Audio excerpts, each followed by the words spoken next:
Oh! Wow. King Ray Jr. Gotta close this out. The parry is gonna do it! Oh, no perfects allowed here. Yo, crush! Will the Titan of Time strikes again? Oh my goodness, P-Ling!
Hey, what up, say?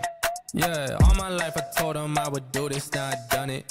Even as a child they tell me that boy you're the Sunday. Now I seen them out, they ask me how the music coming. If I told them what I goes, I know they think it's so disgusting. Told them matter of fact, I said I'd rather not discuss it. Seem like every day I got another check that's coming.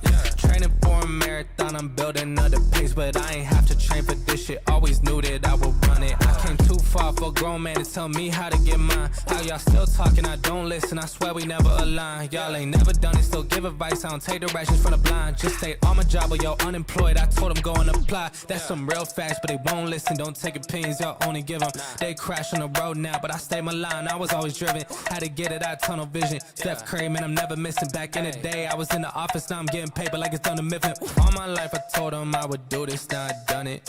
Even as a child they tell me that boy you're the Sunday. Now I seen them out, they ask me how the music coming. If I told them what I goes, I know they think it's so disgusting. All my life I told them I would do this, now I done it. Even as a child they tell me that boy you're the Sunday.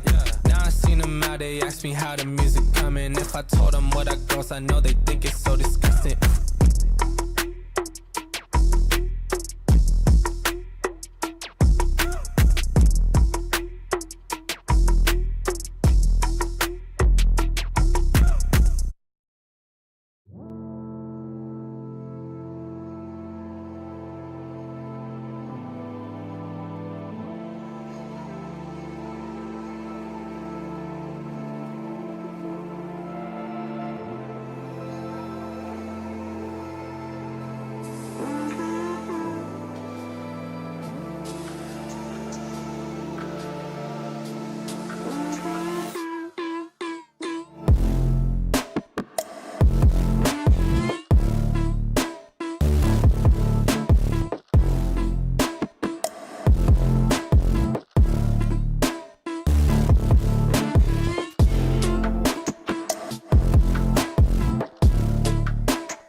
I love when the good news coming in on a day-to-day. Already know what's happening, I don't gotta shake the hay. Big moves, big stepper in the right direction. The trip continues, every W's a psychedelic. Journey over accolades, divvy up the accolades and tell them boys to have a day. Give and take, and I love to give. Give and take, and I love to gone, get your shine on. Brighter than an iPhone. Screen anybody trying to take a piece of pie home. Try a song, shape a stick or drop them like a pine cone. Conversations about the goals and the gold that I'm sitting on. All I hear is low balling digits if I listen to them. No need to counter if it's disrespect. Swam with sharks on how to bite my way out fishing nets. Yeah, I see the light at the end of the juice. Got me swinging for the fence. Always look the light through a different lens. Sevens every time I put that lever. I love when the good news coming in on a day-to-day. Already know what's happening, I don't gotta shake the hay. Big moves, big stepper in the right direction. The trip continues, every double use a psychedelic. Journey over accolades, divvy up the accolades and tell them boys to have a day. Give and take, and I love to give. Give and take, and I love to.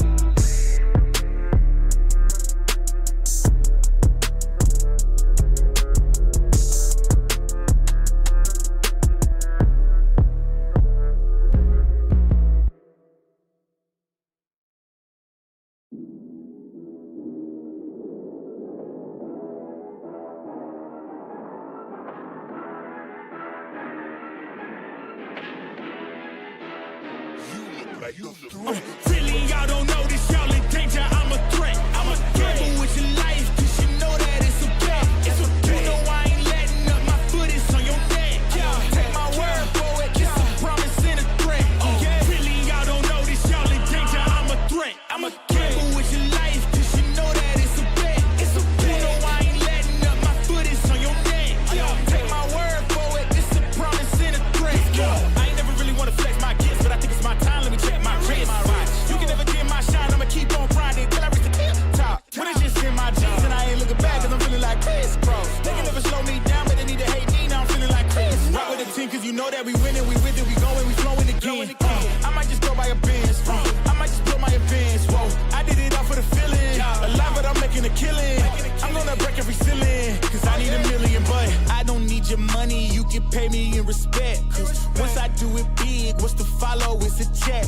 I need 100 bags, nothing more, nothing less. And the ops feel away, cause I'm next, I'm a threat. Oh yeah. Really, y'all don't know this, y'all in danger, I'm a threat. I'm a gamble with your life, cause you know that it's a bet. It's a bet. You know I ain't letting up, my foot is on your neck. Take my word for it, it's a promise and a threat. Really, y'all don't know this, y'all in danger, I'm a threat. It's a gamble with your life, cause you know that it's a bet. You know I ain't letting up, my foot is on your neck. Take my word for it, it's a promise and a threat. Look, I ain't been feeling spectacular. Flow so sick, it's hazardous. Y'all still suck like Dracula. Sip this beat, let's back it up. And I don't care about critics, cause they talk too much. And I know that I gotta keep on grinding, finding myself. I ain't gonna stop until I know I had enough. Mama, I made it, I know that they see me. I'm popping these bottles just like I'm a genie. I'm glad that you made me. It's all in my DNA. I'm up my cheeks like I'm working for Frito-Lay. And bet it bag on myself. I don't do it for my health. Every threat is a champion. Got the title, need a belt. I don't need your money, you can pay me in respect. Once I do it big, what's to follow is a check. I need 100 bags, nothing more, nothing less. And the ops feel away, cause I'm next, I'm a threat. Oh yeah. Really, y'all don't know this, y'all in danger, I'm a threat. It's a gamble with your life, cause you know that it's a bet. It's a bet. You know I ain't letting up, my foot is on your neck. Take my word for it, it's a promise and a threat. Really, y'all don't know this, y'all in danger, I'm a threat. Gamble with your life, cause you know that it's a bet. It's a bet. You know I ain't letting up, my foot is on your neck. Take my word for it, it's a promise and a threat. Still young spits, but you're coming young boss. Eating real good, so a man's gon' floss. Got my way up in my view real posh. You a frisbee man, so that mean you get tossed. Got a new crib, studio yo in the back. Numbers ran up, had to split it with the chaps. Realest in the city, in my record, a fact. But your man's only chat when he do it in the raps. Like, squad go lost and don't really care what it cost them. You don't wanna cross them. My lifestyle awesome, couldn't decide if my gal want it too, so I butt them. Don't run track, but I run up a check. Run, do it real big, gotta one up the next. Point to the sky with the one up, I'm blessed. I'm young, rich and black, so you know I'm a threat.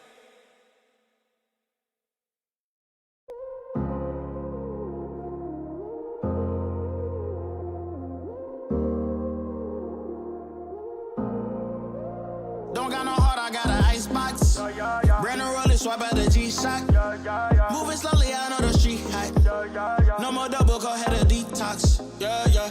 Came from the trenches, they ain't showing us no love. Tagging in the city, all we wanted was a hug, yeah. We on the block like every night to catch a buzz. Get the cash and tell my family out the hood, that's a must. Was a hood baby with no soldiers. Bad past never left my mind, it's taking over. No, I should've died, that's why it's hard to stay sober. Glad to see the sun, but my heart getting colder. Life's so crazy, what we been through. When you die, the only time that they gon' miss you. Told my mama no more tears, no more tissue. We was just some hood baby with some issues. Hood baby from the struggle. Long time had a hustle. Glad we made it through. I'm just glad we made it through. Hood baby from the struggle. Long time had a hustle. I'm glad we made it through. I'm just glad we made it through. Pull up in that rain, see me ballin', yeah. 30 piece on my wrist like I'm Harden. Either they love me or I'm a target. Cause the ice on me is flawless. I've been busy and picking up when you callin'.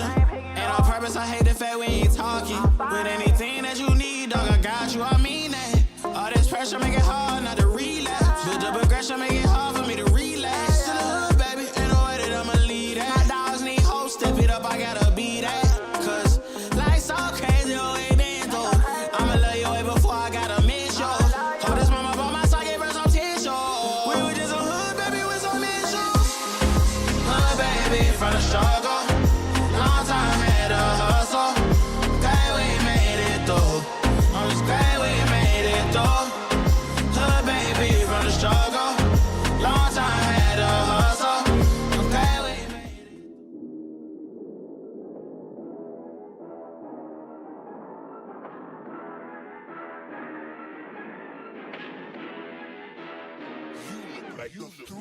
Oh, Wow. King Ray Jr.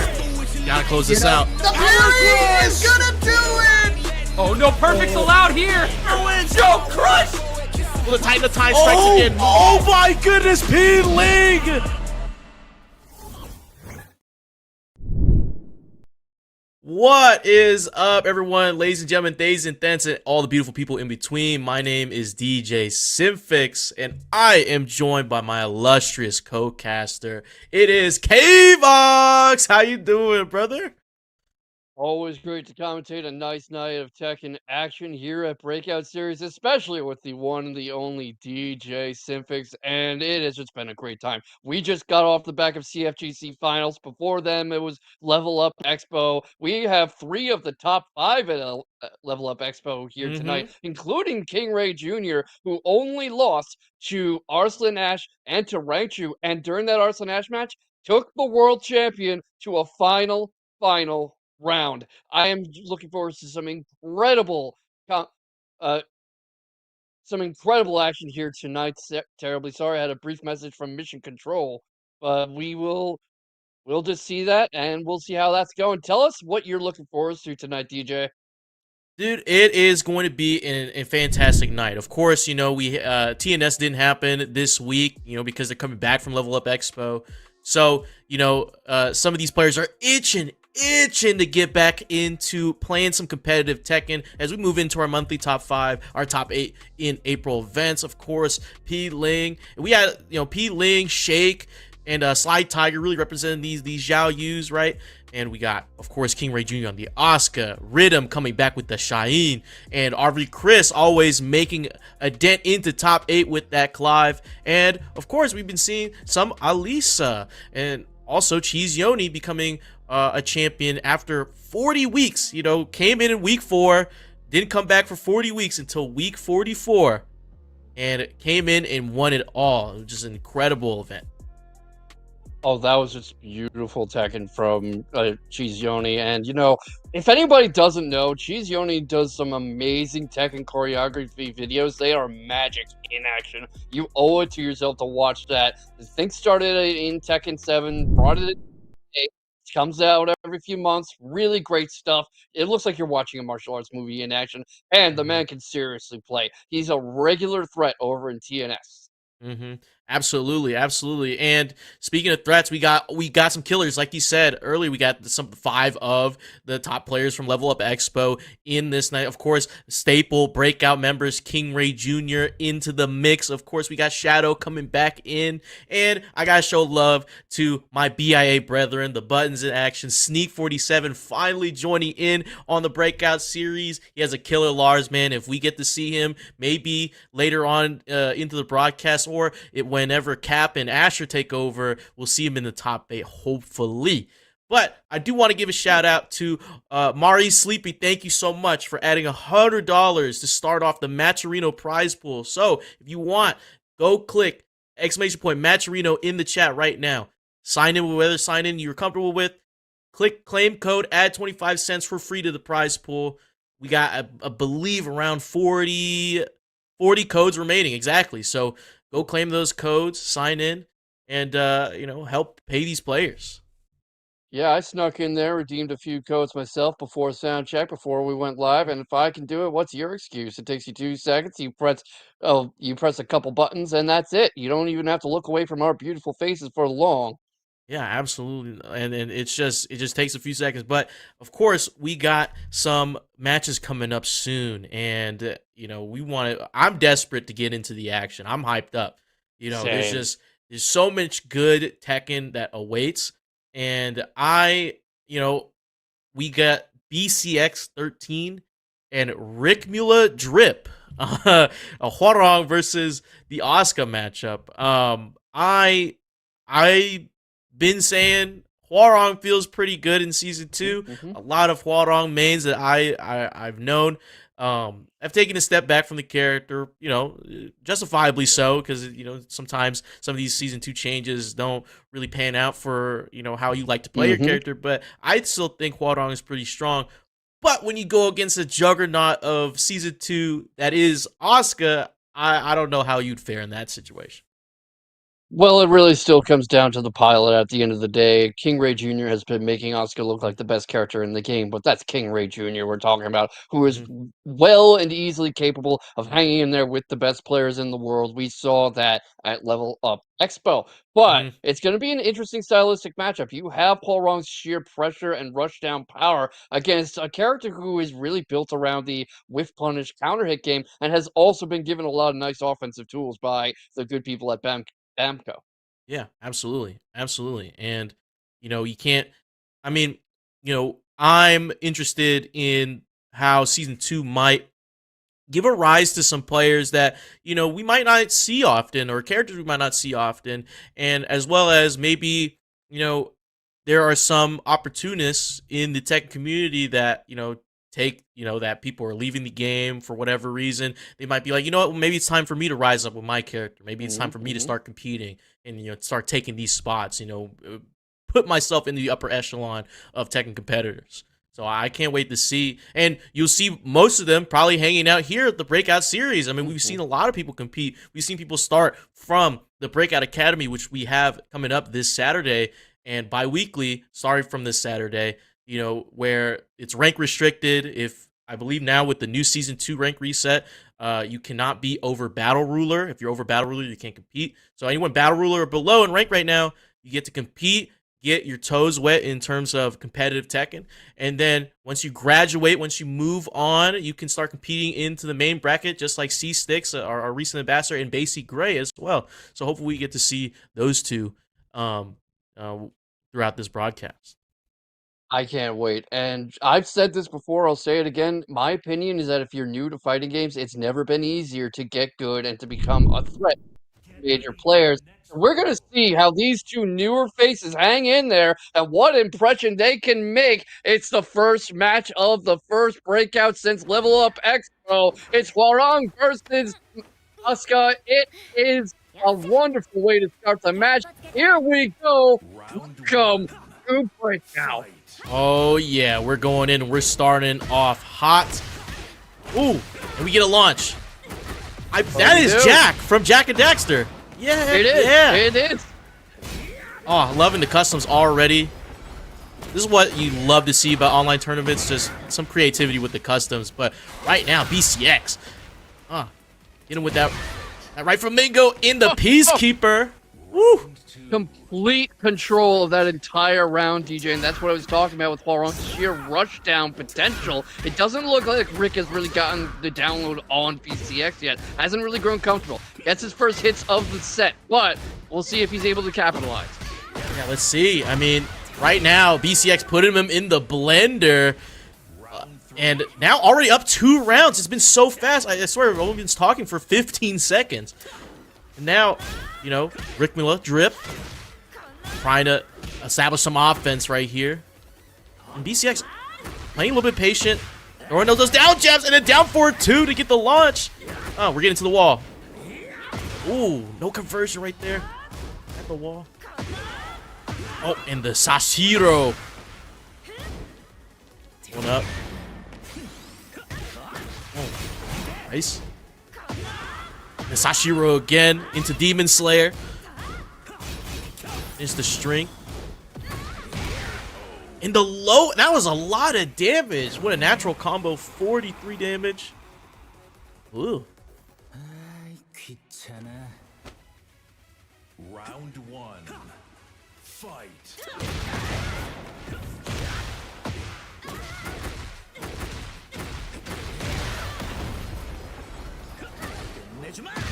Oh my goodness. We finished with that hit grab. Going in through. Boom. And now, oh, the neck grab. Which is the Peacekeeper.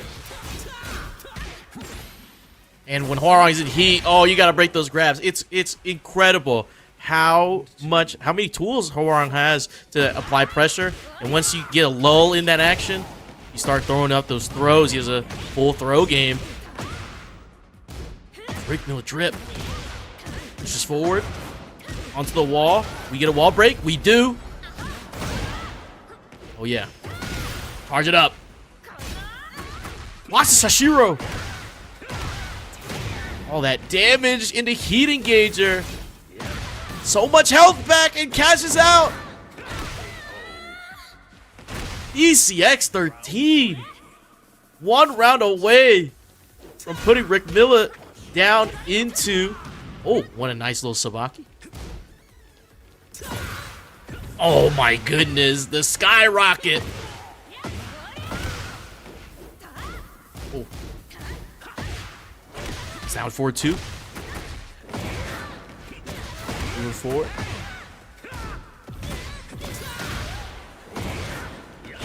Oh, and the tornado. BCX 13. No round Brown. Man, GG's to Rick Mula. Gonna have to get it out through losers. BCX looking strong. Very, very strong. Starting out. Oh. Did they just rematch? Round 1. Fight.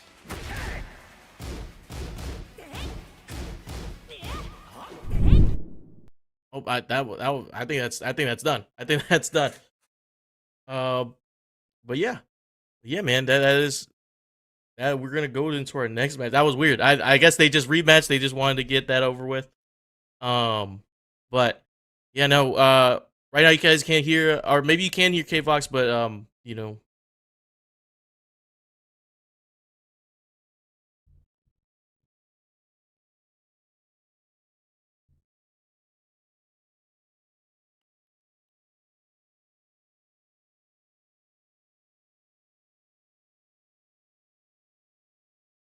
Yeah. No. Yeah, no, that's crazy. That's crazy. I mean, we got Basie Gray and Solveria coming up next. But yeah, now we get to see. I mean, Fox, what do you think about how BCX was pushing that initiative with Huarong?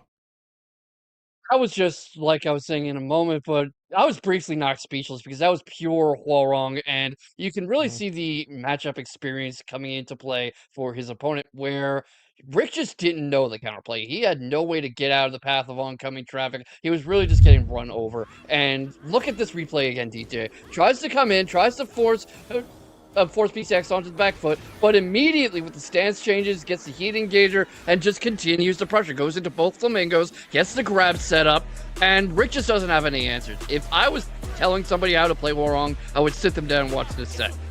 Yeah, I think Graham, one of our other casters, who plays Waldrong, I think he'd really like to, see how BCX is putting on that blender. I mean, Rick just couldn't find any comfortability in that matchup at all. But again, I mean, it just looked like they just wanted to keep going. I mean, we saw them like after BCX won the 2 games, they just went right back at it. They just rematched again. So I guess they just wanted to get more games in. Maybe Rick just wanted to get some more matches in with that Huarong and maybe find something new. But at the same time, we gotta keep it moving. But I want to give a shout out to Mari Sleepy. Thank you so much for adding $100 to the prize pool. I mean, just to start out. So I think our players are grateful. Everyone's here is grateful for that. So shout out to them. And it's just great. It's just great. I mean, we also got Basie Gray and Solvaria, Nina versus Devil Jin. What do you think about that matchup? I'm not even sure what to think of that matchup. You don't see it very often, but it's going to be very interesting. I say that about every matchup because Tekken's an incredibly fun game to watch, in my opinion. But it's going to be about if Basie can really just keep Solvaria on the ground. You've got the Morning Crow setups, you've got the literal flight stance, all the devil lasers and all that nonsense. And also, Devil Jin's very sidesteppable. So if he has an eye on his small Tekken, Basie, that is going to be a big advantage. Has to look for the chances to make Silveria overcommit. Yeah, absolutely, absolutely. And of course, like you said with Devil Jin, yeah, he is pretty linear, but at the same time, he also has things that really can home on you. And he's getting he has new extensions on some of his strings. He has a down forward 1-4. And at the same time, he has that unblockable now. It used to just be you would go into Morning Crow and you hit the heat smash button and it'd be like a separate heat smash. Now he can just do it. And he plays that animation still. It just uses a little bit of the heat bar and does a little bit less damage, but it's still unblockable and it's still a high. But I think Devil Jin's mids out of that stance are way more dangerous. So, you gotta really have a good read on a Devil Jin whenever he's coming at you with that Morning Crow. Yeah, so if you're Basie, what's your game plan? After fighting Basie for a couple times, I mean, he's very prolific on the Nina. He's very confident. He loves just being able to throw out moves and just testing you, just making sure like, oh, do you know how to punish this? Do you know that this, high mid goes into a low or a sweep? He's definitely ready to test his opponent.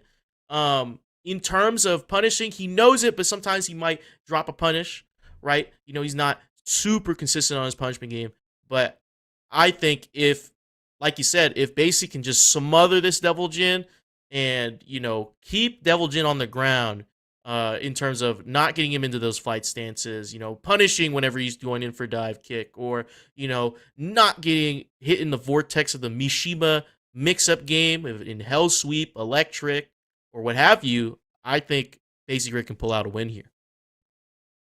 We'll see how well that can work, but I do think it's a solid plan. And of course, how often do you really see a Devil Jin in serious competitive play lately? I can only name a couple off the top of my head, so matchup familiarity is going to be very important here because I'm sure Silveria has run into plenty of Ninas, especially when you consider that tournament boost. Anytime you see a character do well in a tournament, especially a big one that's got a lot of people watching the stream, suddenly ranked is flooded with them. Suddenly everyone's playing Nino, or everyone's playing Jack, or everyone's playing Kazuya, or God forbid, everyone's playing Jin. Yeah. Yeah, I mean player pick rate matters in terms of, familiarity with the matchup. I mean, but I will say, anytime that, me and Basie have been playing, he's been playing against my Kazuya a lot. So I'm sure he can really get down defending the Mishima mix of Devil Jin. But right now in Season 2, Devil Jin just seems like a different, he's going to lean in more on those chains and that Morning Crow and the extensions. So that is part of the matchup that, that's unknown. Like, what can I do here? Can I interrupt it? When should I duck? Because he might throw out the up forward 1, those chains that lead into Morning Crow and stuff like that. Yeah, we'll see how well he's able to keep that up. We're in the underground arena, the evil arena, and if you ask me, this might be a bad stage for Devil Jin. Not as much room to move around and plenty of space to get caught on corners with the pressure of Nina. Oh, and there the chains go again. Oh, and the wrist chuck slam, of course. Oh, and we get a launch. Basie Gray, our new ambassador, Breakout ambassador. Part of our Breakout ambassador in the Tekken community. Always down for some casual games, so if you ever see him, ask him for games.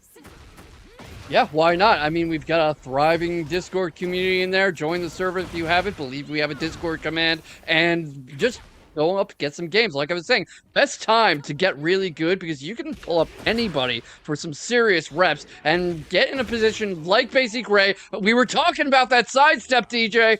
Yeah, there it is. Tekken is a 3D game. Use that Z axis. Oh, that Sub-Zero slide, just avoid it right there. 1, 2, 3 from the Devil Jin. Solvaria, the chains. Find the pressure. Ooh, what a launch. Or not a launch, Yeah, but look. a little knockdown. Yeah, gets the knockdown. Basie quick to get you up. gotta Blocks the punish. dive kick. You Yeah, gotta not quite launch able him. to do it. Yeah, this is going a little slow now. Solvaria picking up the pace, gets sidestepped again, but he's quick on defense. Hand Tries to opener! block load. They get him. Yeah, opens the count wide up. Yeah, 1, 2, 3. Oh, Stonehead doesn't get broken. Yeah, not quite able to break it. Ray health Oh. gone. Try to go for the sweep. He activated able with to the get it. chains. Out of range, man. Yeah, that was great space and control from Solvaria, and I like how he's not going all in every time. He's modulating the aggression. Absolutely. Oh, but look at Basie. He's trying to get a launch, just gets it, just rips the string. Yeah, not quite able to follow up on it. Right now, Basie's in control, gets him up to the wall, gets caught on the get-up kick, though, he's forced back. He's engaged, DJ. Absolutely. I'm gonna spend it out. All right, keeps him... Oh, Before another two. sidestep.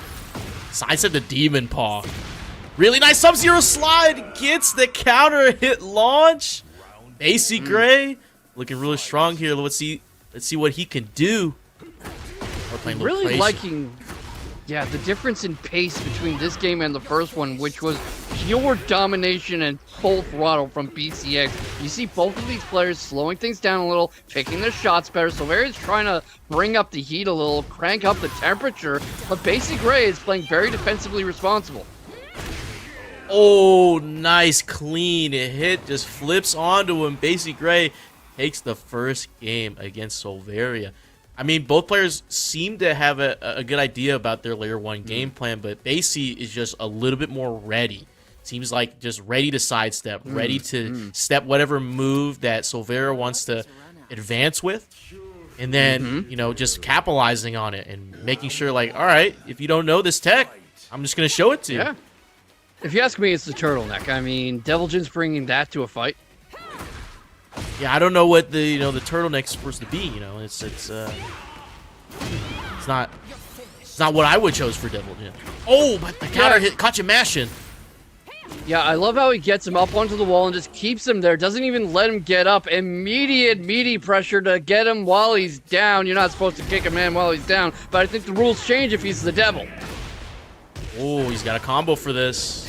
Nice. Yeah, great A lot of combo. Look damage. at the block. Steel pedal. Oh my goodness, what a launch from Basie.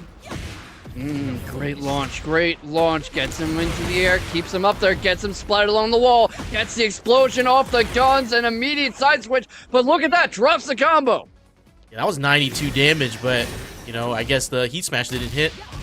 Oh, No. counter with the grab.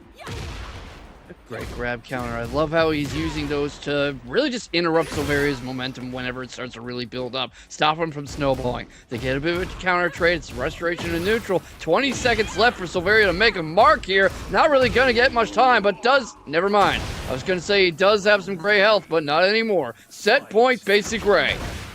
Yeah, and it looks like a little bit of, matchup knowledge not there from Solvaria, missing the punishes on Ivory Cutter and even Blonde Bomb.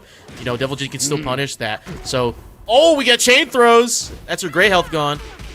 Yeah, Silveira hasn't broken any of those to date, and this is going to be a big problem for him. Oh, look at that tech roll to get up, though. Forces Basic Grade to overcommit to try to catch him standing up, but let's see if it gets him anywhere. Might not, DJ.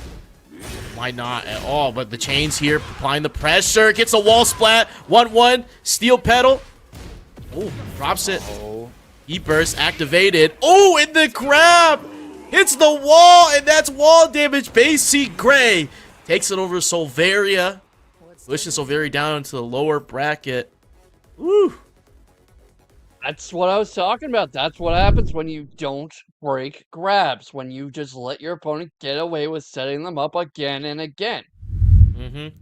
I mean, this is great replay fodder for Solveria. I mean, there's a lot of opportunities where Solveria could have got a good punish or set themselves up for a good Oki situation against Nina. But, I mean, it's just about that matchup knowledge, of course. That's why you join these tournaments. That's why you play online. Because you want to learn the game. If you want to get better, you just got to look at the replays, see what you did wrong, see what you could have done better. And maybe this match would have been a little bit closer. Might well have been, because there were several moments there where it seemed like Silveria could get back in this, especially exploiting poor Spacey from Basic Gray, but it just never quite came together. Of course, replay takeover, ghost battles, that's part of why it makes it so easy to get better at this game, and I think if you stick with it enough, you're going to see some serious talent coming out of this Tekken 8 scene. Speaking of serious talent, we got Shake and yes. Blastabolt coming up next.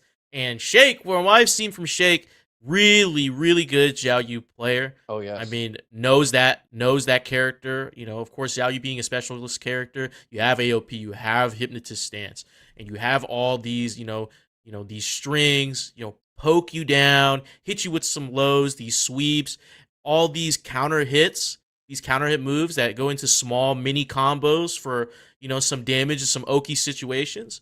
I mean, Xiao Yu is that character, like Death of 1,000 Cuts, if that is, personified in a character, because she's there to be annoying. She's there to make you press into AOP and you get launched, right? But that character is going against Asuka, the big hitter, okay? It's go big or go home with Asuka. So inner strength, 1+2 is safe. I mean, you can there's some strings that, you could delay and then you can just go big, while running 1+2, knock you out the park.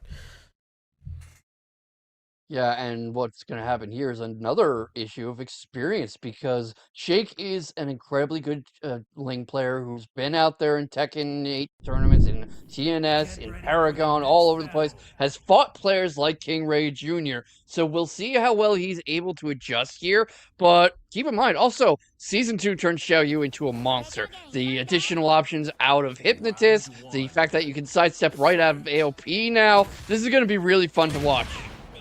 Really, really fun to watch. But let's see how, the unknown to me, Blastabolt, let's see how they handle against Shake's offense. Because Shake, opposite of P-Ling, I think plays pretty aggressive. I mean, P-Ling can play that style, but Shake's really more about being in your face.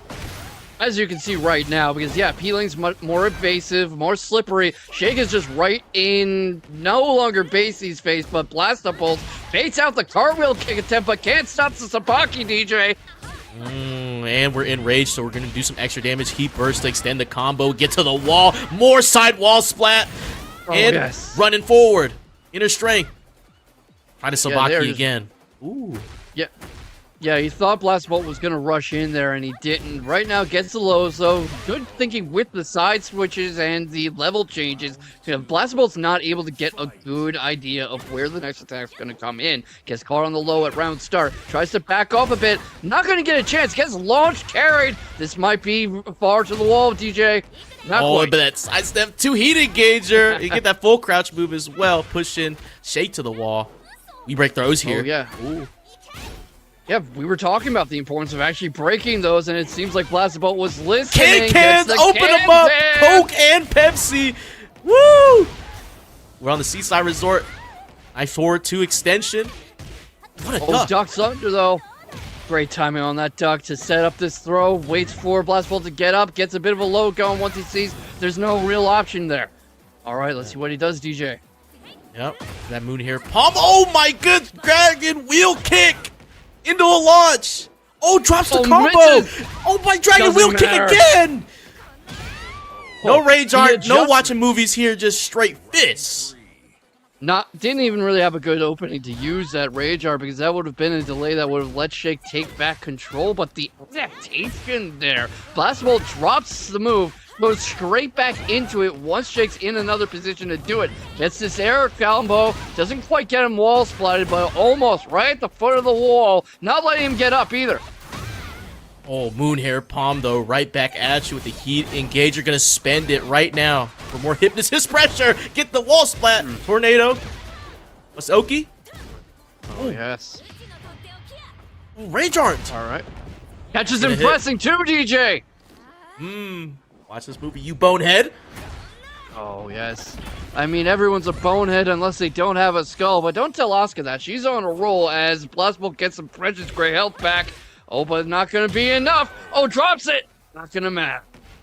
And we're seeing some drops here, so, you know, maybe some you know, early tournament nerves.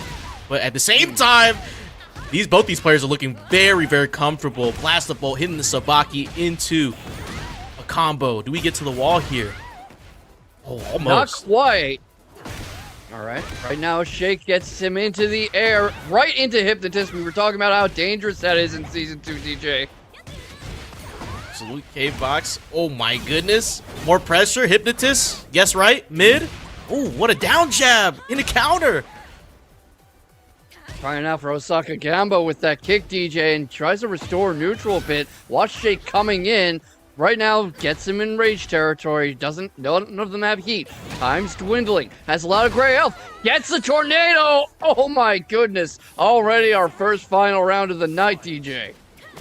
Yeah, we're already. The sun has set. The moon has risen. The whales in the background splashing. Fireworks are going up as the throw goes in from Shake. Oh my.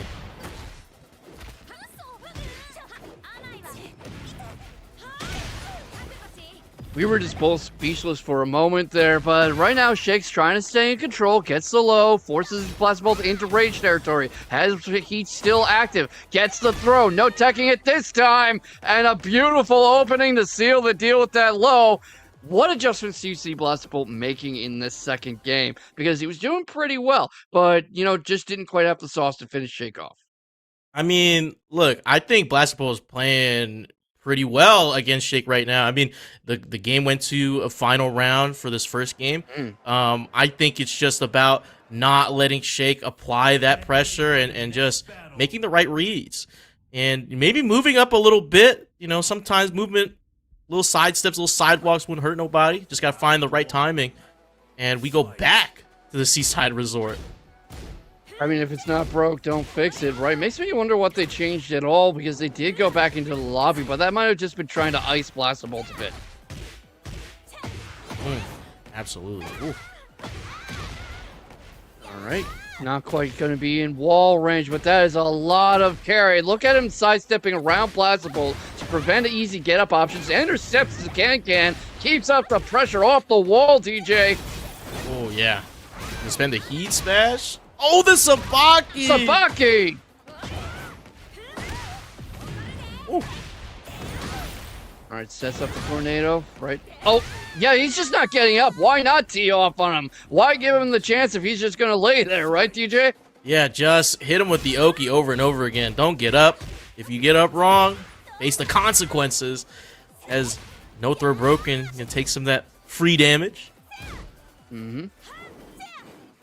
All right, right now they're both trying to force whiffs on each other. It kind of works out. Another Sabaki into the air combo. Right now he's keeping it going. 61 damage already. Goes into heat. 64, 70. Here comes the same Oki from last round, but it's not going to continue. Heat smash. Oh yeah, plus frames. Little low. He's sweeping up. Heat burst. Ooh, Hypnotist mid caught him. Watch into this Rage Art. movie. Yeah, that was just a great thinking there to seal the deal. He probably didn't need the Rage Art, but why not spend it while you've got it? Why not make sure you absolutely put this round beyond a shadow of a doubt, especially because we've seen Blast Bolt is fully capable of pulling a comeback. Absolutely. Looking pretty strong still. I mean, going up forward. And apologies for the overlay. We should have Shake have one win over Blast the Bolt. The So we'll Tekken change gods, that in a the Tekken gods just disagree. They're like, that win was fake news. Nah. We gotta report the right things. You know, this is what we do as commentators, gaming journalists, right? That's what we're doing. Yeah, that's true. That's true. Journalistic neutrality, but that trade's not very neutral. Shake is on slivers of life. Sidestep. You were talking about Blast Bolt going more into the sidesteps, more into the lateral movement to really get out of Shake's vortex of pain. It seems like he's taking that to heart. Yeah, absolutely. And Blast the Bolt right now finding, just held the Sabaki. Oh my goodness, Shake gonna take that opportunity.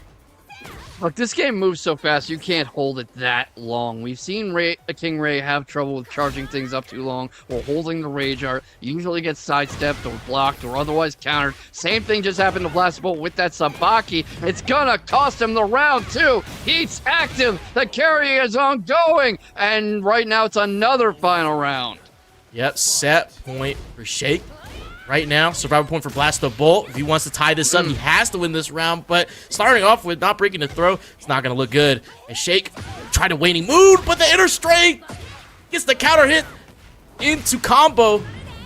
He burst, extended. All right. Oh, look at that charge up, DJ. He read the exact moment Shake was going to try to get up. Gets the low pressure, but runs right into a counter. Might be a little too aggressive, but right now he's just desperate to pull the plug on this round. Oh, moon air bomb's gonna cash out. Oh, it's gonna up for the shoulder and Shake chops him down. Takes a 2-0 victory over Blast the Bolt. Blast the Bolt, good showing, good showing, but just those few interactions right there. That's why I was thinking about when I was talking about Zhao Yu. It's just those tiny little pokes. It's what that gets you, dude. It just annoys you. Just here to pick, probe, and prod you until you get caught on a sidestep, you get caught mashing, or you just get caught in a parry, and it's just so much. But GG's to Blast the Bolt. Definitely, and I still blame that holding that Sabaki, because that was a round that was very much the Blast Bolt's advantage until he was holding that for a bit too long. But what turning points do you think you saw in that set? Because it was much closer than the scorecards report. Yeah, absolutely. I mean, it's just, look, Blast the Bolt had a good instinct, right? Good instincts to throw out the Sabakis, good instinct of throwing out those launchers, catching Shake on his timing. But at the same time, Shake making the counter adjustment, just putting on a lot more offense, being more confident than Blast the Bolt here. Just throwing out the Ling Zhao Yu, throwing out some strings. Why not? Right. Yeah, just throw.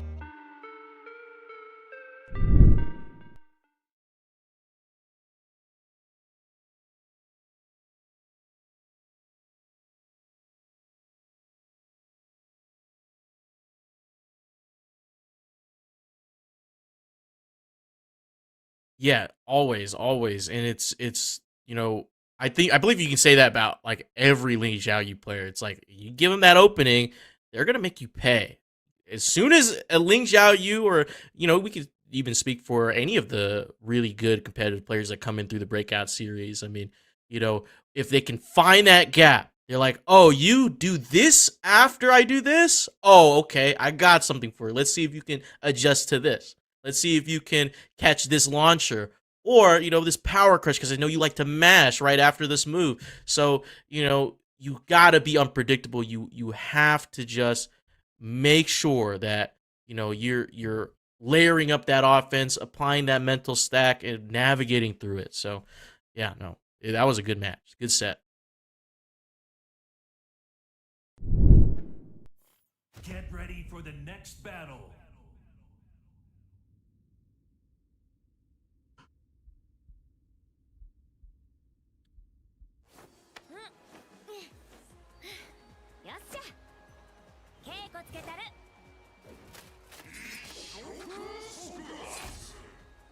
Round one. Fight. Oh, And it seems like we're in Yakushima. We got Tanjiro. I mean, coming back to the Breakout series, haven't seen him in a bit, but we know that Yoshimitsu is gonna be annoying, and hits the sword slash. Yeah, there's a reason that that Healing has a Yoshimitsu in his pocket. Very much the same breed of character as Ling Xiaoyu. Extremely evasive, lots of stances, lots of positional changes, lots of small Tekken opportunities, and just very, very annoying to play against. And you see King Ray Jr. just trying to shut it down immediately. Yeah, oh, yeah, there you go. That forward 2 into that extension through the Nani Gusto. And now just pushing the combo all the way to the wall. Got that extra wall damage into Oki. King Ray Jr. not missing a beat. Not at all as you would expect from the man who was just pushing Rangchu and Arslan Ash to their limit. He is not going to be deterred. He's going to try to keep Tanjiro the Ripper on the back foot. Gets caught on the counter, but immediate can dance. Yep. Oh, my goodness. King Ray Jr. not missing a beat. I mean, this is, King Ray Sr. informed us last week, he's going to be traveling for a full month and a half just to prepare for EWC. So he's on his A game throughout these coming months. Yeah, you can see how he sees every match he plays as another step in the hyperbolic time chamber to really just sharpen his game, prepare himself physically and mentally for that gauntlet in the Esports World Cup, and presumably in other Tekken World Tour events, because that's getting started real damn soon. Right now, he's just juggling Tanjiro the Ripper like some bowling pins, activates heat, not letting the man get up. A perfect KO to take the first game. A no-round Brown at that, too. Bullying Tanjiro the Ripper. I mean, that combo conversion. I mean, 13 hits, 99 damage off of that. I mean, that is peak Season 2 right there. Asuka, with those changes, the extensions to her strings, she is very powerful. I mean, Tanjiro has to find something. Something to get his footing down and make sure he's sticking with King Ray Jr. Yeah, what adjustments do you see Tanjiro making? Because this is not a guy who gets bullied easily. Obviously, going back to the lead stage, Elegant Palace, a little more room to wiggle around, some more walls to potentially catch King Ray on. But what do you see him doing differently? Round 1. I honestly think he just try to play a little bit more defensively. I mean, if this was Trizzy the Rapper, you would just see Trizzy just wait, hop kick. But Tanjiro, maybe dig into the Yoshimitsu shenanigans bag a little bit more, play a little bit more patient. You saw him trying just there, but he gets hit in the back for it. What I'm seeing, too, is Tanjiro needs to be a little better at picking his range. He pulled that back turn off right in King Ray Jr.'s face, and now he's stuck here. He went for something there. Didn't really pay off for him, and now he's launched again in Rage territory. Not going to get a chance to burn it off, I don't think. Blocks. Goes for the heat smash. Threatens the samurai cutter with that full crouch. Yeah, but look at that grab break. Another one. 10 seconds left. Spins away. Goes for the rage art. It catches him. Oh, yeah. Watch this movie. Shout out to Akira Kurosawa. Slicing through. But 8 seconds still.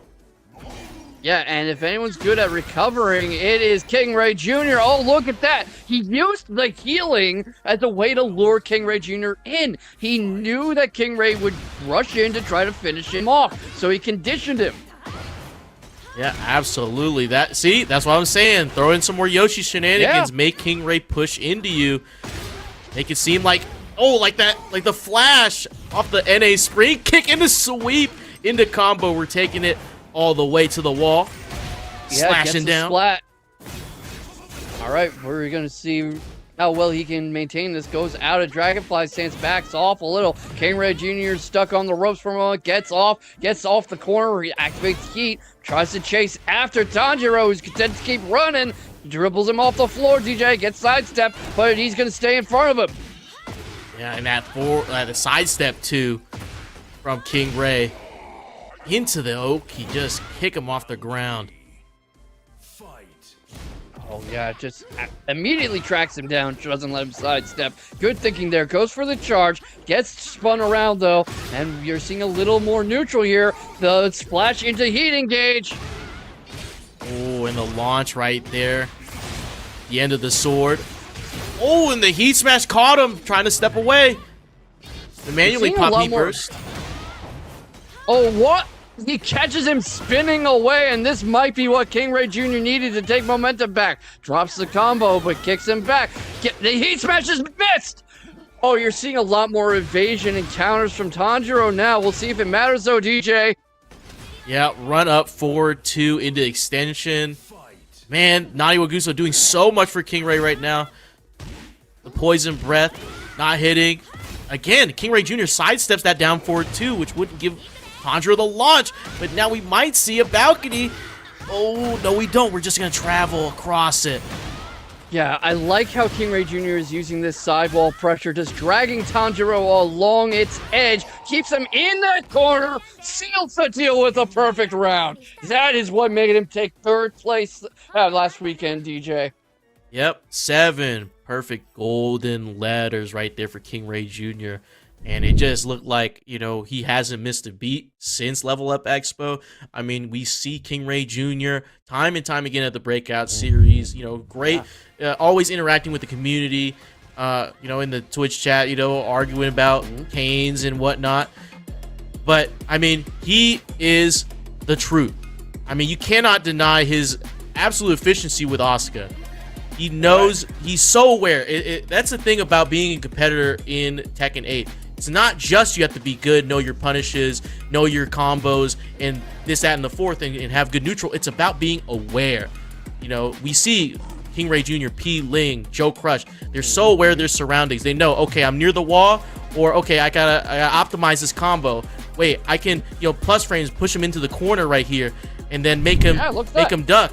It's so good. It's so good. It's so good to watch this guy play. But, you know, shouts out to Tanjiro the Ripper. Hopefully we see him further on in the tournament, but he has to go through the lower bracket. King Ray Jr. staying dominant so far.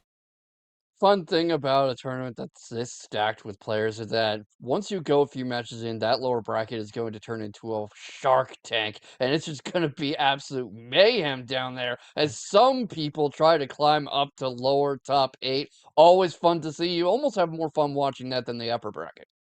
Yeah, and, you know, because you have that hunger, man. You don't want to get eliminated. You know, you're playing for the Match Arena prize pool, which you should. Type ! Match Arena in the chat. Check out that prize pool. Claim those codes.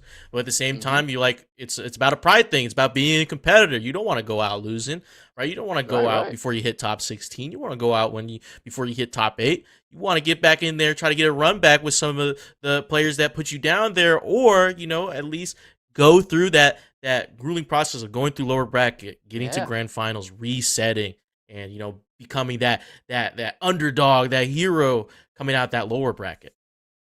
Yeah, we've seen it happen before. We've seen Peeling or Joe Crush or all sorts of people go into lower bracket early in the tournament and win the whole damn thing, climbing all the way back up. Some people have started saying that Joe and Peeling do that on purpose just so they get to play more Tekken in their evening. I wouldn't be too surprised.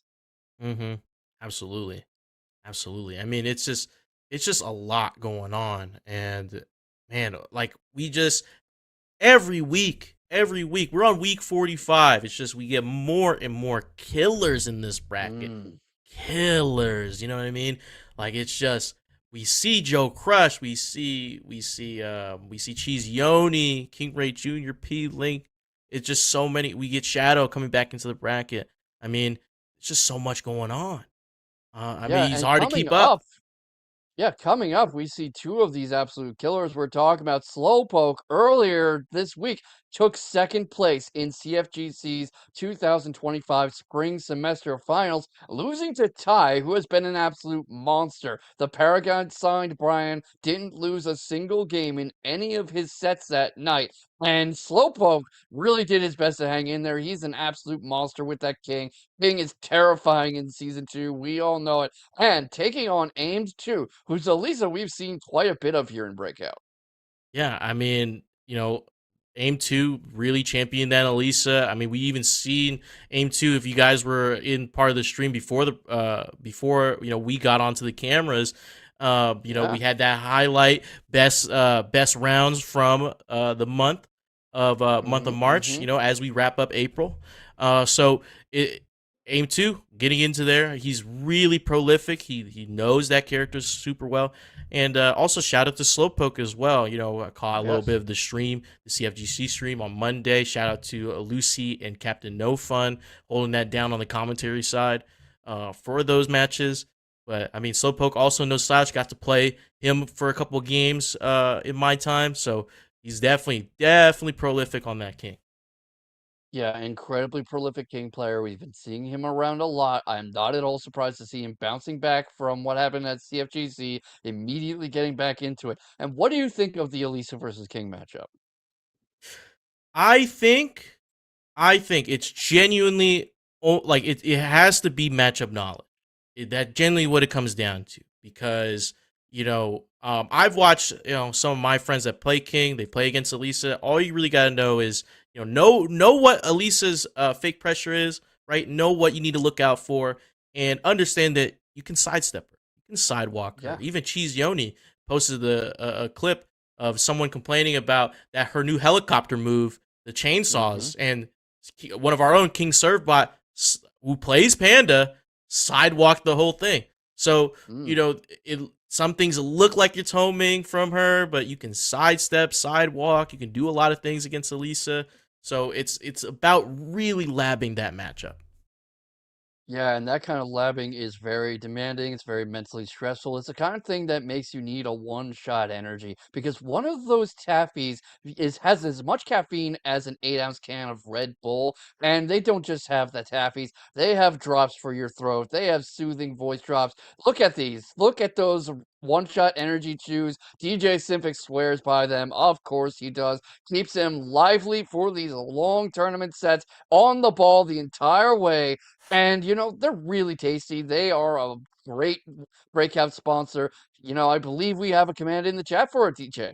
Yeah, we do, and of course we have a discount code for 10% off if you use code Breakout at checkout. These right here, what I just showed you, they're 75 milligrams of caffeine per little chew. I think they're pretty good. I use it just a little pick me up, sometimes, or maybe if you're Yeah. going on a road trip, pop one and you'd be up, man. It's just 75 Oh, milligrams of yes. caffeine. That's all you really need. So, pretty tasty as well. Also, if you're into commentary, they also have those little lozenges as well. I'll show you. Mm. Oh yeah, I was mentioning those before. I was talking about the lozenges, and of course, DJ Symphix has them. Look at those soothing yuzu voice drops. Got some nice honey in there. Anyone who does commentary, anyone who talks a lot in general, knows how hard it could be on your throat. I think we've Mm-hmm. all heard somebody drop off for a moment in the middle of a set because their voice was just starting to give out. You Mm-hmm. pop one of those before the set starts, before the tournament, or during a break. You're going to be all better. You're going to be right at the top of your game again. Yeah, definitely gonna pop one of those voice drops right after commentary. I mean, it's good to protect your voice, even if you're a musician. I know Graham, he's a musician. He's Oh, yes. definitely down to pop those. So it's great. But I'm really looking forward to this matchup because I am a tier one Elisa hater. I Oh, mean, yeah. I respect people who are good at Elisa. It's definitely she's definitely never a bad. I don't think she's ever been really a bad character in the history ever since she's been introduced.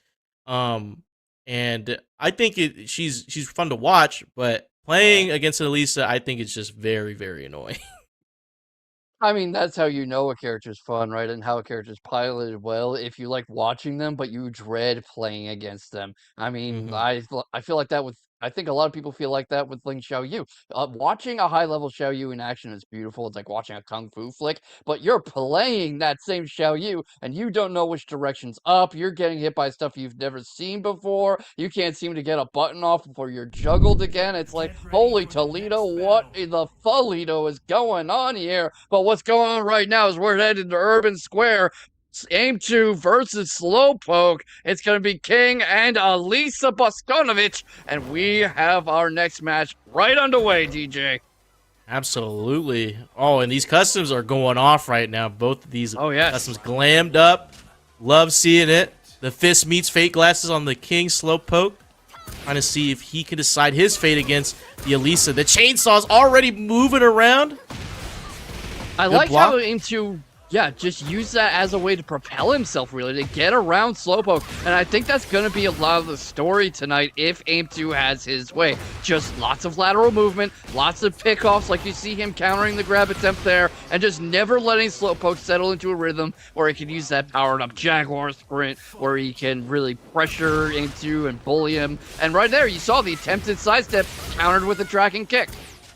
Yeah, absolutely. I mean, this is what you like to see against Elisa, or, of course, hate to see if you're the opponent. Just flying around and getting those chainsaws in the Devastator stance. It's just so oppressive, and, you don't know what move can hit her. Right. If you don't know the matchup, and it's right there. Flying in, good blocks, but not the right punish. In combat sports, when you throw a punch, you're expected to immediately take that back into a guarding position. You can't just leave your hand hanging out there, and that's part of what Aim2 is doing so well. Anytime he commits to an attack, he's immediately ready to defend again, but gets caught by the heat engager, steps around the hot kick, has his own heat. I was talking about this, DJ. Absolutely. Oh, and the chainsaw's interrupting the Jaguar sprint, and the slide from Aim2 is going to give him the Game 1 win in this set. Yeah, that Slowpoke was hardly in that first game. We'll see how well he adjusts to the second, but that's exactly the kind of gameplay I was talking about, DJ. Absolutely. I mean, like I said, Elisa just flying around, manually going and applying the chainsaws, has that chip damage, just being impressive. And of course, Aim2, really comfortable against this King matchup, able to step, knowing that Slowpoke was going to throw out that heat engager, and just finding those gaps and opening. Yeah, and right now, Slowpoke is going to have to just keep Aim2 in place a lot better because he hasn't been able to pin him down yet. Tries to create a little space with that shove, gets the one going, goes for another shove, but immediate counter. And like I said, Aim2, anytime he presses anything, is ready to block, he's ready to sidestep. He's never just going all in. Oh, and the spin caught him trying to step away with that low. Yeah. See what I mean with how well he's locking Slowpoke down? Slowpoke's hardly pressing anything this round. Immediate kill with the heat smash. And Aim2 is just well on his way to a 6-0 at this rate. Yeah, Slowpoke just not feeling comfortable right now, not getting the right punishes off after blocking, because you can see Slowpoke, instinctually knowing what those strings are as we get, a heat engager off the sidestep. But Slowpoke's just not comfortable against this matchup right now. You can definitely see how it's playing out. What do you think he could do differently? Right now he's running out of time to do anything differently, but if you were to take the controller out of his hands for a moment, DJ... I don't even know what I'd do. I mean, I'd heat smash right there. More of that, One of the best heat smashes in the game. And you can't even, just try to find a gap to throw. Just add some space, but that blue spark instant duck from Aim2. Yes. Oh my goodness, one round away from having a 6-0 against Slowpoke.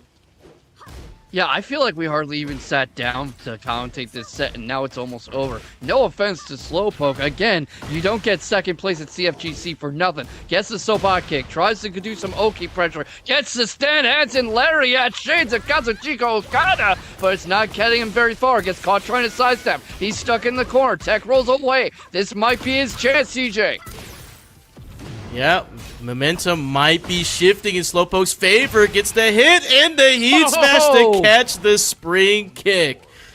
Did you see how he timed him out, DJ? He got the Sobat, he saw the frames coming, had the heat smash immediately ready for when Aim2 would come up. Yeah, Aim2 already pulling up with the chainsaws. Oh, what a jab interrupt. Caught him out the air. Great interrupt into Jaguar Bomb, DJ. Absolutely. Oh, dodges the rocket. We know about those. Hits the wall splat. Apply some pressure. Right. Yeah, this is much more what you want to see if you're a King player, but gets caught on the chainsaws again. And right now, Aim2 backs off. Interesting little trade. Gets caught on the drop kick. The heat smash comes out again, gets caught in the wall. Rage territory, not gonna get a chance to press it. Set versus survival point, DJ. Got the wall splat into 3-2-2. Survival point for Slowpoke. Gonna try to push forward, but aim 2. Trying to throw some more rockets. Blue Spark can't stop the Shining Wizard. Oh, gets caught again. Gets caught by the Sabat. He's waiting for him to get up. Overcommits. Misses his chance. Look at this evasion from aim 2, DJ. Yep, trying his best. Just adding some chip, adding some pressure. You gotta block correctly. Gotta play correctly. Gets a wall splat. The heat smash doesn't play the animation. It dropped. Break on the breaks throw. the grab. Keeps himself alive a little longer. Tries the heat smash again. Not quite close enough. Aim 2 ranges him out. 20 seconds left. Similar amounts of health. Oh, misses a hop kick. Rage Art. It's going to catch him. And that is going to do. We're going to tie this set up. What a Rage Art. Reacted to aim 2 throwing out a move. And Slowpoke is not done yet. I think that was our first Rage Art of the night, too. And what a way to use it. We had a Rage Art Tanjiro Ripper against King Ray Jr. We did see that one. Oh, yeah. Look, that Rage Art hit so hard that I forgot a match. That just knocked the match completely out of my brain. No, real. That's real. That's real. Sometimes that happens. Sometimes you just gotta sit there with your opponent. Hey, watch this movie. I directed it. Yeah. You're starring in it. Sometimes you're so caught up in the popcorn that you kind of lose track of the plot, and then you're like, wait, who's that actor again? Even though he was 3 scenes ago. Yeah, no, you start like snapping. You're like, man, he was in that one movie. Yeah. What's his name? That's what you do when you watch movies. And you don't want to pull out your phone to bring up IMDb because then the glare is going to be like in everybody's face because it's dark theater. But the darkness is going to fall if Aim 2 has anything to say about it. A bit more defensive from Slowpoke. He brings out the giant swing. Is this going to find the wall? It is! Great stage awareness. Oh, and the shove caught him at the air too. It did. Here with the slide. Oh, some more strings being represented. Going low. The mids. The helicopter puts him... Has heat active now. Gets caught though. Heat smash. Oh, doesn't kill yet. Aim 2 still has heat, but no gray health. Gonna heat engage. Gonna spend the heat smash. Went low. Flips backward. Oh, the alley kick. That was so close to that. I mean, that's why it went into slow-mo, but to think to use the alley kick then, knowing that you would catch him before he gets airborne. Great thinking from Slowpoke, and it feels almost like that first game was a download process. Yeah, looks like, Slowpoke just adapting pretty slow, but he's arrived now. Yeah, the Pokédex says that Slowpoke takes 5 seconds to react if you hit him, and I think that's bearing out right now. And, decides to not go into Jaguar Spread after 3-2-2. Hits the Heat Smash, gets blocked though. Giant Swing gets broken. Heat Burst. All right. Runs up Shining Wizard. Shining Wizard's broken. Oh my goodness. All right, but that's a lot of health to get back, DJ. Even in Tekken 8 with 20 seconds left, I'm not so sure about this. Oh yeah, splitting it through. The low. The grab. Critical suplex. 10 Exploder. seconds left. Drop. Yeah, the exploder drop kick. Slowpoke set points. What a turnaround from last game. Oh yeah, he's got the download complete. Has it copied to all of his drives. Made a partition. Oh my goodness. But Aim 2, it's not going to go out that easily. Chainsaws are coming through. Yeah, Chainsaw's trying to corrupt the file and stop the download and force Slowpoke to run some anti-malware. What a command grab. Gets him up against the wall. Right now, Slowpoke has heat active, though, and rage. I'm sorry, he has access to both heat and rage is what he meant to say. Got a little overexcited. Lariato! Didn't get the full punish, but Slowpoke! No round Browns. Aim 2 to come back. Pushing Aim 2 down to the loser. Slowpoke taking that, those CFGC wins and translating it to the Breakout series. Come on, man. That is chef's kiss. Absolute cinema. If you're Aim 2, that has got to sting because that first game looked like he was in total control. What do you think happened, DJ? Because that turned around very quickly. I mean, maybe some tournament nerves, right? The first game jitters, right? Slowpoke just slowly found their way back, pun intended. But, like you said, download started right here. They were almost eliminated, or not eliminated, but pushed down in the lower bracket, but they just found their footing. They're like, okay, I can just start my offense. I'll do this. I'll back up a little bit. I'll go in, find the timing, hit the rage art button, save yourself some time. And now, once Slowpoke smelled blood, it looked like it was all over. Look at good blocks, good punishes. 4-4 neutral 2. The gut smash. Oh, and just hitting it. Slowpoke. Oh, yes. Felt like he really just had a good feeling for Aim2's timing after the first game. It took him until final round to really get comfortable, but when you saw how well he timed that rage art, or when he was doing things like the heat smash to intercept Aim2 getting up, or following up on that lariat, knowing when Aim2 would try to stand, it seemed like he very quickly got the handle of how Aim2 likes to play. Yeah, found the answers. I mean, you saw it. We saw him jab Aim2 out of the fly stance. We saw that shove, pressuring with that. And of course, when you get that counter hit shove, you can get, that guaranteed heat engager right afterward. And, Slowpoke really just finding those gaps is, taking that time to be like, you know what? Let me just, I'll take the first loss, I'll take these next two rounds, Aim2 can have it. But once he finds that pattern, he's like, oh yeah, I can exploit that. I can get in right there. So shout out to Slowpoke staying composed. Literally about to be 6-0'd and reversed it on him. Yeah, and that was also a matter of staying unpredictable because you'll notice several things in his arsenal. He wasn't bringing out willy-nilly. He wasn't bringing out the giant swing every time he had a chance. He was sparing with the rage art, only used it once in the set. Shining Wizard didn't come out too often. The alley kicks only came out like once, and that was to steal a round. And what that did was it kept Aim2 from getting comfortable with his options. Yeah, and that's part of the King's game, isn't it?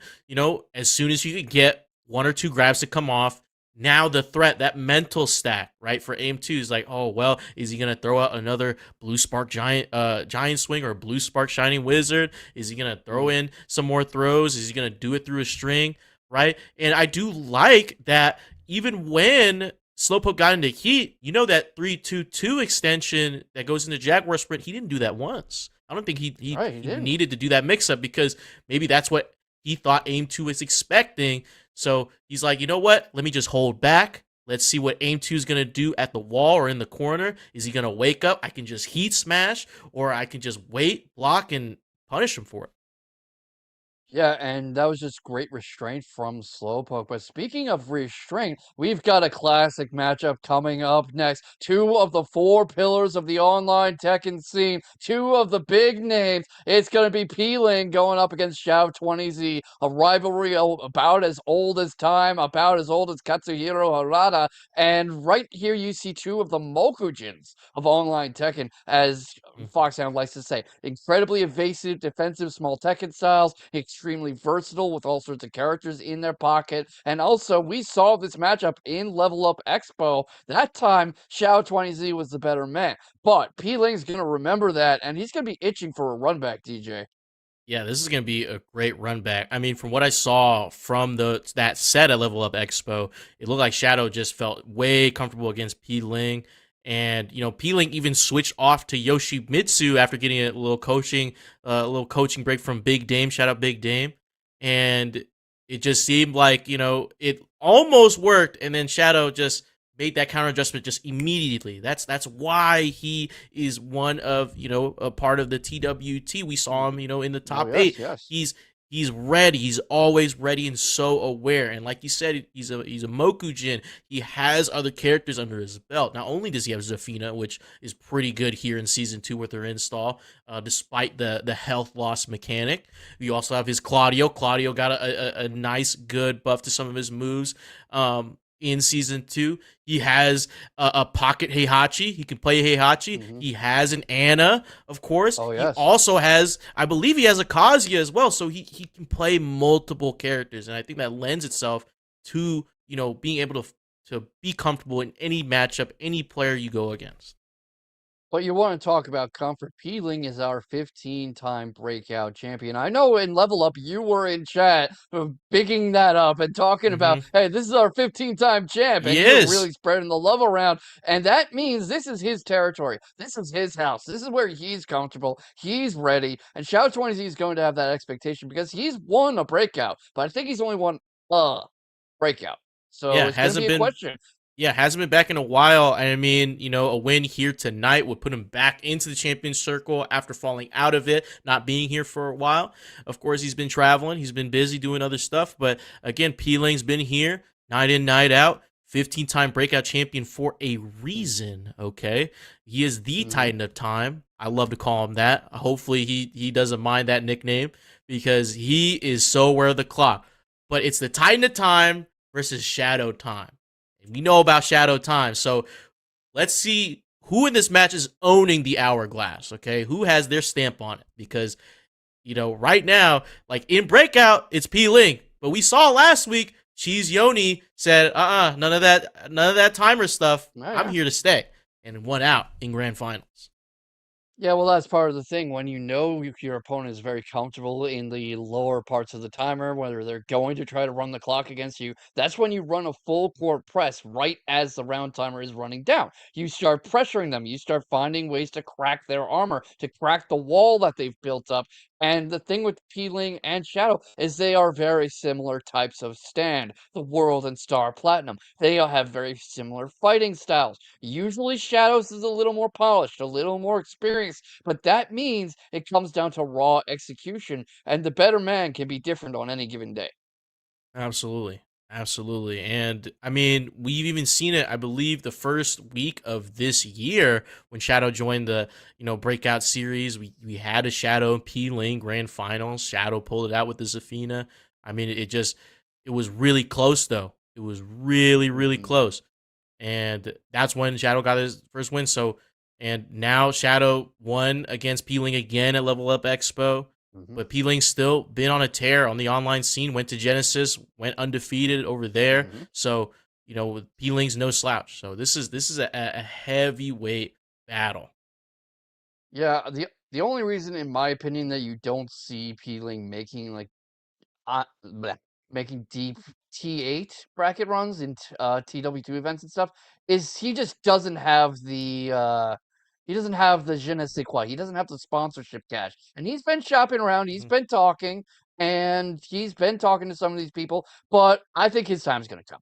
I think it's only a matter of time before somebody puts him on the roster. Absolutely. Absolutely. I mean, P-Ling's just like, I'm surprised, he hasn't been sponsored yet, but maybe, he's holding out for that lucrative deal because he deserves it. He's a great player. He's, he has some accolades to back it up. He's made top 8s. He's 15 times, guys, 15 times. Count them up. Okay. You can't even count it on 2 hands. All right. You gotta get an extra hand, get 3 hands to count how many times he's won here at the Breakout series. And we always love to see P-Ling, compete. And I mean, the Zhao Yu is really pertinent. He's really sticking to it. But, I was surprised when he switched to Yoshimitsu. He has a Yoshimitsu in his bag. He has a Lydia in his bag. Also a Feng Wei. We can't forget about Feng Wei as well. So, I mean, it could be anything. It certainly could be, and I wouldn't be surprised, but I'm also hearing from Mission Control just a second ago. These two were just fighting each other in ranked, and now they're queuing up to fight here in Breakout. So you're talking about this rivalry enduring, and it is the Feng Wei versus the Safina. They literally just fought, everybody, and now they're doing it all over again for you. Remember to reward them with some Matcherino codes, ! Matcherino in the chat. We are going to be in here at any moment. Peeling versus Shadow 20Z. Yeah, and we get into the Phoenix Gate, the Final Fantasy stage. Of course, have wall blast available in the first section, and then a floor blast into a really big arena in the second section. As we go in. Yes. Oh, it's Aang. It's grown-up Aang. Immediate evasion into the punish, and right now has some, oh, never mind, doesn't have initiative at all, gets launched, gets carried across the stage. We'll see if this turns into an around the world trip, not quite. A good duck there from P-Ling. Applying some of that Fang pressure and heat now. Yes. All right, it's heated up, already out of heat. Use the shoulder, keeps him pinned against the wall, gets the throw broken forward trouble, gets splattered. The initiative just changes so fast between these two at any given moment. That's part of why these matches are so fun to watch. Yeah, they're really scrapping. Like, both of these players can be so aggressive and yet so defensive. At any point, they can switch it up. So, you know, right now, Shadow 20Z pushing the initiative, getting that first round win. Yeah, and Peeling has to be careful. We're still in first to 2 territory here, so has to make sure he's confident in his picks and in his playstyle. What are you thinking of him bringing out Feng Wei for the Zafina matchup? I think it's pretty good. I mean, Feng Wei has some good stuff in heat, you know, for season 2, and it has some good pokes. I mean, you get that down forward 1, you got that 1 jab. Okay, he has that stance, so I wouldn't be surprised. Yeah. Oh, and the back Kempo as well, just the evasiveness. Oh, look, more evasion, more punishment. But one thing you're noticing, DJ, is you see Shadow playing low a lot, and he's catching Peeling again and again with these low pokes, with these low launchers, playing close to the ground. Peeling's got to have to find a way to shut that down. Absolutely, but at the same time, oh, no break on the throw. We get a floor blast immediately as we get in the combo. And as I was saying, Zafina's mid options are terrifying in Season 2, especially with that new install. So, you know, of course, Peeling's not going to really try to look for these lows, just going to eat them and just try to find a way out. No breaks on throws again. Yeah, not having any luck, and that's how Peeling takes his first round. But, you know, that's what we've been talking about, conditioning your opponent's expectations. Peeling didn't really start going for those throws very much until that round, and that's how he's able to throw off Shadow 20Z's defense, and you see him wising up to the low game, DJ.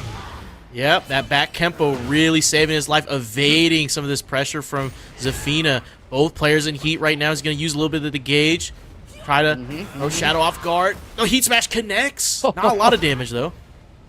Yeah, a little hard to see the exact interaction there, but he used that to stop the low pressure and to punish Shadow 20Z for trying to come up on him. Right now, he's trying to bully him towards the wall, not having a lot of luck. Spider Crawl to get right back in his face, but Shadow 20Z does have rage. He has the life disadvantage. He has gray health, and they are both so good at playing out the clock. I don't think it's going to come up this time, though.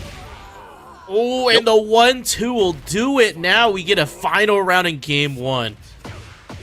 I mean, watch boxing, kickboxing, UFC. It all comes down to a solid 1-2. Gotta have a good 1-2 in your game, but Shadow 20Z says, nah, I'm gonna use the power of Azazel. Just throw the claw down. Add some damage. T on the shoulder check. Oh, great shoulder check there. And right now he's trying to keep him towards the wall. Not gonna have a lot of luck. Shadow 20Z takes the first game. And here's the question, DJ. That went pretty well for Peeling, but do you think he's sticking with the Feng Wei? I don't know. The reason I respect Peeling, you know, as a competitor is that, you know, he loves to take his time, even after, you know, after a game. If he lost it, it takes a little bit of time just to ruminate. You know, maybe let's get a costume change, let's get a fit change, let's get a stage change. But also he thinks about, okay, well maybe I could switch to Yoshimitsu, go back to Ling Xiao Yu, what have you. But I think he's gonna stick to the Feng Wei because Zafina's offensive pressure is a lot for Ling Xiao Yu to handle. Especially, you know, you get those mids and those lows coming through from Zafina. It's just very, very annoying to deal with. And, you know, especially once she uses those extensions with that install, you know, you're just stuck in block stun. Plus, you know, they just played, and you're right, he is sticking with the Feng, but they are going into Underground Arena, so this will be interesting. Who do you think this is going to favor more? Because those walls being closer and the wall blast could favor Peeling's wall game. Yeah, but the new moves from Zafina, I think, benefit Shadow a little bit more, but we'll just have to see. Still got to play the neutral game here. Yeah, look how he shut down Peeling's sidestep attempt and is right back on him as soon as he spring kicks back up. He just doesn't let him get a moment to breathe. Peeling's finally out of the burner, but that is so much health to catch back up on, TJ. Absolutely. I mean, got both players in heat. And P-Link's just trying to find a gap, but that pressure, like I said, Zafina hits you with a low and then hits you with a mid. You cannot press.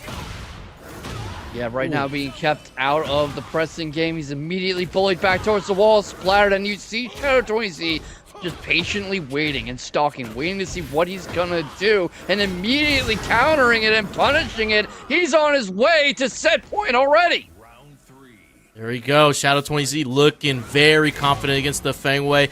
But the shoulder check, heat engager for P-Link. Oh, the power crush. Oh my goodness. Gets the 1-2 to force Shadow 20Z to back off. Defense is coming out a little more. Shoulder check to get the trade, but they're right back in each other's faces. Shadow 20Z starting to run low on health, has rage, gets the sidestep. Oh my goodness. Yeah, that sidestep. Gonna get to that wall. Gonna get that extra damage with the wall blast. Moving it through. Both players in rage. Yeah, you can't press. Oh, and not gonna get a chance to do anything. Oh my goodness, a no round Brown to take the set. And you know, I checked with Mission Control. He won the ranked set they just ran too.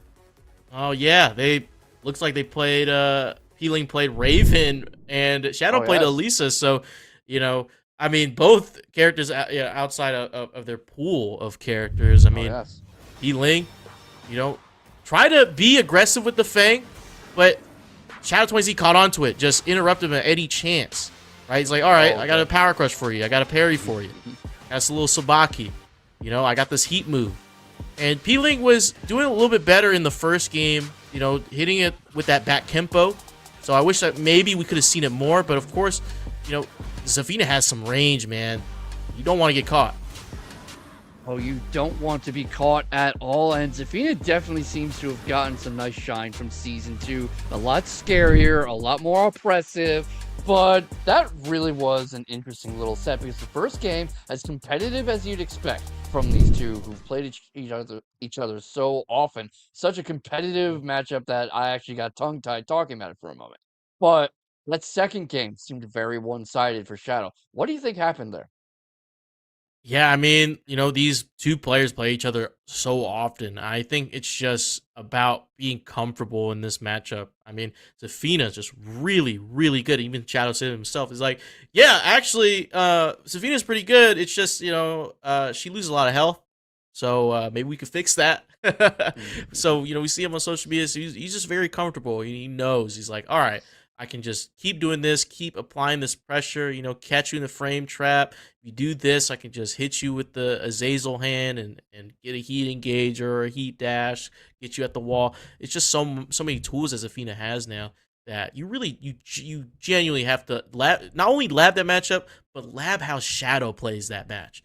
You know, so it's definitely something to see. But of course, we're our next match in top 16. We have Joe Crush and Zilla.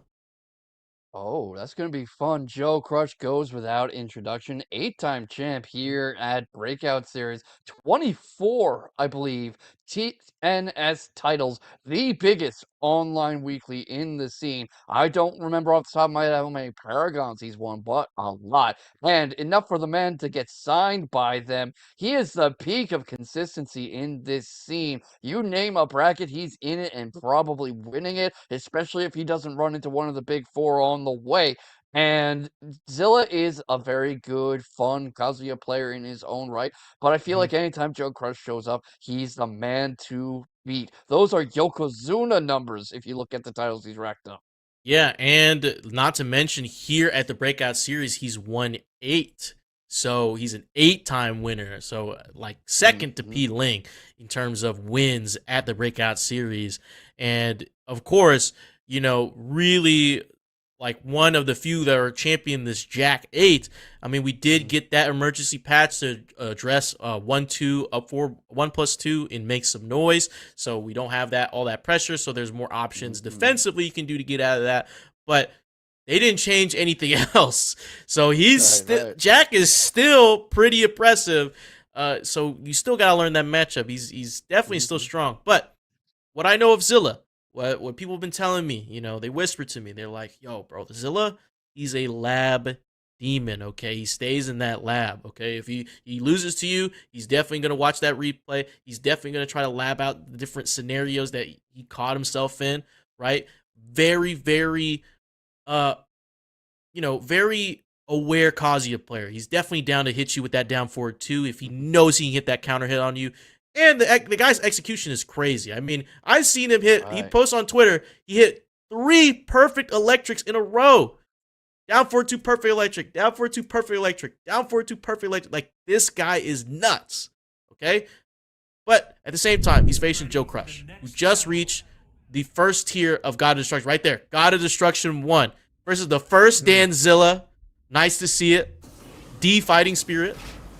Oh, is that Juggernaut? Oh, yeah. That's Juggernaut. Oh, yeah. I mean, you can say anything you want about Joe, but the man's custom game is unmatched. And frankly, I'm just glad to see him not running the FNAF. Just throwing it out immediately. Yes, instantly, immediate heat engage, immediate wall pressure, gets the gamma going, gets the flex going, goes for the shoulder charge, still scurries away, but he can't get away from the pressure. He hasn't pressed a button against him yet, DJ. Oh, it caught him on the heat burst cancel. A perfect round to start out the set. Zilla has to find his footing here. Joe Crush just really comfortable. Yeah, went for that Parasite Fist, Demon Paw, went for the electric immediately before it, gets the heat engage, goes for another electric, not going to land it. Right now he's trying to keep Joe Crush on that wall, keep up the side pressure, keep up the offensive momentum, not let him get up, because Joe thrives so much on being able to pressure and bully you. Yeah, and look at that change after, that little heat dash, you just pressure with that down jab check, but Zilla with the 1, 2, 3. Ooh. Yeah, and that's how you know that he's such a lab monster, like you were saying, to be able to capitalize on those little gaps in Joe Crush's plan. He's already bullying him back towards the wall, brings out the Patricide Fist again, breaks out a lot of stuff going on. He's able to block that, DJ. Oh, yeah. Zilla, Lab Demon, but at the same time, really aware of what Kazuya can do. But Joe Crush doesn't care about any of that. Gonna get this combo, though, into this Oki situation. Oh, get the sidewall, regenerating heat. Low? Yeah, just not letting him get up. 1 pixel of health left. Breaks the grab. Ooh. Man. Great time for that. Great time. I mean, look, Kazuya thrives on having heat. One of the stronger tools that he has is in heat. So, I love seeing Zilla's heat management, not wasting on a heat dash when he could just extend a combo. But at the same time, he's playing pretty patient. He's waiting on Joe, trying to see what he can punish.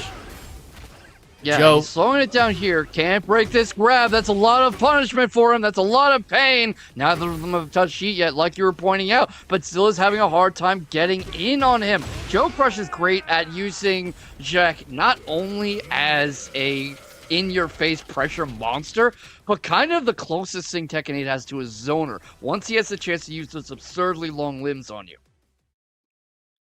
Absolutely, man. He has that zoner. Yeah, you're right, K-Vox, because it's just a lot of pressure. I mean, and Joe Crush called out that Zilla was going to throw that down forward too. So he ran up, but then started backdashing, right? Just to bait out that down forward too, and then he can get a whiff punish because he has that range with Jack 8. Plus, there's so much legacy knowledge going on. I mean, Jack versus Kazuya, that's straight up Tekken 1 stuff. Yeah, but, we got some wild, wacky shenanigans for Season 2. I'm waiting to see, some of these new moves that be represented from Zilla after the Season 2. Good punish with the Tsunami. Kicks 4-4-3. Doesn't get it, though. Good sidestep from Joe Crush. He stays right in his face. He backs off a little to restore momentum. Blocks the perfect electric wind god fist, or the regular one, either way. Right now, you see them playing a little more patiently, don't you, DJ? Oh, but getting caught right here on the approach. Joe Crush finding the timing. Gonna push forward with the make some noise. Yeah, that finally comes out, and that's the thing. You don't see Joe Crush really spam that. He usually uses it as a combo extender. That's what you use it for now, because now it's you can react to it, and you can also have any option to get out of that loop. So, but Zilla still getting hit. Can't break the grab. Not this time. Gets forced to back off. He's caught in the knee. He's caught on this wall. Oh my goodness, right up to a more literal wall. Breaks this grab though. Blocks. He's trying to get out of this. Gets two up and blasted. Yeah, good punish on the shockwave right there. That down back 1-2 from Kazuya. That little shockwave. It's minus 19 after that. So, but he has a little bit of pushback. So you got to have a good range move, and Jack has those moves. Oh, tried to twin pistons his way out of there after blocking that low. Yeah, Zilla is trying to stay in this, trying to force the round another way down. He's trying to get at least one round on Joe Crush. You can't blame the man. What do you think his options are here to get through this? Needs to fish for those counter hits. I mean, find the Mishima game. Got that down 4-1 right there, but didn't commit to it. Right now, he's not quite able to commit to anything. Joe Crush is staying right on top of him, has the crouching jab ready. He's got Rage active, but with 7... Oh, look at this! That was just disrespectful! Again and again with that low, and it finally chips Zilla all the way down. Yeah, I mean, I think Zilla might have tried a low parry, but I think Joe Crush hesitated just a microsecond. It's a microsecond, and then throw out another low just to catch Zilla. And I mean... he's a repeat offender, man. Like, it's that conditioning. It's that no mix-up. I mean, there's nothing to be ashamed of with losing to Joe Crush 2-0. I mean, who has not fallen that way? He is one of the winningest players in all of online Tekken for a reason. And you know, in Texas Showdown, I don't think the man made top 8, but one pelt he brought back home with him, a little guy named Sonic Fox. Absolutely. I mean, it was just at the ends of season 1. You know, that was a really stacked bracket for Texas Showdown. It was. It was a wild bracket. Even I competed in it, and you know, I went 1-2. Thank God I didn't go 0-2. Hey, here it is again. Yeah, there it is. I mean, Joe is just the epitome of, I will do this thing until you show you can stop me from doing it. And that's what that series of lows was. It was the same move, same timing, just again and again until Zilla broke, because Zilla couldn't get that low parry off. Yeah, he couldn't get the low parry, or just, you know, wasn't ready to just block or punish, and couldn't. I mean, once you're in that situation, you're in the corner, you can't really back out. So, you know, it was just a tough situation to be a part of. As, you know, K-Vox let the people know what we got for our next match, man. It looked like a heater. It is. It always is. This has been Grand Finals in TNS, and this has been top bracket matches in Paragon. This has been all over the place.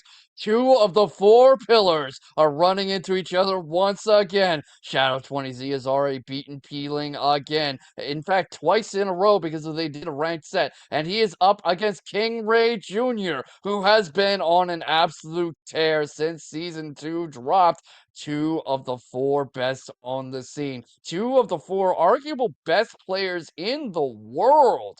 Not just in online NA Tekken, because of the caliber of opposition they regularly fight and beat. Don't forget, Xiao 20Z is a TWT Finals regular, and now, at any moment, it's going to be winners semifinals here in Breakout. Yeah, it is something incredible just to see these two play. I mean, of course, they play in Level Up Expo. King Ray Jr. just said in the chat earlier, he's man, I guess got to face Shadow. It's not because, you know, Shadow plays Zafina, but it's like Shadow's a great player, but also playing Zafina. So it's very, very annoying that you're playing a good player and also on a character that you might find annoying as well. So, but at the same time, people could say the same about King Ray Jr. if they face him, you know, with that Oscar. Yeah. So, you know, we'll just have to see how that plays out. But I mean, like, these two played over at Level Up Expo, so I mean, it's gonna be a good match no matter what. Yeah, and when you have players who run into each other this often and form a true rivalry because they keep playing each other again and again and again everywhere they go, they keep running into each other. You have to factor in just how familiar they are, not just with their characters, but with each other. They know each other's tricks, their habits, the way they get when the end of match pressure is getting to them, and that just elevates us into a whole new game. Absolutely. And while we wait for them to settle down, you guys should go in the chat, type !Matcherino right now. Visit that website, log in with your preferred login, and claim some codes. Or if you're feeling generous tonight, add on to the prize pool. We have 5 codes remaining, ladies and gentlemen. So prize pool currently sits at $111.25. Claim those 5 codes, add 25 cents to the prize pool. And yeah, let's see how these two are going to go at it. We got Phoenix Gate again with King Ray Jr. and Shadow 20Z. That might end up being Shadow 20Z's lucky stage tonight. We saw how things turned out with P Ling, but with how aggressive King Ray can be with Asuka, might not be a great place, especially in that early match part of the stage before it really expands. Yeah, and of course, you know, in this closed section of the stage, this first part, you know, you got some walls. It's pretty small. I think it's about the same size, maybe as not the arena, but just a little bit slightly larger than the arena. And Asuka really benefits when he gets into the wall, but at the same time, as Athena pressure is mad. Yeah, but great defensive awareness from King Ray Jr. to block that entire opening storm, immediately get heat, immediately charge up, and already Shadow 20Z just fighting very much on the back foot. Has barely been able to lay a glove on King Ray Jr. to start this set. Oh my goodness, and we get a wall carry, and it kills King Ray Jr. 14 hits, 99 damage. Oh, and we get a counter hit right off the rip as well. I mean, did people think I was kidding about how aggressive King Ray Jr. can be? I mean, you gotta go big or go home with the Oscar, man, because look at this. Yeah. She hits big, hits the wall. All right, good thinking on the tech roll to get to King Ray Jr.'s side, but right now he's still locked in front of him, not really able to get much counterplay going. Might be fishing for some lows, as Rage if he wants it as a way to reset momentum, but Heat's active for King Ray Jr. The Heat Smash comes out. He's still got Shadow 20Z backing up. Yeah, Shadow 20Z not trying to retaliate, not moving, just letting King Ray just move forward. But we see just a little bit, just poking a little bit. Oh, gets here the we go, heat DJ. engager. Oh, yeah. There's a little bit of help. Get a wall blast. The Phoenix. Yeah. Oh, can he follow up? He can. Does he? Oh, he goes to the Rage Art, DJ. That's going to take the round. Oh, yeah. Does this kill? I don't know if this kills K-Vox. If it doesn't, it puts him in position to get finished off. Shadow is so good at capitalizing. See what I mean? Yep. Ran up, hit him with the little low. Tying up the set, tying up the game right now, 1-1. Tying up the set too, if you think about it. Technically, we want to be real technical about it. You're not wrong. I mean, it's 1 round apiece in the set, first game. Oh, but you know who doesn't want to talk technical? King Ray Jr. He just wants to rearrange Shadow 20Z's teeth. Gets parried through though, gets the armor. Oh, Heat Smash! Into the floor burst, DJ, into the aerial combo. So much damage piling up. Gets the tornado, gets another one, gets him on the ground, takes the round with an Osaka combo penalty kick. Oh my goodness, and the Sashiro into Demon Slayer. Starting off the round right here. King Ray with the power crush. Inner strength. Safe right there. Oh, gets caught trying to step. So much great health back for Shadow too. Yeah, hit the heat engager too. You get a wall carry. Does get the wall carry, splats him. This might not be able to get anything done. Right now is a tied up game. Already a final round, DJ. And I can already tell we're going to be here for a while. Oh yeah. Starting off with the Sashiro again. The Demon Slayer. Going through plus frames. Don't press. Shadow's going to get that tornado right off the rip. Heat burst to extend. Doesn't convert. Oh, doesn't get him with the heat engage. Tries to follow up, tries to catch him on the ground. You've seen him go for this Oki again and again, DJ. Doesn't really pay off this time. That's a lot of great health coming back for Shadow, too. Oh, yeah. Oh, Dragon Wheel kick to launch! King Ray Jr. He's got a combo. Hit him on the ground. Takes the first game. What a way to take it, too. Off one Dragon Wheel kick. We're going back to the lobby now. Probably just the stage switch. But, you know, Shadow 20Z does have an awful lot of characters, so you do wonder. Oh no, we're going straight back in. I didn't even get to finish that thought, DJ. Oh yeah, what a duck into Dragon Wheel Kick again. We're going to see King Ray just absolutely dominate. We get to the wall. So much damage. But remember, this was the story of the first game too, and then Shadow 20Z found his moment to come back. He plays defensive, he plays a bit of a rope-a-dope game. You see him trying the side steps. He's getting shut down at the moment, but it might just be a matter of time. Oh, nice heat engager. I'll get in the counter hit. Catch a King Ray mashing right now. And I need the plus frames. Heat burst avoids it. Oh, that was an interesting little interaction. It looked almost like the heat burst got caught on that little wall outcropping. It looked like Shadow just stepped a little bit, but didn't realize he thought he might have gotten hit by that hit burst. But yeah. You know, caught King Ray mashing. Got that round. That's something that is I don't want to say easy to do, but you can catch King Ray doing that because he can overextend on his offense from time to time. And once he smells the blood in the water, he gets very eager to finish the job. Oh, block right there, but Shadow's pretty safe. Oh, and Shadow 20Z firing right back. One more round to tie up the set. Yeah, and if anyone can do it, it is Shadow 20Z. I was telling you about that, how he will play so much on the back foot and then suddenly let it rip. He gets Sabaki for his trouble. He gets forced onto the back foot. Can't break the grab. Gets launched back again, DJ. Oh, yeah, that grab's unbreakable. Just got to catch the mix. And this time, King Ray Jr. went low, try to can. Doesn't get opened up, but the heat dash to extend. Shadow 20Z uses the floor blast. Yeah, uses that to extend, goes into Azazel mode. Right now, he avoids the heat. He keeps him on the back foot. He's getting launched, though. That tornado's there. Now King Ray Jr. has him where he wants him. Oh, good blocks right there. Try to heat smash. It gets interrupted by the Sabaki. Both players in race. 10 seconds left. This is where Shadow wants to be. He takes the game. Woo! Tying up the set.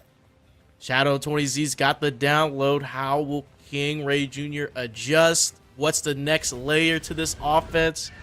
I mean, you just got to go big with that Oscar. Let's see if he can go big again. Block. I mean, I had been going to talk about how Shadow 20Z is so famously good at playing the clock, but he didn't even need to that time. Went straight for the kill, and he's already continuing the pressure. Tries to track King Ray as he gets up. Manages to go low again and keep him in the air. The block had to take that streak right there. Ooh, what a sidewalk to avoid the Azazel Claw coming down.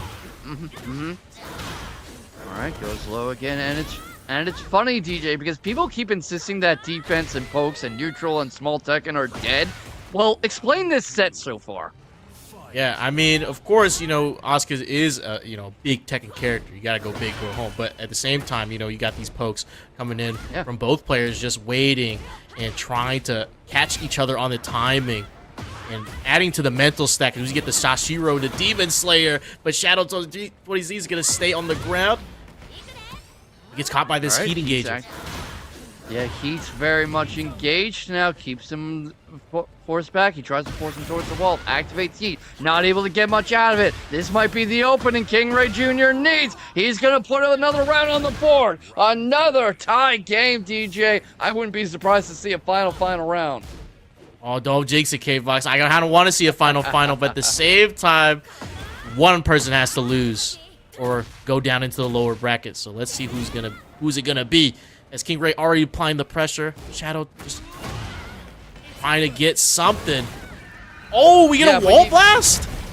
Another wall blast. That is great use of the stage from Shadow 20Z, and you see this from him again and again. He will back off. He will let people think he's being bullied by his opponent, and what he'll do is he will wait for his opening to come back in and strike. That's exactly what he's doing now. Blocks the Dragon Wheel Kick, capitalizes on it, keeps the combo going. Can it reach the wall, DJ?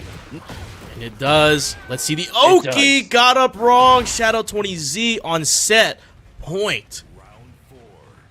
already on set point. If you're King Ray Jr., you are really searching for a way to get through this, to get a hold on Xiao20Z. Again, King Ray Jr. beat Xiao20Z at Level Up Expo. This is not somebody who's an absolute bracket demon for him, but Xiao20Z sure seems to have his number right now.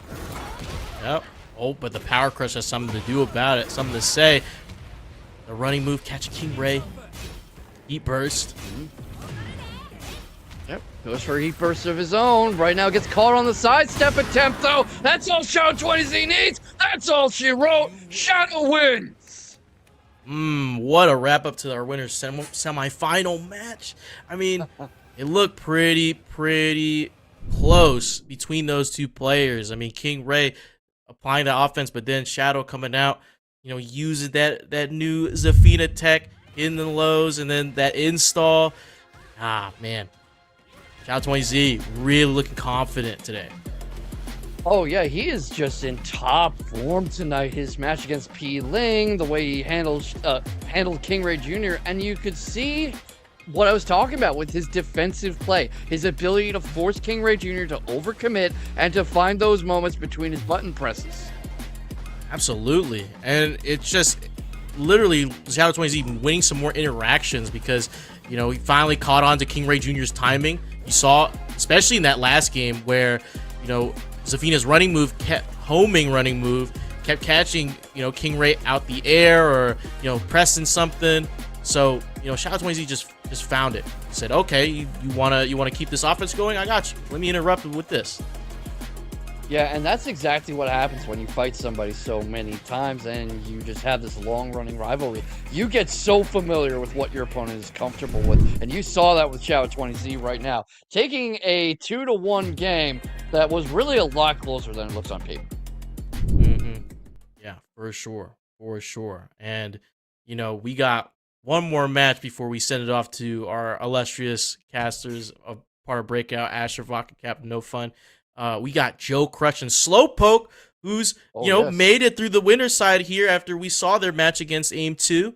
And, you know, let's see if Slowpoke can adapt to what we see in Joe Crush, who, you know, is not afraid to just throw out the dumb move, throw out that mega minus move just to see if you're paying attention, okay? We're not just doing just regular layer 1 stuff. You know, I might just throw round start Astral Hammer, right? Just send you up in the air. Yeah, and we are going straight into it. Hardly any room to introduce the match at all, so I'm glad you had a second to do it. It's the Juggernaut versus the Masked Wrestler. And right now you see him immediately trying to take the initiative, but it's Slowpoke who gets the better of the opening exchange. Yeah, we see a little bit of patience here. The muscle armor coming through from Slowpoke. I mean, that God Instruction 1 looking really nice, man. Joe Crush has just been a ranked demon as... Oh, we're getting the wall break. Immediate wall break, immediate push to the balcony. We'll see if he gets the balcony smash. We do! Oh, this is going to be a lot of damage, K-Vox. Already, we got the tornado. Didn't spend it earlier. Oh, missed it. Sidewalk the whole thing, get a wall splat. Slowpoke. So ready. You know, I'm starting to think he might be misnamed. Yeah, a little bit. Maybe Fast Poke. Maybe change the name to Fast Poke. Yeah, his pokes weren't quite fast enough this time, but that is plenty of time to make the download. We saw how quickly he was able to adapt to aim too, but of course gets caught on the particle barrier, goes a bit of an early muscle armor, and Joe Crush is an entirely different beast to adapt to. Absolutely, and I'm pretty sure Slowpoke's probably riding the high of being AIM-2, of course. That Blue Spark Shining Wizard coming through, feeling a little bit more confident in this matchup. I loved the thinking with the sidewalk as he waited for Joe Crush to get up, both to free himself from the immediate threat of a spring kick and also to potentially set up Oki, but it's just not going to be enough this time. Joe Crush already on his second round. Slowpoke hasn't really been able to take these individual good moments and string them together in a way that lets him take a round. Oh yeah. But, I mean, look, Joe Crush knows he can poke you down, but we get a counter hit shove into free heat engager. Yeah, you see him going low too, playing a bit of Joe Crush's own game right back at him. Jaguar sprint into the low drop kick, backs off a little, tries another shove towards the wall, but Joe Crush is just comfortable playing at this range. You can't really throw him off by retreating. Oh, what a duck right there. Went into Jaguar sprint. Joe Crush ready. Oh, the 4-2. Try to wind up the Saw that windmill. chart. Yeah. Saw that wind up coming. Who's getting on top of this slow-mo? Oh, that telephone pole of a left arm, DJ, takes the first game, no round Brown. But if I do say so myself, that was closer than it looks. Yeah, no, Slowpoke definitely has the right idea coming at Joe Crush, but of course, Joe Crush has that experience, man. He's a bracket demon. He knows what his pokes are, and especially in that last round, right? When he hits you with that low, he can extend into that full string. We saw right there, that low into mid, and that caught Slowpoke because he thought, okay, he's just gonna do the 2 hits and I can retaliate. No, you have to see if he's gonna go for it, and that's that mix-up. Yeah, and you also saw that Joe wasn't necessarily playing pure Mog that time. He was comfortable backing off, playing a little more defensive because he knows what King can do, how well he can bully you off Jaguar Sprint, how dangerous his heat is. And he's playing a more aggressive game to start off Try to do the now, 10 hit. He tried to do the head-to-head hit. That's what I'm saying about Joe Crush, man. He's always willing to just be a showman. He's just gonna do whatever to try to Mog you out in the match, and I believe that adds to mental stack too. Absolutely it does, because that just makes you feel so much more pressure, and you already see Slowpoke hesitating. He had a really hard time finding any buttons to press there, barely got out of that octagon corner, and just wasn't able to stop Joe Crush. But look at that sidestep into the heat engager, and now he's the one doing the driving, DJ. Yeah, there he goes. And of course, with that change, with the heat engagers, right, you're only +9 instead of +17. So you can't have those can 50-50s that some characters have. And Joe Crush able to retaliate right here as he gets a launch and pushes Slowpoke into the other side of the arena. Oh, and the 10-frame heat smash. You can't forget about that one. Puts himself on set point with it. And, you know, I'm not much of a nerf guy, but I do think that being 10 frames is a bit silly. I mean, hey, he drops a railgun on you, 10 frames, he needs that. He needs that. True. I suppose that's a good point. Right now, speaking of good points, Joe Crush is trying to bully him with these lows. You saw that in his last streamed match. Eats the Hulk Hogan leg drop, but doesn't let him do anything with it. Immediate counter tornado into the wall pressure. Gets the gamma going. Oh, good work staying down and getting up after that guard break. Moving in. Yes. Has a combo for this. Extending it. Jaguar bomb. Doesn't kill. Not gonna kill, but this follow-up might. It does. The low jab after the Jaguar bomb. Saying 2 can play at that game, keeping his life a little longer. Oh, that's a dangerous heat engage, though. Oh, ducked it. Ducked it after Great getting duck on sidewalk. Wow. You don't usually see much of Joe's defensive reactions because he's so offensive and so oppressive on the attack, but he can really just turn on a dime when he needs to. Oh, and this is dangerous territory. Oh, got up wrong, and Joe Crush takes a commanding 2-0 victory off of Slowpoke. I mean, Slowpoke had the right ideas, but Joe Crush, he's more experienced, man. He's gonna let that Jack 8 flow. Yeah, and Flo, he was very comfortable at any range of this fight, able to get this high-pressure wall game, like you saw with the balcony crush after the wall break, and just able to stay on top of Slowpoke whenever he needed, or able to create some range and poke Slowpoke to death as he came in. And let's not forget about his defensive play, too, because whenever Slowpoke really took the momentum, Jack 8, Joe Crush really quickly found a way to get back in things. Absolutely. I mean, Slowpoke has some good instincts. It's just that matter of experience and that matchup knowledge. And Joe Crush being so comfortable playing that Jack 8, that Season 2 Jack 8 to his fullest. And, I mean, still, Slowpoke isn't out of the tournament yet. Still has a run through lower bracket that he can go through to get that run back with Joe Crush eventually if he, can make it through. But, Joe Crush and Shadow 20Z moving up into that winner's side bracket looking pretty strong. But looks like we're going to go into a break here. We're going to swap out our casters. It's been DJ Simfix. You can find me on Twitter and Twitch and any social media you can find me at. And here at Breakout. But K-Vox, where can they find you, my man?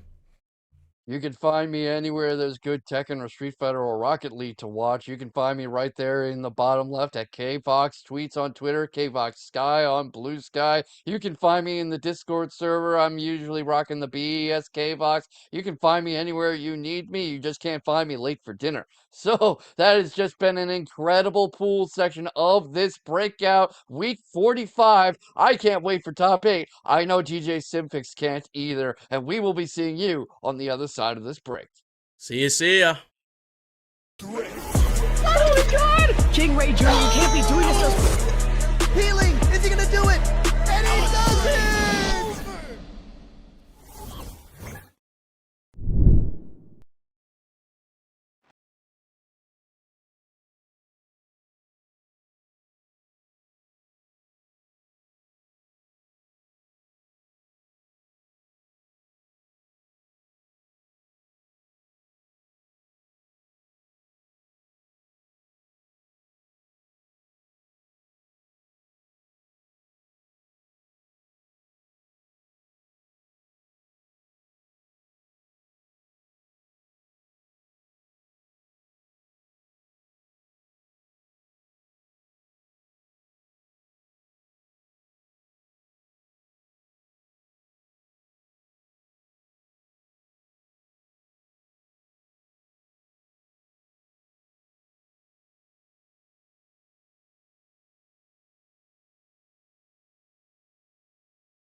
Don't take no loss, making no sense. Run up the scope, cause all I do is win.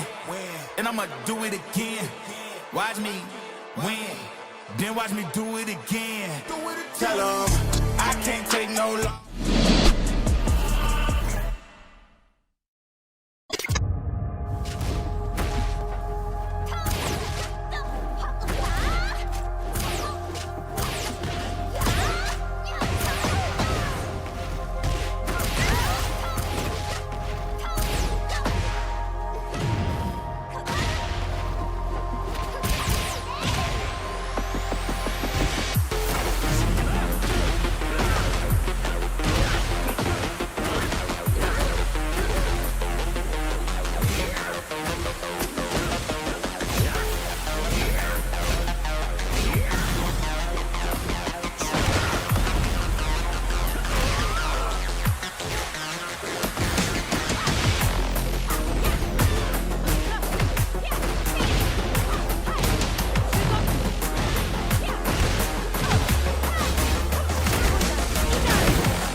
When I pull up, roll up, yeah. Hold on, wait a minute, yeah. Hold on, wait a minute, yeah. Hold on, wait a minute. When you see me coming through, wait a minute, hold on, wait, yeah. Hold on, wait a minute. I see me coming through, yeah. Wait a minute, yeah. Hold on, wait a minute. Bitch, I'm feeling brand new, cause I'm big business. I hate what they think about me, I don't care though. Too busy getting money, getting pesos. Big business, bitch, I'm stacking up my Legos. If you ain't up on my level, then just say so. I'ma paint the town every color of the rainbow. She thought she could do it like me, but she can't though. Still a bad bitch in designer or in plain clothes. They love my husky ass voice, so they wanna throw me bankroll. Hold on, wait a minute, yeah. Hold on, wait a minute, yeah. Hold on, wait a minute. When you see me coming through, wait a minute, hold on, wait, yeah. Hold on, wait a minute. I see me coming through, yeah. Wait a minute, yeah. Hold on, wait a minute. Bitch, I'm feeling brand new, cause I'm big business.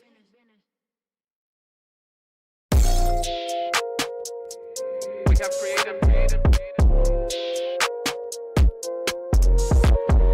They try to take it, I'm getting it back. And if they hit me, they gotta get taxed. I'm making hit after hit after hit, and I promise you, boy, every one of them slap. Hop on a verse and I body it quick. They never work, and it's why we don't mix. I don't got time for the fake, and I swear that I'll always say real, something they never did. Oh, they saying that I'm up next. I told them that I'm up now. Promise I came for the next. I needed honeys on honeys, cause that's what I'm worth. Show me the finish, I'm getting it first. Show me the best, and that's me and my worst. I need that money, I'm getting it now. I'm at the top, but I started way down. I told them hundreds of times that I'm really done waiting. I swear that I came for the crown. Oh, you should go and hit it right over. I was in a 4, leveled up to the road. Sonic, one more conversion could win this whole tournament. My goodness. The Ladies right combo should be dead.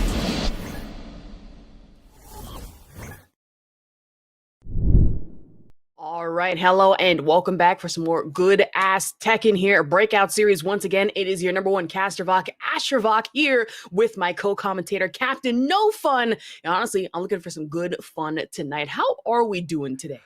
Oh, it's always amazing, especially since we are right at the cusp in the online sphere of just Tekken really going off. We just finished the finals, the top 8 of CFGC. That was an amazing one. Ty taking the whole tournament, and it really just feels like people are upping their Tekken game from Level Up Expo to CFGC, and of course every other online local, which is the breakout series for everybody here. Yeah, absolutely. I will say Level Up Expo was actually one of the few in-person Tekken events that, I've been to this year so far. Absolute fun. And in going, you can kind of see me in the background of the TNS stream. It was really funny at that, but being able to watch players like, say, Peeling, Shadow 20Z, and then, shockingly enough, Mr. Leapfrog was right there, so close, but managed to make an insane rip, tear, and run through most of winner's side and even losers here. Yeah, Leapfrog was playing really clean, and that's always we here at Breakout got to shout out the homies. And one of the best moments of Leapfrog was when he hit the Paul pose. But what we're going to really hit is this top 8 bracket. Let's look at how it's shaken down. Shadow 20Z winning with 2-1. Joe Crush dominant over Slowpoke. Slowpoke we did see at the CFGC. And right now in the upper final, we have Shadow versus Joe. Not a uncommon match, but a match that we have seen a few times. Yeah, absolutely a few times here and there. And Shadow 20Z, of course, just coming out of Level Up Expo, really putting belt to ass to quite a few people. I will say that Joe Crush nowhere to be seen, but I imagine back at home crafting the Mog style that has been Jack 8 throughout this season. I mean, a lot of us are very aware of how the beginning of that season was with Jack. It was not a fun time whatsoever, but then we have to go down into our lower bracket, and honestly, Slowpoke just waiting in the rafters for really the result after both Peeling versus Yoni, and then King Ray Jr. having to wait on King Serbot versus Running Joke. It would be fun to see the bear matchup here again. I would love to see that, but also there would be really funny just to see King Ray versus King Serbot, another breakout person here. Hey, we are dispelling the stereotype that TOs and commentators cannot play the game. So, yeah, BES there. Yeah, absolutely. Like that's been a thing for a while, and I remember I was watching a video that was sent to me the other night. Who was it? It was Ryan Hart versus Rip, and then Ryan going into this whole thing saying that I'm pretty sure I've won more tournaments than you've been a part of or commentate. I'm like, oh, wow, that's absolutely insane. Goodness.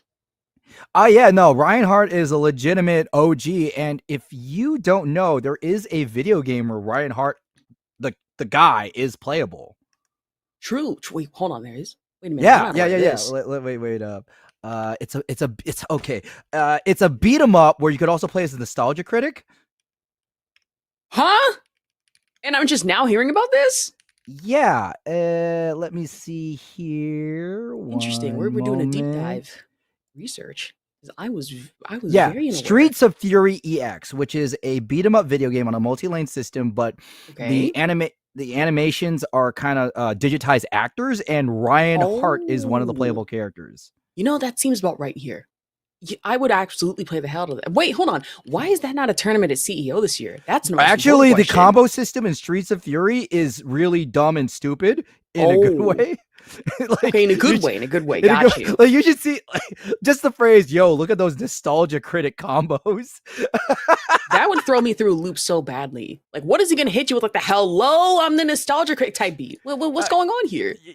Well, we're pretty much asking ourselves whenever we were going to see the nostalgia critic versus the Ryan Hart matchup, but that's neither here or there. We're here for some Tekken 8. What I'm really one thing I really want to bring to your attention, Ash, is have you noticed that in the Breakout series, a lot of the expected killers in terms of the cast are not here? We don't got a lot of Ninas, don't got a lot of drags. We have Jin show up.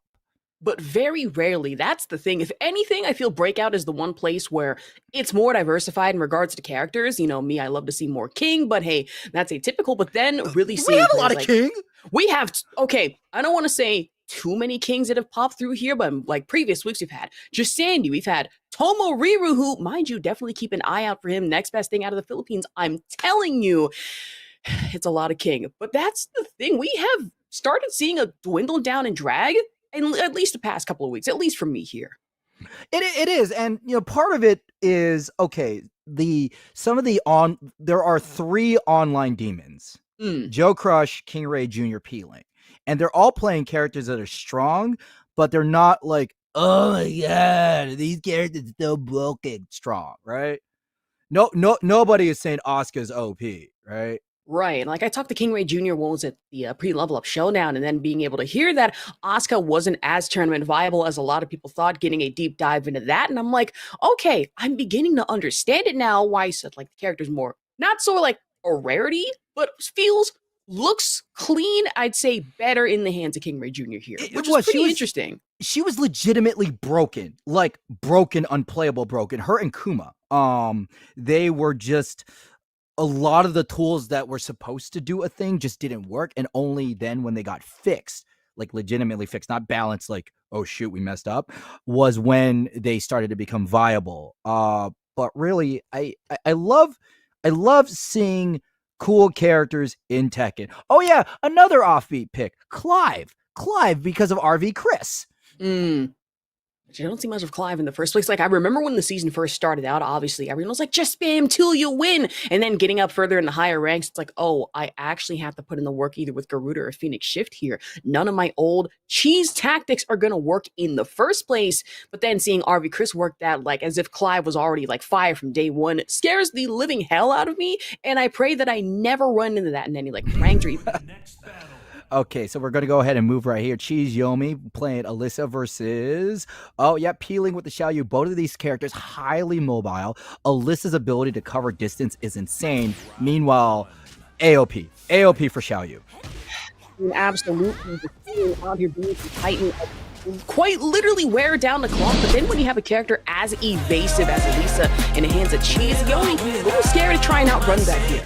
Oh, great pickup off of that launcher. And obviously, we got these Harlem Globetrotter combos. Extend to the heat early. I like that the decision. Make the combo work for you while powering yourself up at the same time. And low parry just right into the wall. Mix-up has to go for the spring kick here. And Peeling able to at least pop off with one successful grab. Tried it off the mid, but back turn immediately. Tries that back one into hit, but nothing found so far. And look at how Cheese Yoni is able to just use that jetpack to fly away. And Peeling, I like the decision to use Heat because if Alicia is flying, you could really floor splatter for a bound combo. Absolutely, but puts these just right into the neutral. Tried the up knee, but Cheese Yoni find anything except off the missile. AOP to at least try to bait something, anything here. Back turn getting a little scary. AOP again, right into the shoulder bash with the mix. Titan time strikes again, 16 versus 7% health. And you can really see that Cheese Yoni did have the life lead. I didn't know why Cheese Yoni was aggressively pushing Peeling, and Peeling with a few blocks in rage was able to just whittle down that life lead and take that first round. Back in AOP into the rise, but already on missile just flying abound. Try to destroy your stance chainsaw, but immediately engages with the heat. Good move for Peeling here. Yeah, we use that AOP to duck that mid. That chainsaw could really mess you up, but AOP says nah, put that chainsaw right back on the shelf. Chainsaws are out and they get benched for the heat dash, but still Peeling, great counter poking. And still able to get a little bit of great life back. I'm sitting here and I'm so glad the damage from the chainsaws got nerfed just slightly. And I imagine Peeling, thankful for that too, would have been dead moments ago. But Waning Moon right in the back, one mix-up. That's one more for Peeling. Easy 2 rounds for Peeling. Cheese Yoni is doing a great job, just doing the damage and getting some movement in. But, Peeling is closing out these rounds. And if you notice, we have been in small Tekken land, Ash. I mean, we really have. I mean, shout out to Suwa for really teaching me these things about small Tekken versus big Tekken, where Cheese Yoni really just trying to adjust for the pokes and go for those big Tekken combos. Meanwhile, Peeling just trying to poke down to burst down damage with majority small Tekken. Love to see it and really love more so the grab, able to break out of it. However, AOP backdash again, just trying to bait Cheese Yoni in, adjust the pressure. And did you see right now that Cheese Yoni was hanging out in stage 2? Yeah, range 2? Because Alyssa could do that, but Peeling scouted it. Alyssa can only do a finite amount of moves to approach. And if you know, it's much easier to whittle it down on your mental stack. And of course, Cheese Yoni had to pop the heat just for a quick bit of escape here, but that's going to be the overhead right into the ground. Head toss bomb spam. 9, 10, 11, 12, 13 hit piece combo. No biscuit included. Nothing dry about it. 30 versus 4% here. 2-1 so far in the rounds. Can my meal without biscuit, does it at least come with sauce? Well, yes. Do you want honey mustard or do you want sweet and sour? Do I pay extra for getting a second one? No, it's free. Oh, thank God. Then I get 2 of each. Well, yes. Why have 1 sauce so you can have 2? Why have 5 sauces? You can have 9, but I can tell you right now, getting saucy off the kicks right into the burst for Cheese. Yoni expends the heat, but doesn't even need at this point. Chainsaw chip damage full force, but Peeling. But Rile back, wastes the heat just a little bit here, but has to find something. Negative shred of health. Getting a little scary here, but side step. Hatchet slide for Cheese Yoni. Yo, we talked about that round, and right now Cheese Yoni with the cheese sauce says that round was nacho round. Exactly. That's my round. You see that over there? That's my round. Mine. You see this hop kick? Listen, not gonna work out the first time, but if it ain't working out a second, we're going for the sidewalk instead. Okay, you gotta be really careful, Peeling, about whiffing these buttons in neutral. Cheese Yoni has yet to pick up where Peeling is whiffing buttons in neutral. There is ample opportunity to hit something, but you can see how Peeling is using these moves to advance and then continue pressure. And Cheese Yoni just playing from the distance, trying to get those hop knee launches, but nothing working out so far. Peeling, knowing when to block, adjust the pressure off the 1-2 mixes. And then, of course, popping the heat pirouette, just try the destructive stance. But Peeling, reading like a book, not working out sidewalk. Get that out of here into the wall mix-up. 1 to Peeling so far. A really hard-fought round, a hard-fought game for Peeling, but one thing that we really want to talk about is that the chainsaws have been negated by Peeling, either through AOP evasion or just raw counterpoking. And honestly, it's a good way to read those too. I mean, no map stage or change here, just right in the rematch, but really able to duck the chainsaws, destruct the stance. Like I said before, did get properly adjusted, so no more damage to have to worry about. Even then, you want damage. Hypnotist stance back 1, working out a little too well for Peeling after AOP, but instead gets launched. Okay, beautiful approach from Cheese Yoni. They both trade, but Peeling gets the better of it, able to reclaim that space lost, and Cheese Yoni gets swept on while stepping back. Man, can't even sidewalk left, sidewalk right. I mean, Cha-Cha real smooth, best as he can in the moment. And thankfully rewards you a little too well here. Destructive stance for the chainsaws just right into that 3/4 mix. And back up against the wall. Peeling having a hard time rolling out of it. But you wall bounce right into heat. Smash, you're going to get just that. Cheese Yoni is really getting caught whenever they want to step and punch. It must be really frustrating to be in Cheese Yoni's shoes. Gosh, I mean, genuinely so. As much as you want to cheese right through it, no name pun intended. Gonna be harder to do that, especially Peeling, knowing when to read the evasion game. And Hypnotist stance just with the AOP mix-up as well. Sidewalk back in the stance, though. And a chainsaw mid-low mix-up. Okay, and still, Peeling had the wherewithal just to get a little tiny jab. Just puts the chainsaws away, but Cheese Yoni puts them out one more time. Decides to cut the legs. That will negate the AOP. And finally, we start Tekken, but we're going to get splat. Oh, and a big mistake to go for the hop knee launch at that one. Peeling, popping the heat right in the middle of it. Guaranteed tornado after the fact. And a wall ender to get you one more round here. Not only was the hop knee unsafe, but it's very easy to spot. And Peeling what a great use of resource to get that round, putting ourselves at game point. Gosh, I don't want to sit here and say that Cheese Yoni is becoming a little too reliant on it, but whenever Peeling just shifts out of AOP or even Hypnotist stance in the first place, Cheese Yoni probably relying on it, just trying to find the launch, but then Peeling, proper read in the last one, and a clean punish out of the fact. Okay, oh man, rocket punch to the back of the head. Excellent one for Cheese Yoni, but still, Peeling, not afraid, and the sidewalking for Cheese Yoni that they're implementing in this round is doing wonders. Ooh, and the hold back to pop the heat, but the wall bounce right in the middle of it. Cheese Yoni, and caught off guard at least momentarily, sidewalk the animation, and a back wall bounce again from Peeling here to straighten the AOP back dash. Okay, here we go. Who's going to be the Titan of time? Uh-oh, right now Cheese Yoni's time in this game is running out, but the down forward two is, that could have been the round. And take it away, Ash. Listen, you want Titan of Time? Listen, watch this Titan of Cinematics. 1 second left and Peeling able to take the round here again. And if you're Cheese Yoni right now, I could really empathize what they're feeling right now. That down forward 2 launcher with Rage, that was the round, but the drop combo set it off. It could have extended it by at least one more round, but, them's the breaks. And unfortunately, we're going to have to put a brakes on Cheese Yoni's round as they have been eliminated from the tournament. Thank you for playing, though. Thank you for showing us what Alicia can do. Very hard-fought set. Man, hard fought set, and not only that, watching both of these characters go back and forth, you can see how evasive it was, really, with the Elisa and then with the Xiao Yu at that, where there was one hop knee missed. I mean, 9 times out of 10, Peeling was just there to completely punish it out of AOP straight up. I really agree. And this was just strictly small Tekken, barely any combos, and the moment Cheese Yoni went for something big, Peeling had the answer. I mean, true, in a game that's known for big combos like Tekken 8, I mean, you go back to Tekken 7, I mean, sure, the combos were there, not as powerful or as effective compared to this game, but goddamn, Peeling really made it so. But honestly, really calculated, very cold with it, lots of great reads, actually lead him to 2-0 here. Not to mention, each round ended with at least, 10 seconds left on the clock? So this was, at least, man, we're going to be here for a while, Ash. We're going to be here for a hot minute, but if it means being able to pop out with the Captain Novak duo, which I'm saying, if anyone's looking for this to be in person, just hit us up. We're both in California. We can probably take the same train, maybe. We can take the same train. So you want to run with Captain Novak? Because, wait, is it better if it was you and DJ? But we got Black Asian, so we could be Team Rush Hour. Oh, not this again. What? Oh, goodness. This is so funny. It's funny as hell, but at the same time, I imagine one of my TLs from SoCal's probably watching this like, Ash, I'm seeing you in person either like next Friday or at Chains of Fate monthly number 11. What's going on here? Oh, by the way, I just want to let chat know I am not SoCal Suma. That happened to me. Not again! Not again! No!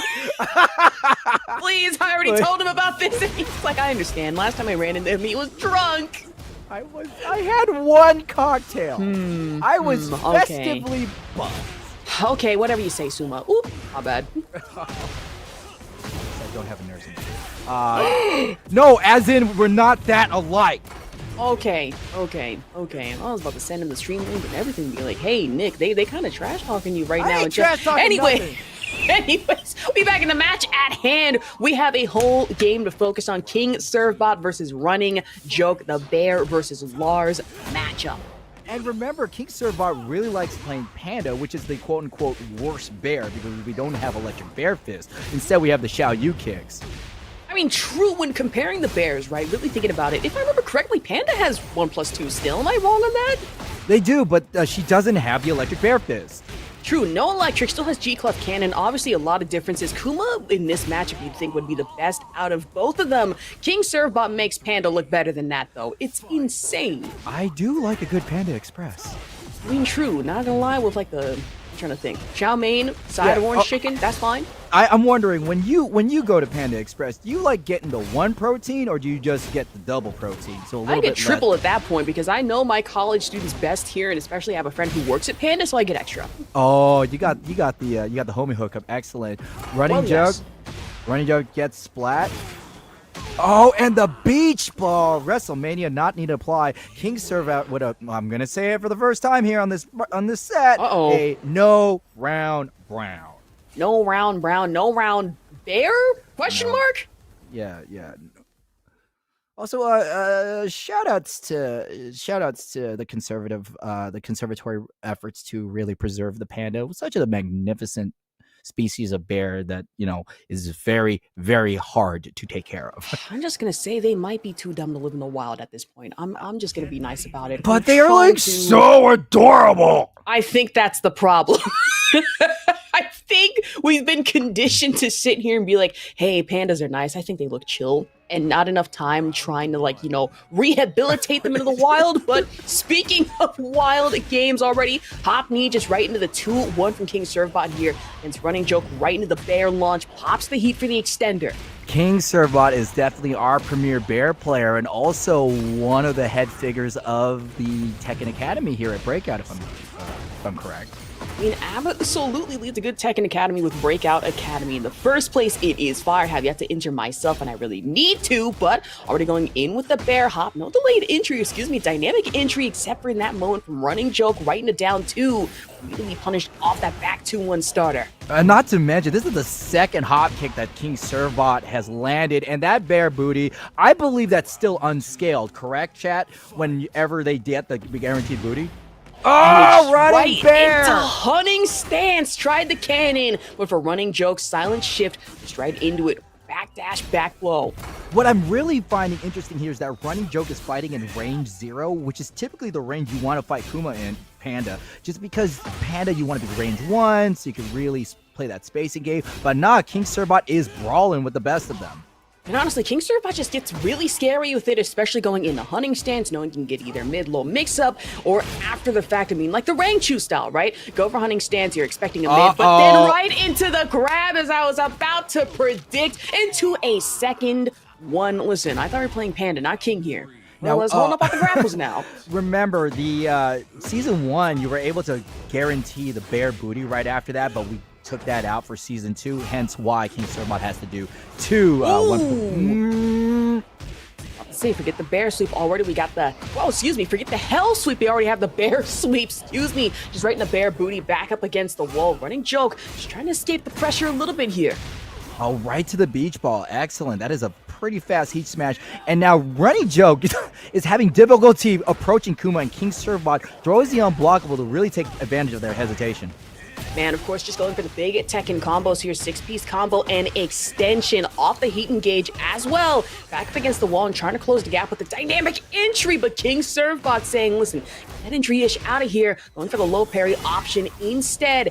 Now being forced to play defensively, still able to break out of the grab, however. Yeah, this is not no 6-piece tender combos. There were definitely bones in those hands and wings that were thrown out there. Oh, big starter from Running Joe. I mean, absolutely running joke out here saying, let me get a Mick pick 2, let me get a Mick combo 2, if you will, but 13-piece included at that one. The heavy hand hit after the fact, the electricity just abound. King Servbot having to go for the cannon hits instead. Every time Running Joke is looking for something, okay, high wall splat from Running Joke, King Servbot stuck in the middle. And finally, Running Joke gets 2 rounds. Oh, not finally. We are tied 2 rounds apiece, but King Servbot 1 round away from taking the game. Man, already in set point, you can be scary with it, but into the shift, running joke. A down back 4 starter is no joke whatsoever. I can tell you right now, King Servbot, though, is put in a bad position in a game that really rewards aggression. Last thing you want to do is play defensively here. Oh, there's nothing defensive about that G-Clef cannon. What a really big combo starter. And King Servbot charges up, sits down, No unblockable there. And the bear sister kicks only worked just for a brief moment. Try G clef cannon again, only one little bit. Hunting stance though guarantees the armor and the crush at that. Running joke has been eliminated. Unfortunately, this running joke has met their final punchline and will be out of breakout. Did you just giggle? Did I hear a tee-hee from you? No. That wasn't me. That was that was the ghost. That was my roommate. Sure. Cool. Excellent. Well, anyway, thank you, Running Joke, for showing that. I really liked how Running Joke played the aggression game in the second game, because this first one right here, this was all King Sirbot. I mean, absolutely. King Servbot in the first game especially didn't even give Running Joke a chance to really pop out, with the traditional Lars moves that we see, down 2, maybe down back 4 here and there. Dynamic entry, or even the silent shift side swap, out of the door completely. And Lars is complex of a character as he is. King Servbot saw that and said, listen, I'm gonna go for 1 grab. I'm gonna go for 2 grabs here. I'm gonna make King look like a joke here. Oh, yeah. Well, and we're not even talking about Running Joke, too. But here, this was that aggression here. Running Joke did an amazing job just piling on the damage. But here in the second round, we see an early lead from King Sirbot and just reads the button press with the Hunting Bear 1+2, takes it with 2-0. The wild thing at that one, I swear, hunting stance has to be one of the scariest things to really watch out for, because you have plenty of stuff really just to look right. It's like, am I expecting a mid? Am I expecting the low off the charge claws? Or am I going to have to try to tech a throw here, especially off the bear grab? Yeah, it can get frightening. You have a very annoying poke in terms of down 1, and the thing about the annoying poke out of stance with your typical character, not every character in stance with like a little poke like that stays in stance. That is true. Man, I love Tekken. Tekken 8. I love this game. Not really, but I do love this game. That's a controversial opinion in this day and age. It really is. I remember when I was at a local one time, and I said, I love Tekken 8 Season 2, and they jumped me. They all jumped me. They threw me off the balcony. They jumped me. Oh, so you fell off the balcony like at Lee's house? Well, yes. That was me. So what happened was you fell over, and then somebody looked at you as you splatted on the car and be like, damn, he's not going to be in Rush Hour 3. Yes, that's exactly what happened. All because I said I like playing King and I like Kane's chicken. And I imagine King Ray Jr. is just going to apparate behind me and be like, yo, I'm sorry, what were you saying about that? Wait, frightening. King Ray Jr. doesn't like Kane's chicken? No. And he's anti-King and he's anti-Canes. It is the funniest thing possible. I was talking to him at the pre-level up showdown, and I said, hey, am I like permabanned in your chat because of this? No, you just permabanned in my head. I'm like, huh? So one thing I want to do is, speaking of like chain restaurants, is we're planning to go to Beast in the East in Virginia. Okay. And their facility, the tournament, is near a Waffle House, so I want to run a Tekken set in the Waffle House. Can you imagine that late night Waffle House Tekken? Well, yes, but speaking of Waffle House, or besides Waffle House, you already know what time it is. You really do. I know, it's king time. Slowpoke with the Jey Uso yeet sunglasses. It's day 1-ish abound, I can imagine that. But versus my other favorite person here, P. Ling, it's going to be a conflict of interest for me. But either way, as long as I get to commentate some good ass Tekken, that's completely fine. A wave would try that 3-2, but wall bounce in a back one like we do like to see from P. Ling here. So one thing that was really interesting about Slowpoke's game over at CFGC was the wave steps to the stagger down forward 1 and the heavy use of the forward neutral 2. I'm wondering how this is going to come into play, especially since P. Ling can duck a lot of mids.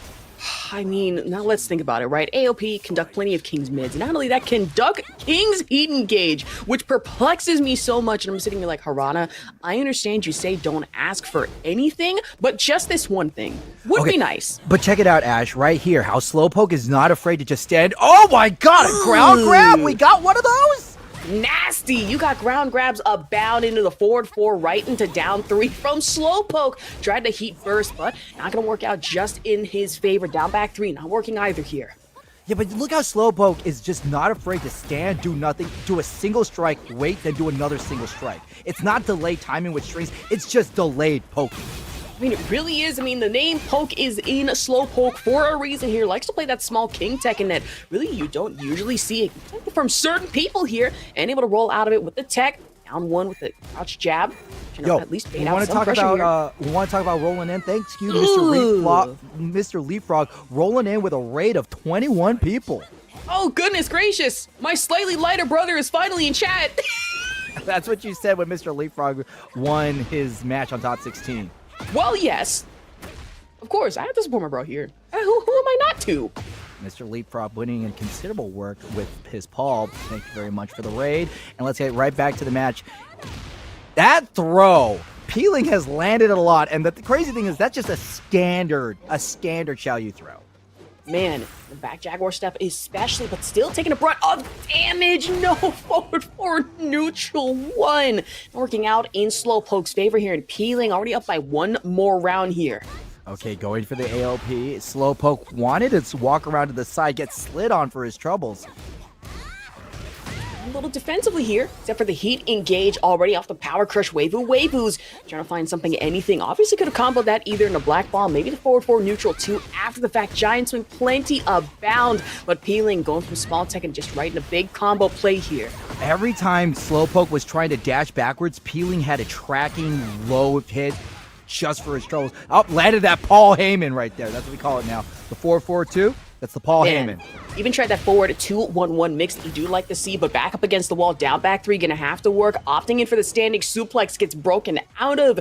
Now Peeling, maybe trying to play for time again. Wall standing four. Right into the alley kick's gonna be enough for Slowpoke here to tie the rounds. Beautiful punish off of that. Just standing forward to the low four. I like that. They just wanted to make sure we got the damage. And big there we damage. go. King Bread and Butter, the up four, 3+4 after the fact, just right into the Jaguar charge too. 3-2-2 hold charge.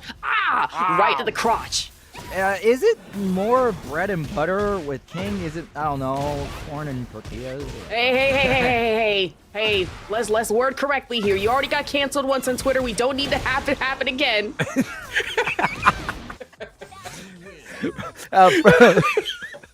First to 10 me. First to 10 me. No!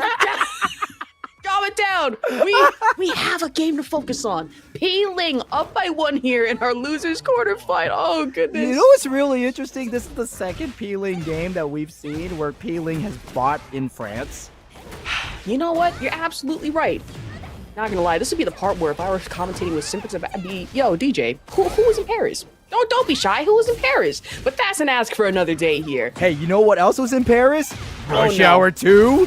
Well, true. No, Rush Hour 3. Rush Hour 2 was specifically. Yeah. Let's get our movies right here. You're right. It was get our Rush moves Hour right. 3.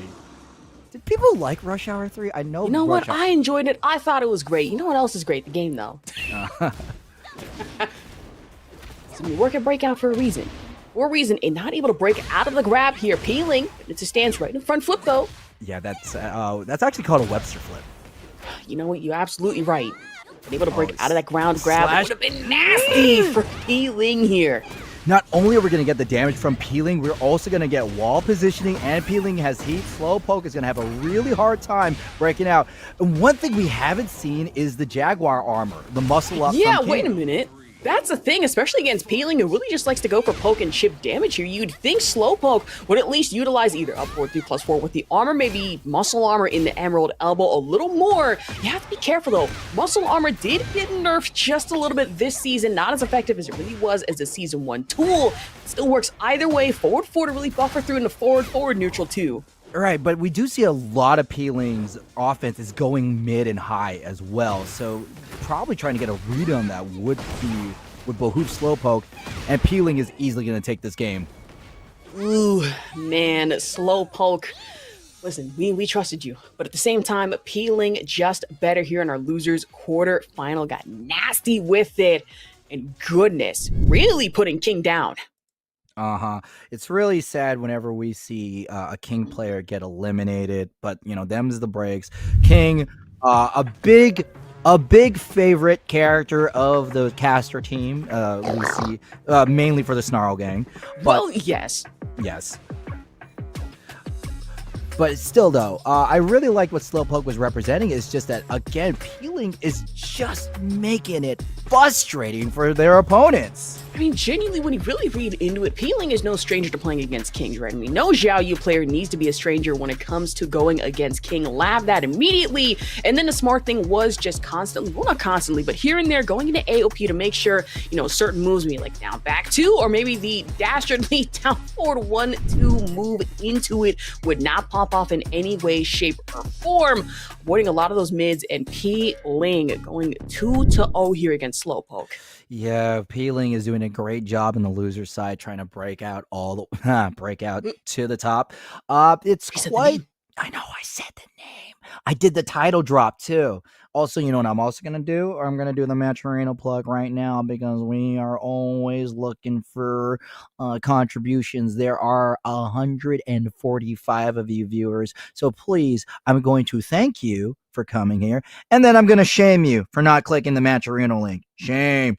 I mean, absolutely. It's almost the end of the week. Some of you probably have either a weekly or a bi-weekly paycheck in your pocket as we speak. Also, if you feel so inclined, there also is a donation button right there. So if you want more contributions to players in regards to funds, if I remember correctly, it is a winner-take-all possibility. I mean, I'm just saying.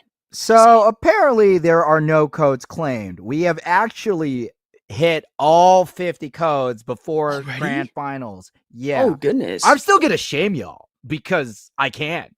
I bet you already. Exactly. I bet. To those of you who picked up a code, thank you. For those of you who probably looked and said, I'll do it later and didn't, shame. Yeah, it doesn't matter if you didn't contribute or not. The fact is that it took us to remind you for clicking this link, regardless if you gave us your 25 cents. But hey, that just means we could chill it a lot less. Also, check it out, Ash. Look at that big number in the Matcherino. Ooh. Oh, wow. $151. Oh, goodness. And to think when I started off Breakout week 1, I look and I'm like, oh, wow, we got like $4, maybe $10. That's fire. Look at that now. And I'm like, where did all y'all come from? How did this happen? Dude, it is so crazy. If we want to talk about the grind, the Breakout grind in terms of like what this team has accomplished. Back then, like, woo, $5. And like, let's go. It's $100. No, it's insane to think about, right? When we first started off with Tekken and Craze, really just threw me in there and say, hey, I understand you're here for the finals, but we're going to do you with like Tekken 8. I'm like, you know, I'm asked at this, right? With Mr. Leapfrog. And I'm like, I don't know this dude. Who am I supposed to work with? I'm scared. And then like a few months later, I'm like, oh gosh, I'm actually working my first major land event coming up like this week. Who would have thought? Here we go. A battle of the kings. This is a real Royal Rumble to say. King Servbot versus King Ray Jr. No, because I saw Patty. I saw Pandy Servbot. So no, that says Pan Daddy Servbot. Oh, goodness. The absolute insane name. Even absolute insane moves that are coming out from King Ray Jr. right now. Just up against the wall pressure. King Servbot can't tackle out of this mix to all holy hell. And all it takes is one last low to really seal the deal here. By the way, thank you, Jackson Betta, because Jackson Betta donated $38 to the pot. Ooh! Jackson, we do appreciate it here. Thank you so much. Every contribution matters, and these players, of course, might thank you for the extra DoorDash money. Oh, dude, yeah, that we could probably get one of those BOGO deals off of DoorDash. Ooh, I'm about to say, Wingstop, buy one, get one free? Hold on. We once did buy one, get one free burger and fries combos. Oh, okay. You're making me hungry here. Because I got $17 to my name, and I cannot order that. Okay, King Ray Jr. pressing. And this is going to be the round for King Servbot. And you can see the amount of respect that King Servbot put on King Ray Jr. because King Ray Jr., we know this kid got clutch factor and can land a revenge rage art. I mean, really, let's think about it, right? King Ray Jr. has multiple names here. Not just KRJ, but Clutch Ray Jr. I've heard King Rage Art Jr. I've heard Anti-King King Ray Jr. So wait, Anti-King Ray Jr. as in the strategy, or it's like King Ray Jr. playing patiently? No, just Anti-King King Ray Jr. as if he hates King players. I do not blame him for it. But even more so, really packing on the pressure against Servbot here, the Panda. This has been a very fast and furious round. Actually, a set. It really... Oh, dude. Off of the back three. Yeah. Panda's normals are extremely long, so those evasive actions that Oscar could take, Panda could still reach you.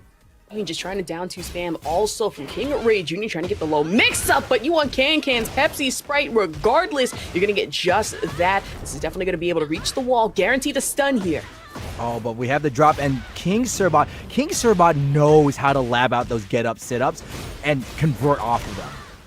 Absolutely, the bear scissor kicks into the bear bounce, roll up, guard break, back up against the wall too. King Ray Jr. starting to feel the bite here from King Sirbot and the bear booty.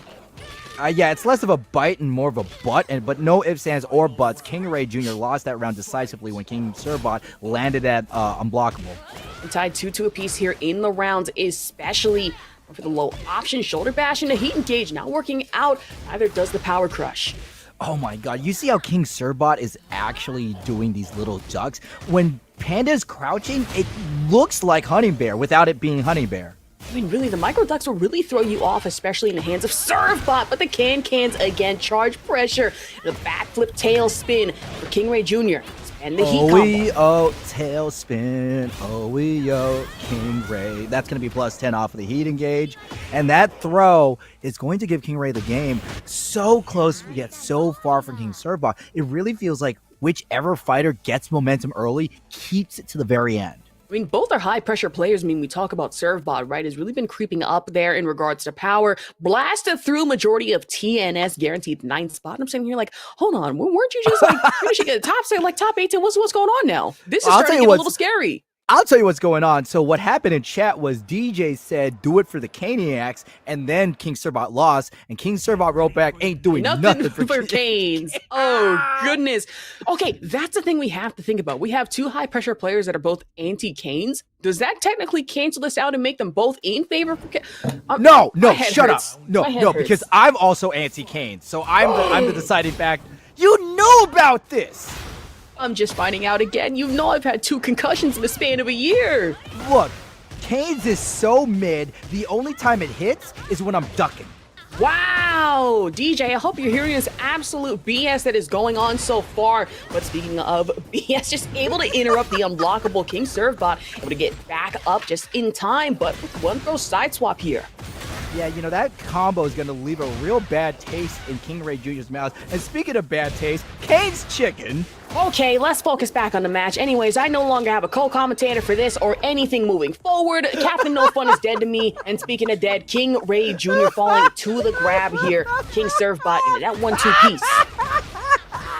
And it begins! The Captain Novak's brain cell deterioration hour has started. We have 1 brain cell, maybe 1.5, depending on who you ask, but right in the tailspin, back flipper +2. Coming in from King Ray Jr. Find that in their strength immediately. A really good call from King Ray to use the sidewalk to dodge the sit-up strike from King Sirbot, which gave him the round the last game, gave him the death penalty this one. And just staying down, knowing, just reading King Sirbot like a book here, and with the side swap with side death at that, but heat engage, try to sidewalk again. King Ray Jr. responding in turn off the hatchets. Excellent defense for King Sirbot. And now, King Ray hit a button and met a beach ball. The nastiest beach ball in the universe, I'm pretty sure, is not even filled with air, but has to be cement. Still able to survive it in the first place in round 4 and the loser's quarterfinal. Set point going to King Ray Jr. King Sirbot has been doing a great job taking rounds, but they just haven't taken games. I mean, absolutely not into hunting stance so far, though. Expecting a mix. King Ray Jr., though, able to block. Play a little more defensively than need be, but it was very necessary. Just for a brief few moments here, blocking the mid, going for that 1-3 mix-up. Oh, sidesteps the heat burst, but King Sirbot go ahead and takes it. Ooh! King Ray Jr. wanted to interrupt that string, got counter hit for his troubles. About to say, always put trust in bear back bounce, but with the shoulder bash back in the hunting stance. Getting a little scary. Tried it with the cans. Puts King Sirbot back out of stance, but not enough to launch here. Can is a really interesting option because it can just hit low, meaning if King Sirbot did press a button, King Ray Jr. would have won that. Now we're at 10 seconds, then can King Sirbot get this round and stay alive? The back is turned, but no punish! In the 6 seconds left, I mean, you have to get shifty with it if you're King Ray Jr. and interrupted in the middle of frames. That's tied 2-2 again here. King Servbot trying to survive at least a little more and go for the fair mix. Look at that. That was a back 4-2 combo conversion, a lot more than the bare minimum. King Servbot, early momentum is pressing their offense, and King Ray Jr. wisely goes for a heat engage just to buy himself some time. Trying to go for the backspin mix, guaranteed crush right out of the low at that. King Ray Jr. still has access to rage. Look at the amount of gray life just able to get back here. And for Servbot, still has plenty, but maybe not that much left in the tank, unless you want to deal specifically with King Rage Art Jr. There's not going to be anything in the tank with King Servbot without any extra hits. That Rage Heart is not scaled, giving King Ray this set. What an amazing 2-0 run for King Ray Jr. And unfortunately, our breakout homie is going to have to break out of this tournament. We love watching you, King Servbot. Thank you for losing in honor of not giving Canes anything. See, y'all listening to this dude right now? And you know what? This in-person commentary might not work out for us, but you know what is working out in the first place? The replay at that. King Ray Jr. just making sure to apply the pressure accordingly to Servbot, but then at certain points, this bear was looking a little too dastardly to be bottom tier.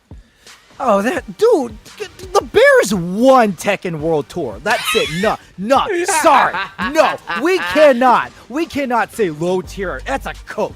That is a cope. The best player in the world who beat Arslan, who beat the John, who beat everybody, plays Bear. Done. True. I'm gonna still say it. Panda, questionable for me. But still, at that great match coming into it, a great set, I should say, and King Ray Jr. still able to blaze through our losers quarterfinal 2-0 here in our top 8. Oh man, what an incredible run from King Ray Jr. and what a great representation of Servbot. King Servbot has really been putting a lot of time in the online scene, and he's becoming extremely dangerous in his own right. I mean, genuinely, there are like 2 names that are starting to pop for me a little more in our online brackets, right? That's Tomo Riru, King player coming out of the Philippines, moved to New York though, and still has access to all these NA brackets, which is getting a little scary. It's always fine to see another King. And then King Servbot, right? Which is a name that I did not expect to really make waves, whether it be here or whether it be at TNS. But then going to Level Up Expo and hearing in the corner of my ear, just somebody saying, hey, you know that like bear player online is like, who's Servbot? I'm like, I know the name. What the hell? Hold on. Actually getting mentioned in in-person Level Up Expo. What's going on? Unprompted. Absolutely unprompted. Absolutely fire to see and fire to hear at that, though. I really like bear players. I think bears are just really stupid to watch. I'm also biased because my wife plays bears, and it's because she picked up Kuma that I started this journey through Tekken 8. So, if it wasn't for Kuma, I wouldn't be here, all right? Understandable. Now, I'm going to say this, right? Whenever I meet your wife, I'm going to be like, hey, you ever heard of a game called Guilty Gear? Would you like to play Nagoriyuki by chance? I think that would be a lot of fun. Nah. Actually, she picked up City of the Wolves, so that's going to be her 2D stint. Hi, ma'am. Have you ever played T-Zoc by any chance? I think that would be a lot of fun for you. No, unfortunately, she's playing Pecha. No. Oh, not even Salvatore Ganacci, one of the cooler characters in the game? Wait. Yeah. Breakdown. Love is all you need. I swear, it is so insane to me, right? Like, speaking outside of Tekken, going in like City of Wolves for at least a brief few seconds before we head into our next match. It's the fact that playing that game, the smear campaign leading into all of a sudden the redemption campaign for Salvatore Ganacci as a character has been insane. I just like Maximilian called it the Salvatore 180. Just because we didn't get it, like, why is this guy moving so weird? What's his gimmick? And then everything he's been doing is based off of his music video. And he's just a really fun character to watch now that we are in on the joke. See, I would not touch Cristiano Ronaldo with a 10-foot pole in that game, but Salvatore Ganacci, 100%. I think he's neat. I think he's swell. Exactly. T-Zoc, 100%. I have no choice. I'm playing Fatal Fury coming up in Evo.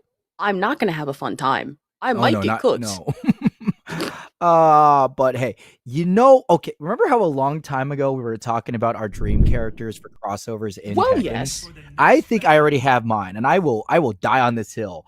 I want R-Truth in Tekken 8. Oh, wait, really? Yes, I think R-Truth would be one of the great. Like that would be the joke character of Tekken 8. You might be right. Just the same way he popped up in like the Women's Royal Rumble with a ladder, the same way he needs to do that the same in Tekken. I see the vision. I understand it now. Yo, so okay, Joe Crush is here, and we have Shadow 20Z bringing out the Ana. We're not using the Zafina. Well, actually, we're not. Yeah, no hold on. Zafina. We okay? Ooh, hold on. We kind of moving a little bit in slow motion, unless that's just my screen. Might just be me. No, we're good. We're good. Okay, Ash. we're fine. Gotcha. Got a little concern there, but should be fine. Down forward one especially. Shout outs to Joe Crush. We're repping X-Men with a Juggernaut skin this time. Really just out here with the G-Corp funded Juggernaut. I see. I understand completely. And Shadow 20Z a lot more aggressive. Anna's been out. She's still the new kid on the block. Not only that, though, really scary with it. We did see a little bit of the Ana gameplay coming in from Level Up Expo, pre-Level Up Showdown at that one from people you would not expect. I mean, John Ding, of all people, not the one person I was expecting to see with the character, but still worked out, and working out here for Shadow 20Z especially. Did you see that, how Joe Crush went for the jumping jack bomb? You know, the one that everybody hates, and Shadow 20Z already picked it up with a standing one? Just saying, listen, I understand you think you're the top dog here for Season 2 because your character got buffed. Not working out for me. The grab game, though, working out a little too well for Joe Crush, at least in the moment. Scissor kicks, though, from 20Z. He's pack-a-punch. We're going to go right to the wall. And we're still going to convert this combo. Oh, down back one. Down back one, just right into the armored heat engage at that one. Now able to sidewalk out of it, though. Has to expend the heat off burst. Gamma Howl right into the armor, though. Or as we like, as Foxhound like to say, dirty bubble. Ugh, nasty.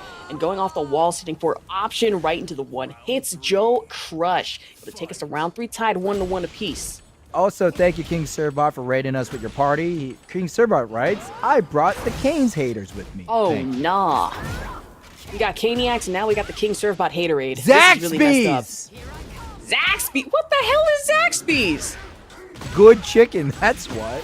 That's wild. Never heard of it. Never gonna try it. That's fine. Splats him down. Oh, misses. Again, Joe Crush pressing the offense. These delayed down back ones keep Shadow 20Z out. You can see how stubby Anna's normals are compared to Jax. Man, and trying it off the Pistons as well. Not seeing as much of Make Some Noise. I might have misspoken a little too soon. That's already 5 counter off hit. Shadow 20Z, though, taking the bulk of the damage. Shouldn't be too bad. But, of course, Rage Art not going to hit. Just straight into the counter hit grab. Drops the elbow right on top of Jack's head. Don't know how you could kill him with it when he's wearing that big Juggernaut helmet, but hey, Shadow 20Z ain't complaining. And I am definitely complaining about DJ saying Zaxby's chicken is mid when you're a Canes enjoyer. Oh, goodness, though. Speaking of going for it mids, though, shoulder bash right into the wall. Mix up. Shadow 20Z cannot get out of this. Right in the piston launchers for Joe Crush. Solidify that 1-1-1 apiece. Down back 1-1-1-2 as well, not 2 as in the number 2. That has been Joe Crush's poke of choice. It hits low, covers such a long range, and it's just overall annoying. I mean, it really is. I mean, seeing that, it's like, dang, this is as dastardly as Brian's machine gun punches, possibly even more so. It just puts you in a position of, okay, what's the frame? What can I break out of this? Can I even break out of this in the first place? And for Shadow 20Z, at least able to break out of the wall accordingly with the RPG hits off the debuff at that.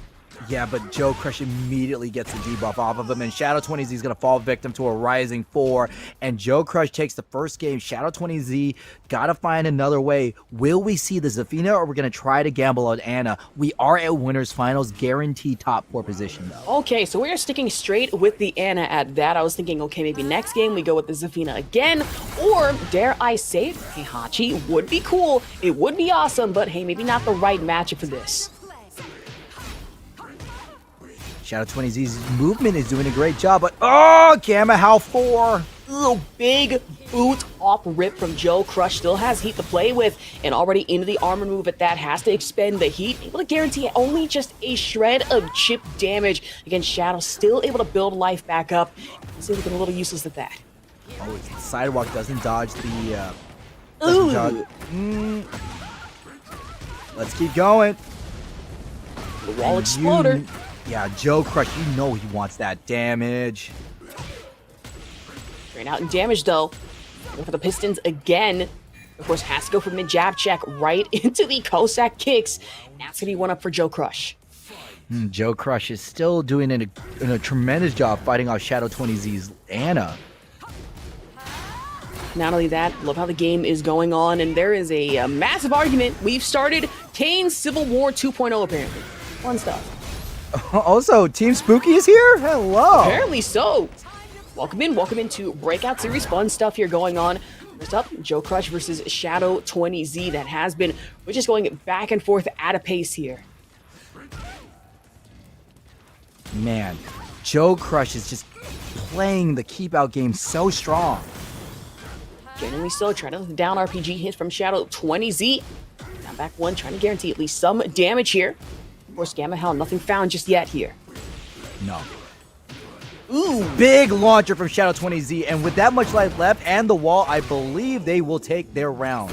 Yep, guarantee kill, just going for the last round ender bazooka. How I love to see that Tekken 5 sparking cinematic anywhere.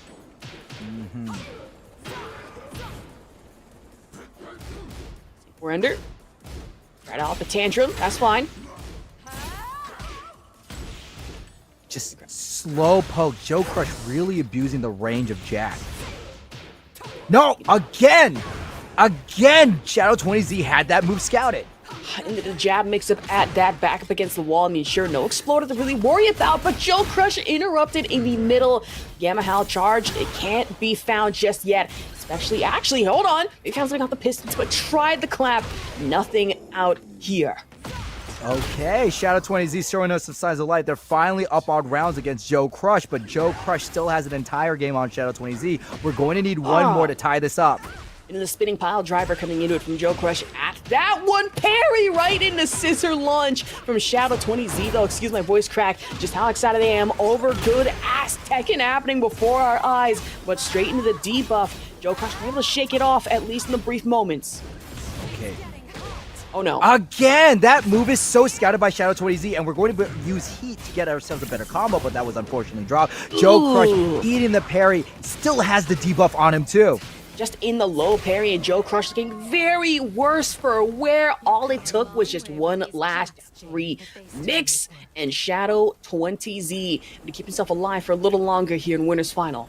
1-1. That means in a first to 3, we're back at a first to 2. Of course, looking in chat, North Stars had to clarify and say this is Kane's War 4. Are we really at number 4 here? Yeah, you know it. Oh, goodness. I did like how the Caniac combo went to Kane's right after Texas Showdown. This is true. It's absolutely insane. We've had Kane's War Texas Showdown. We've had Kane's War Level Up Expo. Insane to think about, but of course, plenty of war here going on with the action. But as I say that, the engage and the burst from Shadow 20Z up by 1 in the rounds. Look at this, Shadow 20Z. Their decision to stay on to Anna is starting to pay off, but Joe Crush, Joe Crush doesn't even does Joe Crush have a secondary? Does he play anyone else? Could you imagine just the absolute plot twist of finding out that Joe Crush has had a secondary king this entire time and has been hiding it from us? Oh, no. Either that or, Joe Crush, when he boots up the character select screen, it's just Jack. And then the other character select slots are his customs. Oops, all Jack. But of course, this round just gonna be, oh, excuse me. I thought that would have killed. Would have been okay. All on, maybe not just yet from Shadow 20Z, but I might have misspoken a little too early here. The last low ender. Man, Shadow 20Z, look at this. Can we have a no round brown for Shadow 20Z? He was definitely struggling in the early one. Oh, big right hand. Just charge right through. Plenty of armor to pack a punch here for Joe Crush and back up against the wall. You want to make some noise once, damn near twice, right into straight piston launch machine gun punches. We're going to do just that, but Shadow 20Z just able to straight interrupt and back against the wall here. Yeah, beautiful punish from Shadow 20Z. Disengages with the bazooka, and now Joe Crush is in a bad spot. Gets the low, plants the seeds, and finally starts to break out of the corner. Man, not only that, trying off the charged up swing especially, but Joe Crush getting punished instead. Shadow 20Z. Not the RPG hit for last one. Low parry, though, would be the most insane comeback. Build up plenty of gray life here. Yeah, Joe Crush has definitely have some healing factor in, and we're going to use that that rage. Believe it. I do not think this is going to kill Ash. You know what? I think it kills. Oh, we're going to do this. Oh, it does! Oh, Let's it go! totally does! A prediction, baby! Joe Crush on the board, and you know Shadow 20Z's feeling that, but that backhand launcher from Shadow 20Z is doing wonders. And Blue Spark at that one with the debuff ended to really pack it through, but Joe Crush trades off the damage counter for both here, and off the piston, scissor kicks don't work to intended effect, but that knee launch will instead with the seed planter. Shadow 20Z, though, with a punish of their own, it hits low, extends the combo, but still... What? Yeah. Joe Crush hit a button, and Shadow 20Z up is finally in the lead. We really thought this was Joe Crush's game, just how dominant his Jack was early on, but nope, Shadow 20Z pulls ahead.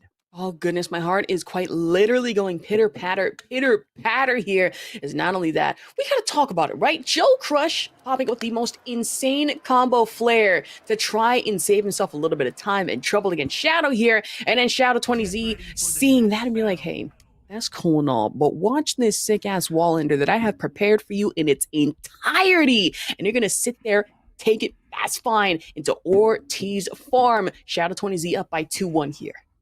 This is the time for Shadow 20Z. Shadow 20Z has finally pulled ahead from Joe Crush. Will the Ortiz Farm be the stage where Shadow 20Z sits on the winner's side of Grand Finals? I mean, really, let's think about it. When it comes to certain hazards to watch out for, obviously you got a balcony break, floor break down below, leading straight into back-to-back wall exploders. And honestly, where Shadow really just likes to prefer that small tech and poke damage right into big moves, Joe Crush just seems to get big move tech and flashing all the time. So it just might get a little too dangerous for comfort here. Yo, Anna hitting that pimp named Slickback backhand, though. Uh-oh, with the debuff at that, Joe Crush not able to shake it off with the enhanced damage. That's going to be guaranteed kill.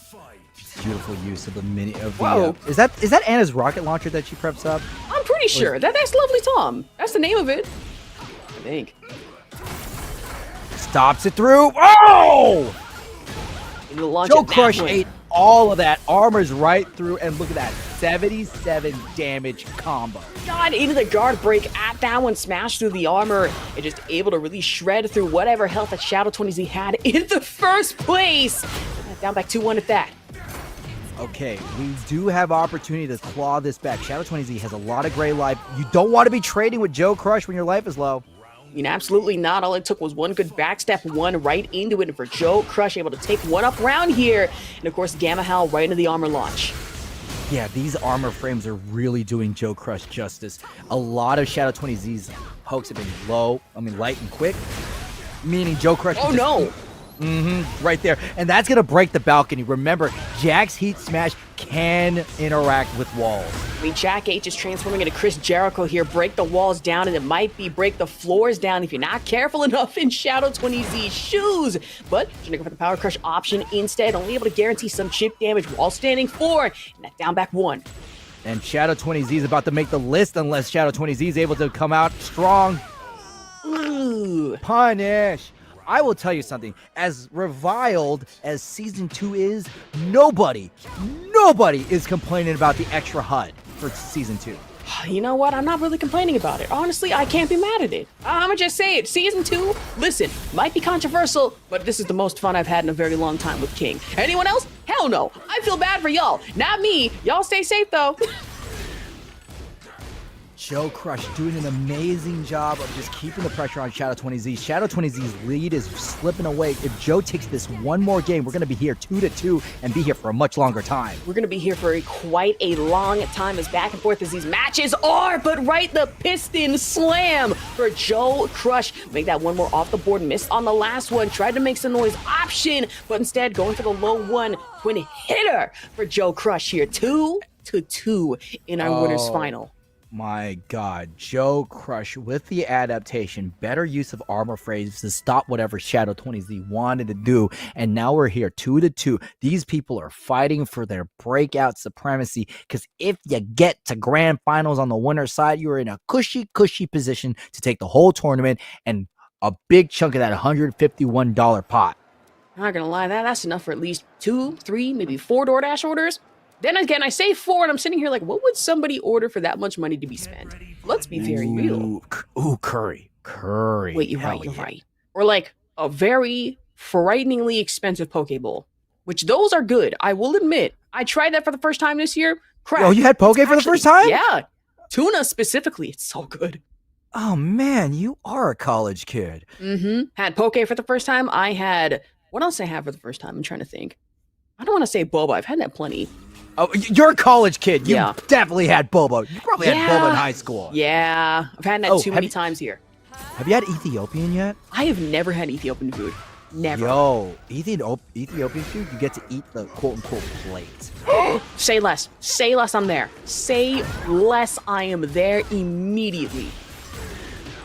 Joe Crush, Gamma Hal 4 was punished, and now we're stuck in small Tekken land, and Joe Crush slowly winning out, but I like these use of lows from Shadow 20Z. I mean, true, but where there are lows, there's usually punishes, especially coming in from Joe Crush, able to utilize the wall standing for off-rip out of there.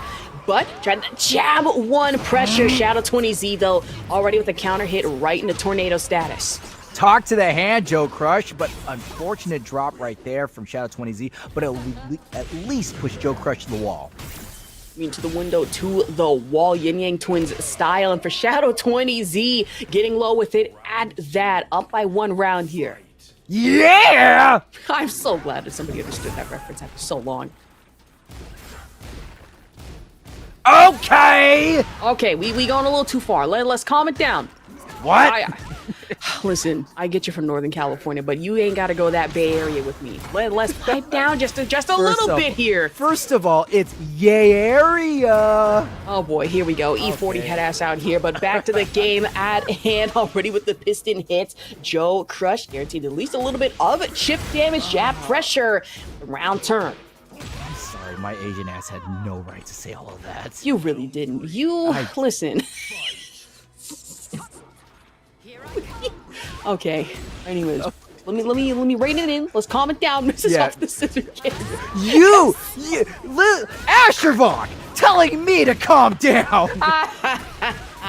Yeah, that's right. I like getting hypocritical up in this piece, but that's fine with me. I imagine Shadow 20Z, though, not so fine at getting carried to the wall here. Joe Crush had plenty of heat to expend, expends all of it. And honestly, just really putting Shadow in a bit of a dangerous spot here. Tried that 1-2 pressure, though, but down back 1 jab.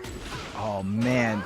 Gets that floater. That launcher right there, that backhand high crushing launcher has been doing really great for Shadow 20Z, but unfortunately, that was the second time he dropped the combo in a row. But we're going to go ahead and pick up the round, and now set point, Shadow 20Z.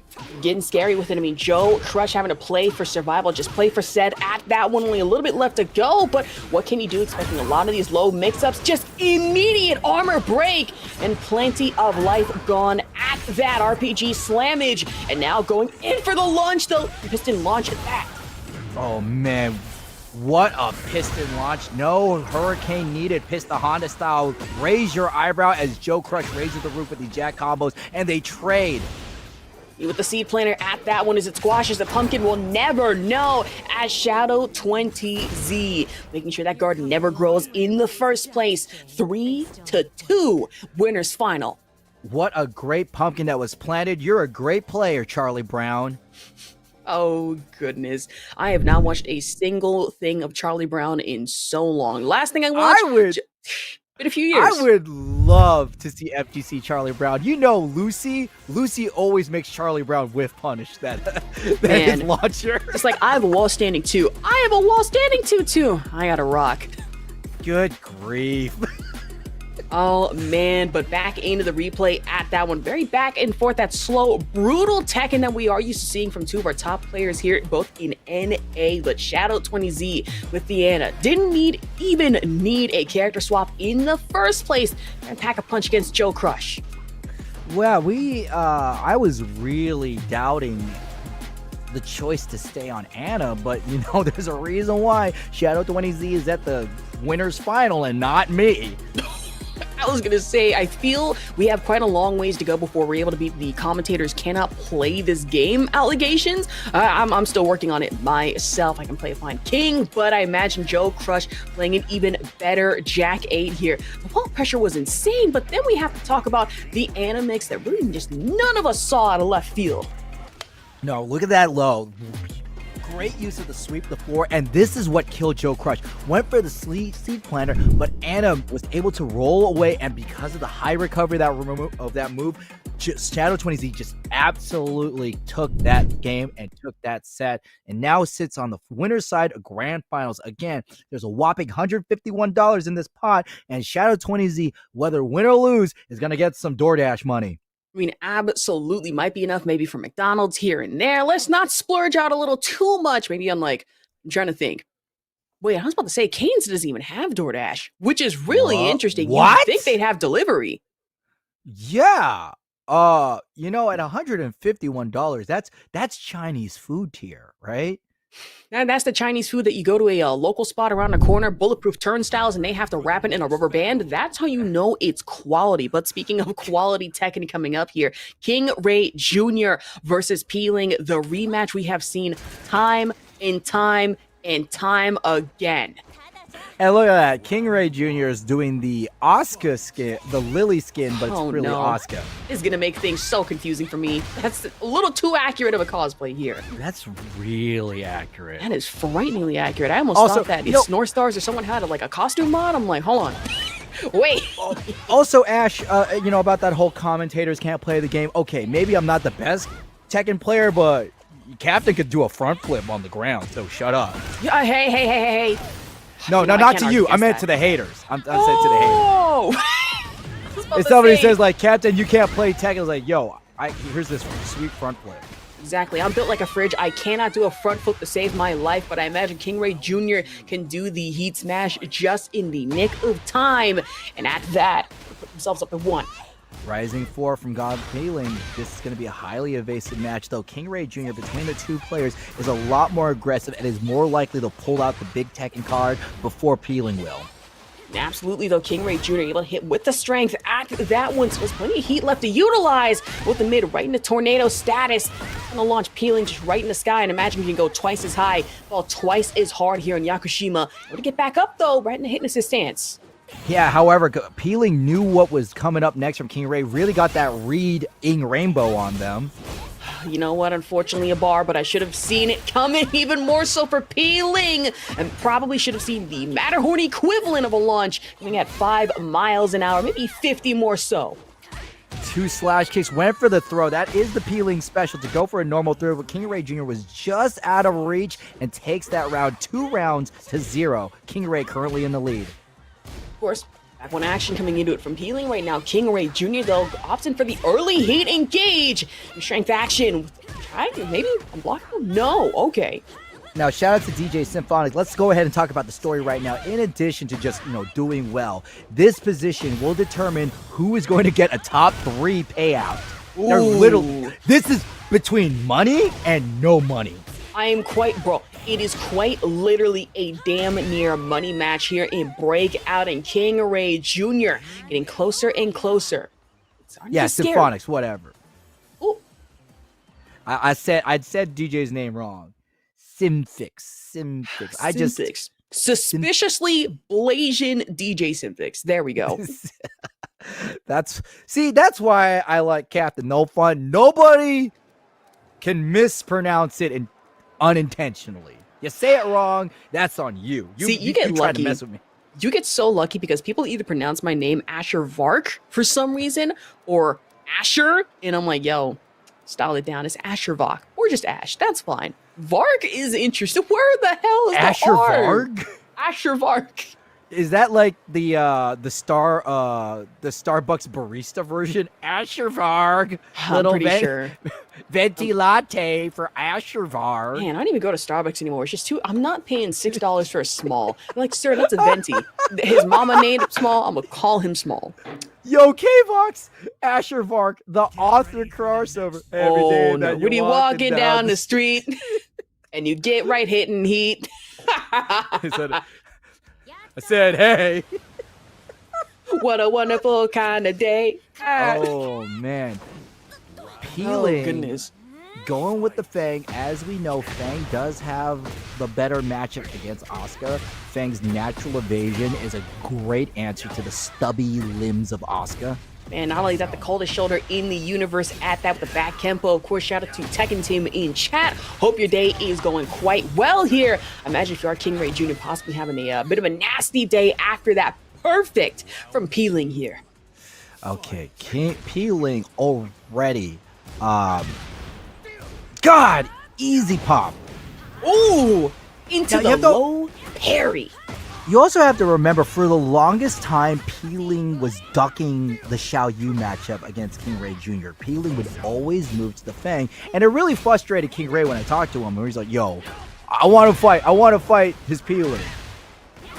Man, it is understandable that Xiao Yu matchup has been really time-tested and true. I mean, Peeling quite literally the titan of time, but whenever it comes to going against King Ray Jr., the matchup has to be far different. And with the Fang way, instead, back step, guaranteed hit, cold shoulder at that for the low sweep, misses on the last, and the nasty launch from King Ray Jr. Backs the pressure. Really, you were right, Ash. That really does look like a Matterhorn. I'm saying!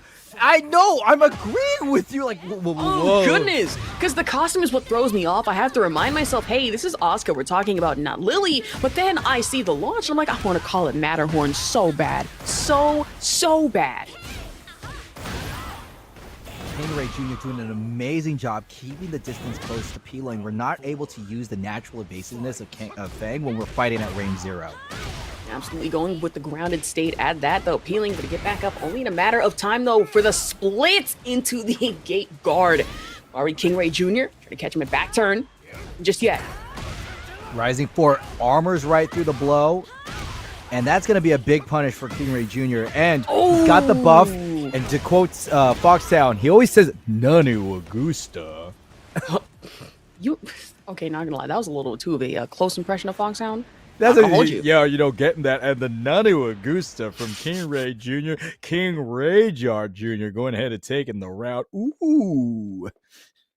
How'd I do? How's my Fox? You know what? Pretty fire. We gotta include more frame data. The way that Foxhound knows frame data down to like the damn like. Oh, you're right. It's scary. It really is. Yeah. Minus 6 right there for King Ray Jr., but still manages to get the +3, allowing to get the step mix-up and the Nanu Augusta. There we go. Okay. I'm crying. That's not Foxhound. That's Walmart dollar store dog pound. Yeah, dog pound. Anyways. Oh, goodness. This is what happens when we're both on commentary. It is just -1 brain cells. Foxhound at home. We got Foxhound at home. It's dog pound. That's fine with me, though. Already into just the scissor launches. Try to the cold shoulder again in the power crush. Not from Peeling just yet, though. Cans, though, from King Ray Jr. Coke, Pepsi, maybe a little bit of Sprite involved here. Try to go with the float. Still gets launched and grounded. Yeah, that Rising 4, amazing launcher for Fang because it crushes high. It just really sends you up. And now Peeling is in a really bad spot, being down 2 games to King Ray Jr. But hey, ooh, this steals your turn back with the spring kick. Oh, goodness, and tried it, but still Peeling, knowing better, knowing the low option off the kicks, and that's going to be King Ray Jr. It's down by 1 here. And now Peeling, oh man, armor for armor. Word for word, band for band, bar for bar. In this case, back turn for back turn if you are Peeling. Just trying to bait something, anything in from King Ray Jr. Cold shoulder once and twice here.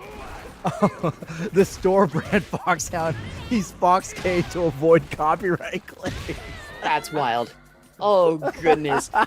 Could you imagine the one day that Foxhound decides to take a day off and watch Breakout? It's like, hey, I wonder what's going on in like this week with like Astrobot and Captain No Fun, and he hears this? We are never getting on Paragon again. No, we're not. We're cooked. Oh, beautiful launcher from Peeling. Not the biggest punish right now. Oh, tornado. Tornado right in the launch, back up against the wall, pops the heat for the extender. Add that, King Ray Jr.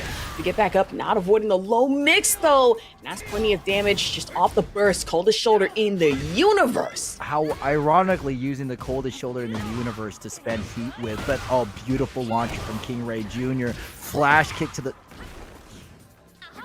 Oh, drop the combo. Wanted to get... You could see it. Peeling went for that backstep, but King Ray Jr. with the better button catches him, and now finally gets on the board. But still, Peeling needs this round to get a game. We'll say though, King Ray Jr. really adjusting accordingly to most of these back steps, knowing that Peeling will throw them out, expecting a move, and then hit with the heat engage, and then punishing after the fact, but tried out the knee bash. Peeling the backstep again in the low slide. That's going to be a counter. Nice 42 damage right there, slightly over a throw. But King Ray Jr. gets 55 of his own and crumple stun. Send at that. Tailspin status. Tornado. One more. Honestly, might be enough to carry from wall to wall here if you are King Ray Jr., but no, going for grounded state instead. Holy cow. That was 98 damage that King Ray Jr. put on the board. And Peeling so much great. Doesn't matter. That health went away. King Ray Jr. set point versus survival point. Is it going to be 2-1 or 3-0? This round is going to say it all. I mean, let's get into it. The back lunge, tailspin already for King Ray Jr., but Peeling able to at least roll recovery right out of the wall. Back heel turn, the back step into the engage. Now King Ray Jr. needs to stay away from the wall. Peeling early heat burst. King Ray Jr. still hasn't popped his heat yet until now. Back turn right into step in, knowing when to pop the heat, play for the extra armor. For King Ray Jr. able to get the crush guaranteed against Peeling here. Tailspin again, tornado status. Obviously misses off one, but you want clean hits though. We got the low sweep. Peeling getting the float carry here. Yeah, unfortunately Peeling could not really extend that combo out further because he had no heat, and he's not going to have any life right here because King Ray Jr. can easily close this out with one more hit. New to angle it, go for the guaranteed wall stun. That was all King Ray Jr. needed for a 3-0 sweep here. Loser semifinal. Something you don't see too often of Peeling being eliminated, and also Peeling being eliminated via 3-0 from King Ray Jr. This was the King Ray Jr. show all day, and even, like, first off, King Ray Jr. taking out Xiao Yu. Crazy, right? Honestly, not what I was expecting here, especially a 3-0 sweep like this one. I mean, we've seen these matches between these two before. It is excessively back and forth. Of course, Peeling swapping over to the Feng Wei, trying to make something work. It did for only a brief little bit. And then King Ray Jr. just adjusted, downloaded damn near, and was able to spike here. Even when Peeling went to the counter pick of Fang, King Ray Jr. had all the answers to his toolkit, able to stay close in the pocket, able to answer the evasiveness at Fang, and just get the damage out consistently. I mean, absolutely. Even going for the guard break at that from Peeling still really wasn't, I don't want to say wasn't enough here, but King Ray Jr., especially reading into the back turns, into the pop outs, just got a little dangerous from there. And look at these combos from King Ray Jr. And ultimately the deciding factor here, Peeling, if you remember in that round, landed a really good health sweep but lacked heat. Spent the heat early for the heat smash, didn't give him the round, and unfortunately didn't give him enough resources. That extender combo could have taken King Ray Jr. to the wall, not only piling on further damage, but also just putting Peeling in better positioning. And I don't want to say shoulda, woulda, coulda, but that was definitely a game-changing moment. Of course, going into possibly our next game-changing moment here on Breakout, maybe something to put in the highlight reels. It's that King Ray Jr. versus Joe Crush. Oh, big kick right there. Launcher from Joe Crush. King Ray Jr. versus Joe Crush. These two people always mix it up, wouldn't you say? I mean, true, they absolutely could, even more so off the shoulder bash, but instead charge Gamma Howl right into the jab pressure option, breaks the wall, and Joe Crush instead going option, the heavy hits. And remember, this is losers finals. We are fighting for top 3, top position. Absolutely want to get paid out here. I mean, really, just have to fight for your. I want to say, I was about to hit the Beastie Boys line. Fight for your right to party, and then I had to remind myself it's Tekken. Oh man, this has been a while since I remember that song. I'm more really, and though I'm more of an intergalactic fan myself. You know, understandable, and that's real as hell. One of my favorite music videos totally doesn't remind me of the better times at Jet Set Radio Future here. You okay, Ash? You're breaking up a bit. Oh, 3 seconds. Okay, you're back. Oh, I like the decision. So here's what happened. Joe Crush had the life disadvantage. King Ray Jr. had heat. King Ray Jr. pops heat, maintains the 10 frame advantage, and because of that, Joe Crush can't press buttons, thus allowing King Ray Jr. to just run the clock out. I mean, absolutely also like to apologize for my breaking up. Apparently there was a helicopter overhead, a little weird thing that happened, but, you know, nothing weird here about the Gamma Hell right into the armor option, but Joe Crush, though, he can crush himself back up against the wall. Yo, hey, Shinblade's also in chat. Yo, what up, Shin? Howdy, howdy. Listen, I have to hit the snarl anytime someone's new. You are legally obligated to hit the snarl, I know. Well, yes. Snarl Gang CEO, that is me. Yes.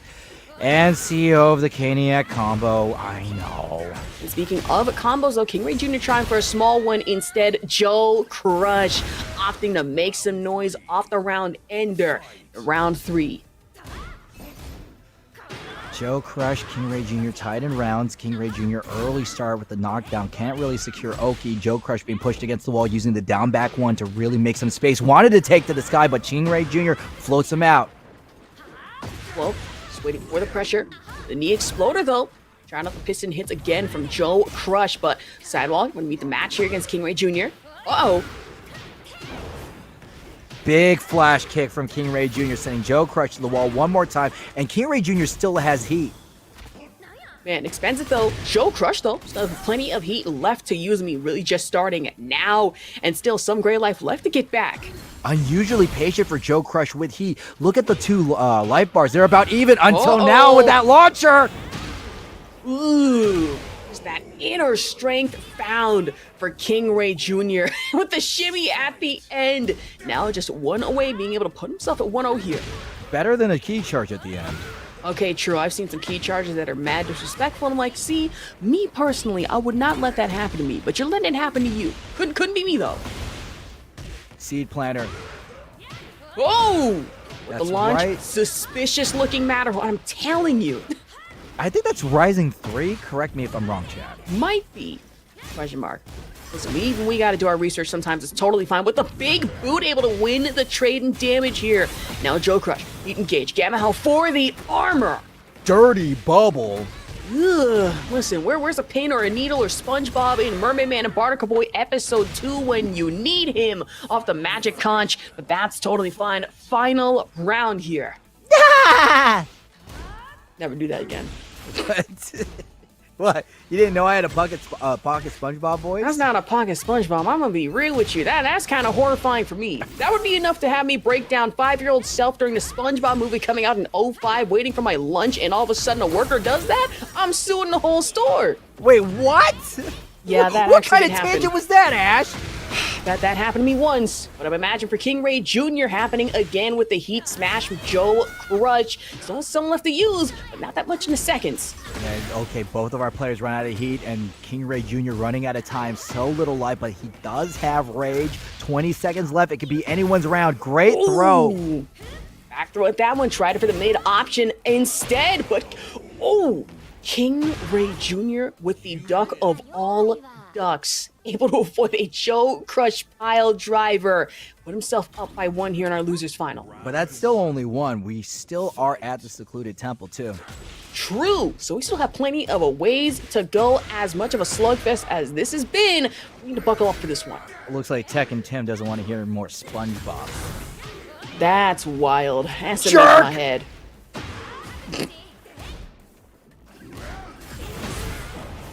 Oh, pierces right through the dirty bubble, and King Ray Jr. able to get a great tackle. Misses the whip punish opportunity. Another dirty bubble, and King Ray Jr. really quick on the offense punish. just able to blast through Red the Gamma Howl armor option like a book yet again, or Dirty Bubble as we have been saying here time and time before.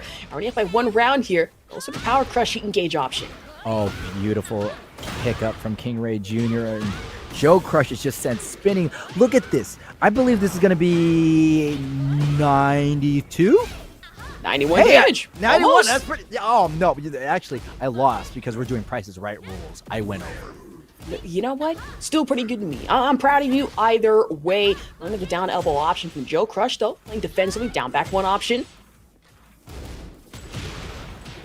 Oh, stucks the high. And now Joe Crush is some deep trouble because of that wall break. It forces the stand-up, giving King Ray Jr. all the opportunity to land some big combo damage. And already up by 2 in the rounds. In round 3, Joe Crush, though, still showing signs of life and momentum. But round start wake-up option jab 1 from King Ray Jr. Really starting us off the piston action from Joe Crush, though. Oh, big boot from Joe Crush. Uh-oh, down back 1 again. Really likes that mid-poke option. Don't blame him for it. I mean, it really is useful. Great tool at that one. Or low poke, excuse me. King Ray Jr., not that much life left to get back here. Still has option for Rage Art. Getting scary with it. A little too close for comfort. Oh, no. Big boot from Joe Crush. Round 4. Fight. Uh-oh, in round 4, that tried the Power Crush. Not going to work out for King Ray Jr. And again, either.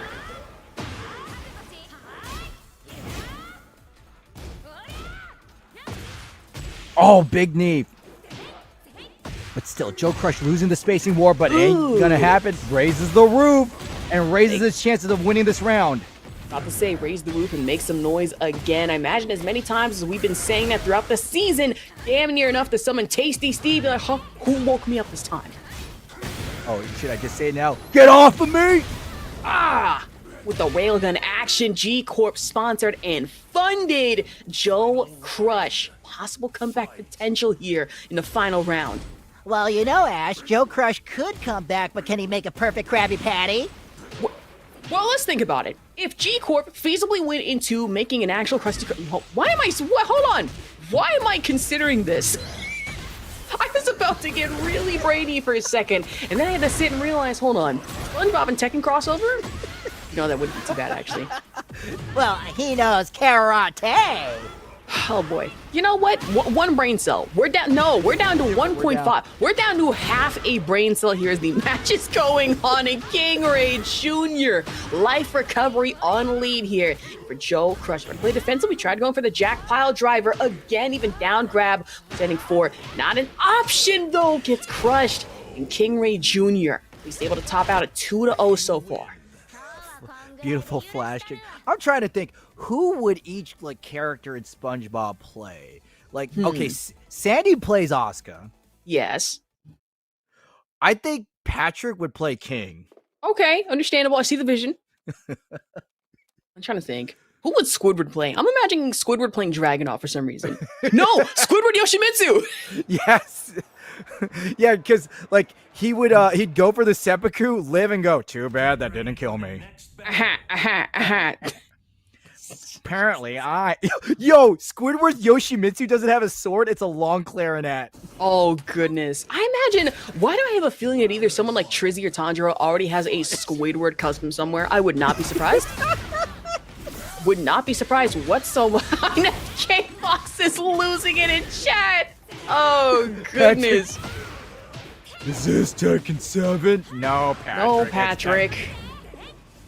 Oh, goodness. Is this 13 counter hit launch safe? No, Patrick. Is this the part where I get the wall combo? No, Patrick. This is Yakashima. We are losing brain cells at such a rapid rate, and we have a whole ass match to focus on. And King Ray Jr. sitting there menacingly. Joe Crush, though, would guarantee the shoulder bash. Can you just imagine Squidward playing? He gets 0-3 and then SpongeBob goes, Squidward, can you play your character, better? Ooh, not gonna lie, SpongeBob would really just talk some trash, but it would be the nicest way No, he would not possible. know it. He really wouldn't, and I feel He so wouldn't bad. know it. He's just too nice for that. Oh, but this combo from Joe Crush is especially nice, transitioning from the SpongeBob coach right to the lower floor, and Joe Crush still going in, 85 damage, and we're going to continue. And looking clean with a King Ray Jr. back up against the wall, avoids the running knee, able to tank damage. Uh-oh, not enough life left though. Down low for Joe Crush. Already looking like comeback season, possibly. I want to say that, but we've seen these clutch situations where King Ray Jr. tends to get a little aggressive with it, with guaranteed cans off rip. Okay, I know we're not going to dwell on this too long, but can you imagine if there was a soundbite where every time you ate a Hell Sweep counter hit, you just hear, my leg! Wait, no, let's think about that, because a SpongeBob and Tekken crossover with that involved, I would gladly pay a $4.99 battle pass for. Let's be very my real. leg! Why See, is this Planner, guy off on that, point though? with his SpongeBob voices? Yo, Now you don't back know? one. I Uh-oh. know how to. Ooh. Like, I'm pretty nice with the voices. Just conked over the head. And of course, Joe Crush able to save himself time, pressure, and pain here in our losers final. Now it's 1-2. It's a really precarious situation for Joe Crush to be in. You're one game behind, but more importantly, one game from being eliminated from the loser's final position. You'll get some money, but you want a lot of money. Exactly. Mr. Krabs style money just swimming in buckets full of cash, which, Oh my let's be god. honest See, here, would not be that's feasible what possible. happened with the Heihachi stage. They let Mr. Crab run the DLC. Yeah, $5 for a stage. God, Mr. Krabs really would do something like that. Like a SpongeBob fighting game, except it's locked off because Mr. Krabs wants $59.99 for Cheapo the Cheapskate? Absolutely not.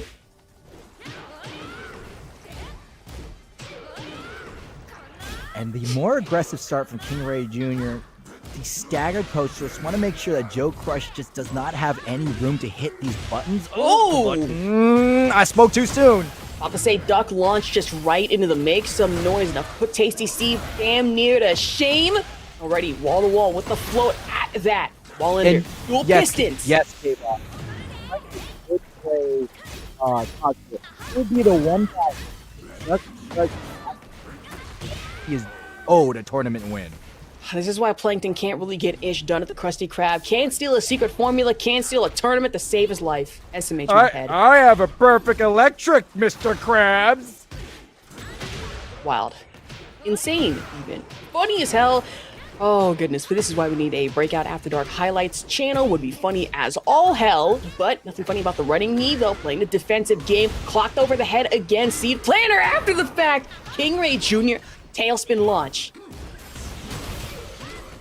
Oh, no.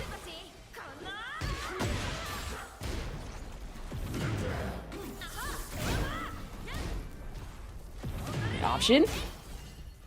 For the heat engage instead. Extend burst. Oh!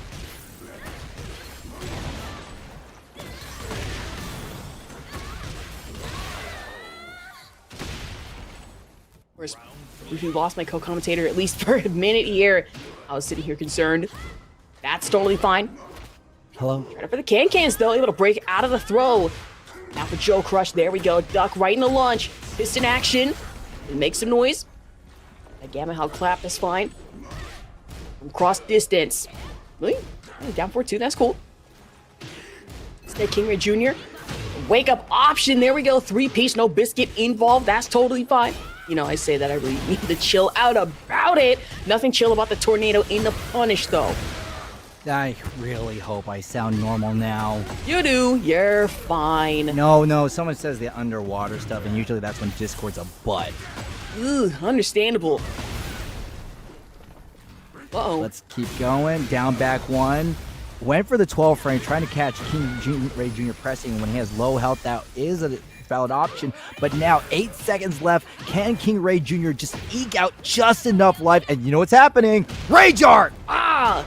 Straight from the Tekken 6 Gargoyle Perch stage right down below. King Ray Jr. with the Rage Art of the Ages. Not enough to kill though. It's still. Oh, and still King Ray Jr. wisely goes for the kill. Just saw the whiff button from Joe Crush and lands it. Gets the 1 round and puts himself 2 rounds away from winning this. All right. With it. Launch off the ground, at least for a brief few moments. For King Ray Jr. packing a chip damage though. Joe Crush. Counter hit. immediately going to that big Tekken action you love to see. Yeah, Joe Crush is no longer playing small Tekken. To quote Mr. Leapfrog, he's expanding it, blowing it up, putting a microscope on it. Pause. Anyways, resume. Oh man, beautiful counter. The punch Tsubaki from King Ray Jr. Excellent call out, given that a lot of Joe Crush's offense is punch heavy. Yeah, absolutely. Goes for the heat engage at that one. Full pistons. Going for the grab instead. Machine gun hook at that.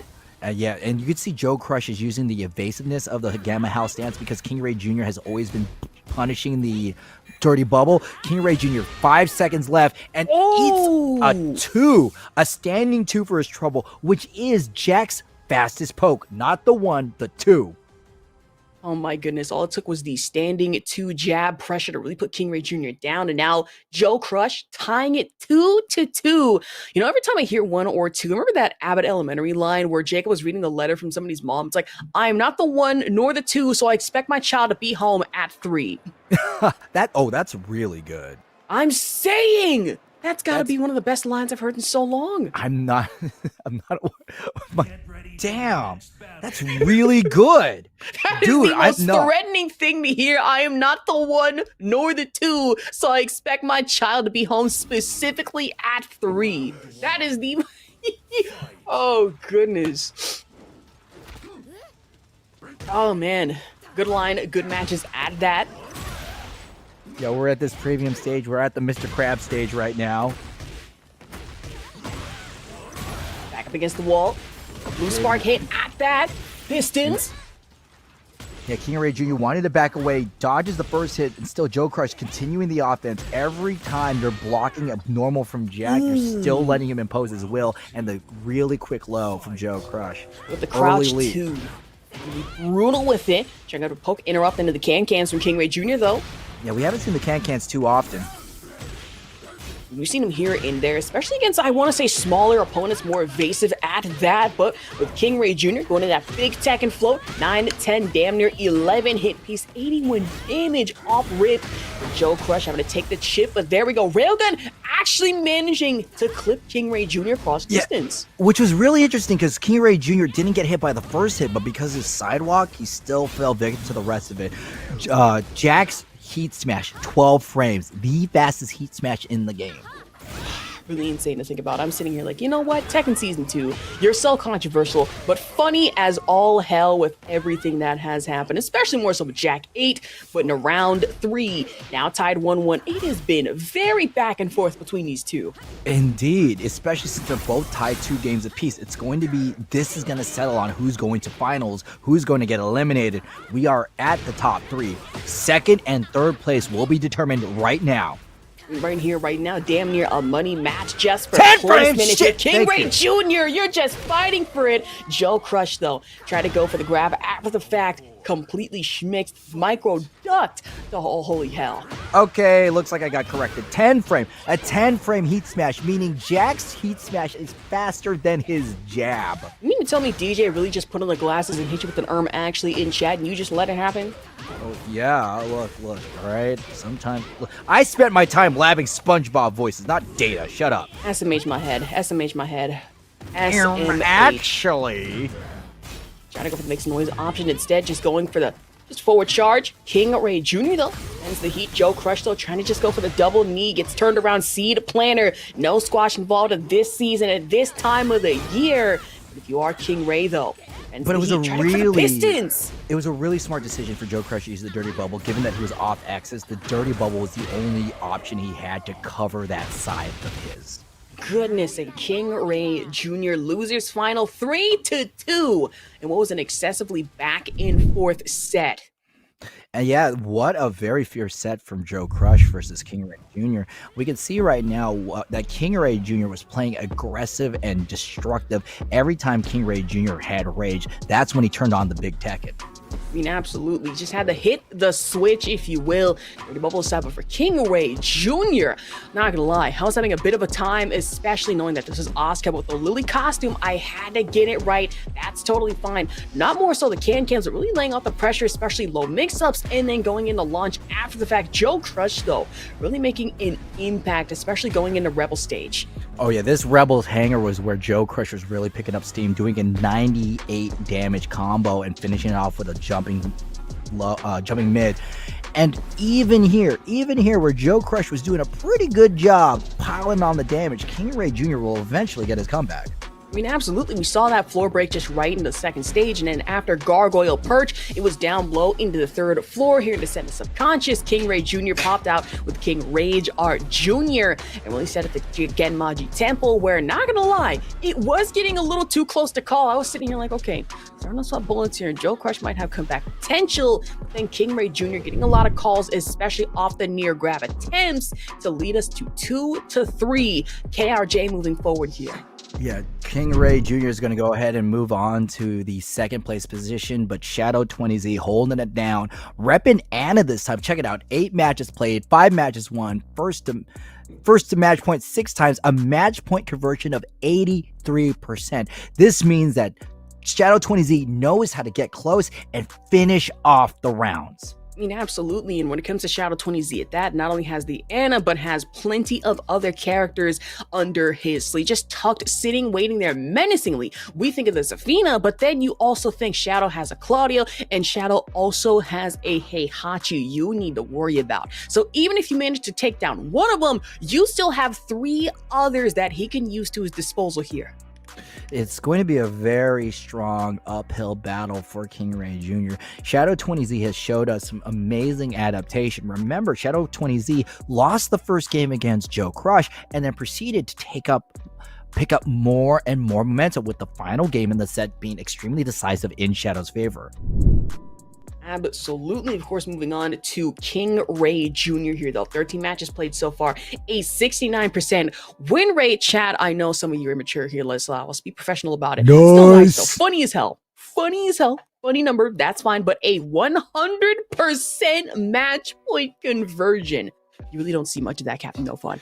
No, you don't. King Ray Jr., his ability, the clutch factor, I have seen it live. I have seen this live. It is insane. It's like the protagonist switch just turns on in this kid's brain, and he's able to do amazing things. However, we are still in grand finals in the loser's position. Obviously, King Ray's been in this position before, but can he close it out with a $151 pot on the line? I mean, when you look at the recent results, 5-time champion of Breakout Series, I mean, that's Booker T levels of championship. And of course, you have to remember second place in Fight Night. Level Up Expo had a great showing at that. And then pre-level up showdown right by core, first place at that, managing to take down the dastardly Lars coming in from Arsenal Ash here. This is also, it really just shows the dedication to the grind. Both of these players are fresh off a Level Up Expo. You're fresh off a Level Up Expo, and we're still here at Breakout playing our games. This is King Ray Jr. has been notorious for putting the bracket on pause so he could drive to his local and play the rest there. Love you, King. I just want to give a shout out. This fool double brackets, triple brackets, drives on and does more double brackets. I think there was a breakout where him and his opponent were both in the same room together. Pretty sure. Funny as hell. And I'm sitting here thinking that, hear me out, right? And I remember mentioning this in chat that, a lot of collegiate schools these days are now opting in, for collegiate fighting games, collegiate Tekken, at that it's starting to grow. Fisher specifically has the funniest opportunity to say, hey, I know we have mana for collegiate Street Fighter 6. What if we just offer King Ray Jr. a whole ass scholarship to give him to play in CFGC Tekken 8? And I'm like, oh, so we're really just rattling everyone today, huh? That's pretty mean. That is pretty mean. Fisher would definitely do something like that. Oh, see, guarantee they would. Yeah, King Ray Jr. just wanted to say, did it actually, you said I was right. He had 3 brackets that day and won all 3. Yup. I mean, it's insane to think. And he's only, 19? Goodness. Yes, he is. Insane to think 19? About, but Shadow 20Z, though. One round here. Old. I'm double that kid's age. Listen, I'm 23 going on 24. How do you think I feel? 23, you're still a spring chicken. Well, true. Okay, Shadow 20Z versus King Ray Jr. Remember, Shadow 20Z on the winner's side, the most privileged position, just as privileged as getting this wall break in the secluded temple. With the freaky ass Zafina ad. That one always scares the hell out of me with the crawling, the scarecrow stance that I have to worry about. Tarantula at that for King Ray Jr. would have plenty of ways to go from loser side, have to get a clean, possibly 6-0 throughout everything here. And Shadow 20Z doing an amazing job sidewalking that heat smash. That is one of King Ray Jr.'s favorite ways to approach from that range, just because even blocked, he is plus 10. Wow. Layer strength, at least for a brief few seconds here. But for Shadow 20Z, the micro duck right into the launch at that one for action. Okay. Misses the heat extension, but still gets a little tag for his troubles. Boot time. No, goes for the uppercut. Came into the upper launch, baby. Back shoulder bash, though, just right into the crush. King Ray Jr. at least able to get up one round, and Tekken Tim in chat saying, I'm 41, calm down. That's not that old. Old to me is 60. Let's be real here. You actually use the proper ages for old and not, anime old. Where, man, I'm 17, I'm over the hill. I was gonna say, who was that one chick from, was it Dan the Dan, which I'm just now watching, who's like a grandmother, but she suspiciously looks 23? Yeah, no, but that's the thing. Like in anime years, 12 is prime. Like 14, 15, you're still peak. 17 is cooked. Yeah, 17. That's when you die. You're the big brother character that dies, or you're the cool secondary character that gets their ass beat, so the 14-year-old character can win. Exactly. Have fun getting isekai'd, buddy. But of course, I imagine King Ray Jr. not wanted that to happen anytime soon, especially against the massive Azazel Claw that is coming your way. That new Zafina install you do have to worry about. That takes up damn near half the screen. But King Ray Jr. at least keeping the ground game up, especially trying to smother. But I say that in Shadow 20Z, going in with the burst option. He's able to put himself up by 1 in grand final. And this is going to be a very dangerous spot for King Ray Jr. Remember, Shadow 20Z is in the winner's side, so just 2 more games and we take the entire tournament. Meanwhile, I hate to do this again because we have to really tell the story. King Ray Jr. has to win 3 times before Shadow 20Z wins 3 times and has to win 3 times again to take the whole thing. Oh, not gonna lie, I'm having to commentate Street Fighter 6 in a few days. Do you know how many times I'm gonna have to explain that because it's our first year of collegiate Street Fighter? Just tell them about Hadoukens. And whenever somebody is losing, it's usually because they're not checking air. Jumping attacks. Exactly. Just drive rush. It's that simple. Dominican mind games, I say from cross screen, as I have no idea what I am doing here. But I imagine for King Ray Jr. not just wanted to get crapped on, but right in the tarantula stance, Shadow 20Z pops out with the claw. I won already. Being on the UNC side, I'm just saying, that front flip, I feel pretty good landing that at 38. Okay. 38? Yes, I'm 38. I just said I'm double King Ray Jr.'s age. You think I know math as a Tekken commentator? Good point. Exactly. We'll say, though, if my math is correct, though, able to try and get the ground game off the low launch, but instead, Shadow 20Z. Instead, with a grab at that, down for action. Even eating that low, Shadow 20Z continues the press. King Ray Jr. went for the easy kill, but gets tech for his troubles, and still is going to be in trouble right now, up against the wall. Shadow 20Z gonna make that gray become full, and still has a lot more resources to spend. God, and even guaranteed the wall stun out of stance in the first place, just back to back. Wall strike downward, and Shadow 20Z, even with a backstep flip, with the mid hit, that's a good check, and already 1 more away from just putting up by 2-0 here. Yes, that was an amazing check from Shadow 20Z. That mid check can just take any option that King Ray Jr. had in terms of stepping off the table. Holy cow, easy 99 damage. Say possible comeback from King Ray Jr. here, as we do like to see that clutch ray factor. But as I say that, Shadow would still have the install on board readily available, going for the heat engage instead. Jab, check, pressure, trade for trade, blow for blow, word for word, bar for bar in this situation. Heat for heat as we go for 1 more engage here. Tried the stance, cans don't launch properly. Okay, Shadow 20Z manages to still claim the life lead, even though eating that big combo. Excellent block from King Ray Jr. and the whip button. King Ray Jr. cannot get a full big punish off of that, and Shadow 20Z playing a little bit slow. We have 13 seconds left on the clock. King Ray Jr. is forced to engage. Forced to engage, able to get the ground game into the launch mix-up, back up against the wall. Has to stop the timer for the range art. We have to play our favorite game here. Will it kill? Oh, you put money on the last one. I'm going to say this will kill from King Ray Jr. Will not. God dang it! That's right, baby. If it's one thing I know, it's gambling, especially more so from King Ray Jr. Wait a minute. You're saying you're better at gambling than the Asian in the call? Well, yes. Controversially enough. You are going to be canceled today, my friend. Wow, for what purpose? For what purpose? Doubting my gambling cred?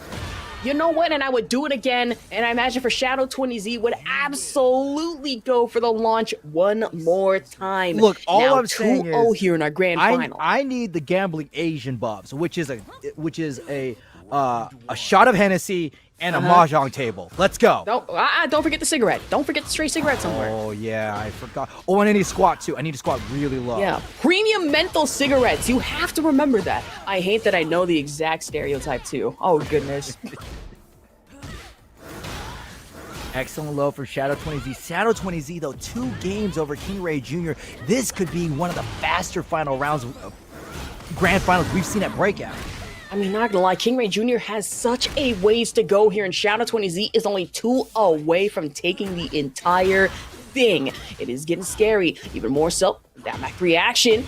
Not to mention, Zafina is a very underutilized character compared to like your Jins and your Dragunovs. I know King Ray Jr. is familiar with his matchup, but I'm pretty sure Shadow 20Z is a lot more familiar with the Asuka matchup. I mean, true, when you play a specialist character against everybody else, you know the matchup's a little too well. But then when you play a character such as Asuka, underutilized in tournament, and sometimes you really just lab against characters that you know very little of, it can get scary, especially since you don't run into them unless at the higher levels. But King Ray Jr. might have heard us, said, I take that personally, and back up against the wall. Round charge goes for the unblockable. That's going to be enough, at least tie him 1-1 in the rounds. For the second time, that was the second time King Ray Jr. went for an unblockable, and Shadow 20Z guessed wrong. Looks like there's another person failing their gambling check. I mean, let's go gambling, hit the aw dang it 3 times, and maybe strike gold on the last one. I know me, I won about $300 on gambling this weekend, and it's all gone because I spent it on a tattoo, but that is totally fine. Oh, you did? You got here. ink? Well, yes, I have a 888 tattoo, meaning balance. If you're Shadow 20Z looking a little, I wouldn't say balanced here, maybe possibly unbalanced, depending on who you ask, with the Zafina, and already just charging clear cross floor. Yeah, no yin and yang needs to apply, but here we go. King Ray Jr. wanted the yin, but it was Shadow 20Z who got the win. Uh-oh. Real dangerous here. Shadow 20Z 1 away from taking this entire thing. King Ray Jr. though, guaranteed can-cans back up against the wall, has to pressure that inner strength you love to see. And Shadow 20Z pushing back, but King Ray Jr. making sure Shadow 20Z stays close to the wall. We're now back to neutral. Side wall is not going to be a big factor now. Not just yet, but in stance, can-cans just trying to relieve the pressure. Break Shadow 20Z just out of it in the first place, but that hatchets instead. Yeah, also that punch Tsubaki. Yeah, the punch Tsubaki from King Ray Jr. And we still have heat. We can just tap the low, and King Ray Jr. now 2 rounds in. This is it. Tournament point, survival point. I keep saying a lot, but this situation keeps happening over and over again. I mean, time is a flat circle, and it seems we just get here time and time again. King Ray Jr. put in a position of high pressure, and knowing him, I mean, that 100% match point conversion would have to come in clutch this time. And right now, for Shadow 20Z back in the corner against the wall, playing more defensively than I would like, I don't even think you have a choice here with the amount of jab pressure King Ray Jr. is laying up on. Oh, but the patience for Shadow 20Z, and King regains a considerable amount of gray life, and now Shadow 20Z pushing that combo. 71 damage up against the wall. What a follow-up. One more hit can determine this entire tournament, and the hit happens now. I mean, with the amount of spikes you'd see, you'd think Shadow 20Z was damn near playing JP from Street Fighter 6 with the Zafina, but that's still going to be clear-cut enough. 3-0 here in our grand final. Congratulations, Shadow 20Z, for being our Breakout Series Tekken champion for week 45. This is your second championship, and my God, you won it decisively. Decisively, brutally, and dangerously at that, with one character that I rarely see enough of in bracket in the first place, going against a tournament ready and honestly a very exhaustive King Ray Jr., who really just put the pressure, packed the punch, and tried damn near everything here. Bro, every time you say pack a punch, I think of Call of Duty Zombies. Call of Duty Zombies, yeah. It happens. I'm sitting here like, hold on, am I using this right? But either way, you know what? It works. Well, this was definitely Shadow20Z's Call of Duty to take this entire tournament. Congratulations. What an amazing run Shadow20Z has. I know we want our close games. I know we really want our extended Tekken, sets. But one, our TOs love these short tournaments. And two, there is beauty in a player running a game plan and just running it unobstructed. See, I would say it's in here that I love long tournaments only because I live in the Pacific Standard Time Zone, the best time zone. I will throw it out there. But for EST, it does get exhaustive. Oh, yeah, definitely. And a lot of it, remember, King Ray Jr. is playing in Florida. So, this is 11 o'clock for him? No, 12 o'clock. Yeah, it's almost midnight here. Yeah, it's almost midnight. But here, look at this combo with Rage. Positioning really determined this final round. Shadow20Z 0-3. Amazing run. Wild run at that one, and one more win to tack onto the board here, of course, for King Ray Jr. Still, for both these players coming out of Level Up Expo to go straight into bracket with Breakout, that's got to be commendable here. It is, and even with the tournament fatigue and jet lag and all that stuff, they came here to not only show our viewers at home some really good ass Tekken, but they came out in here with a little bit of money too.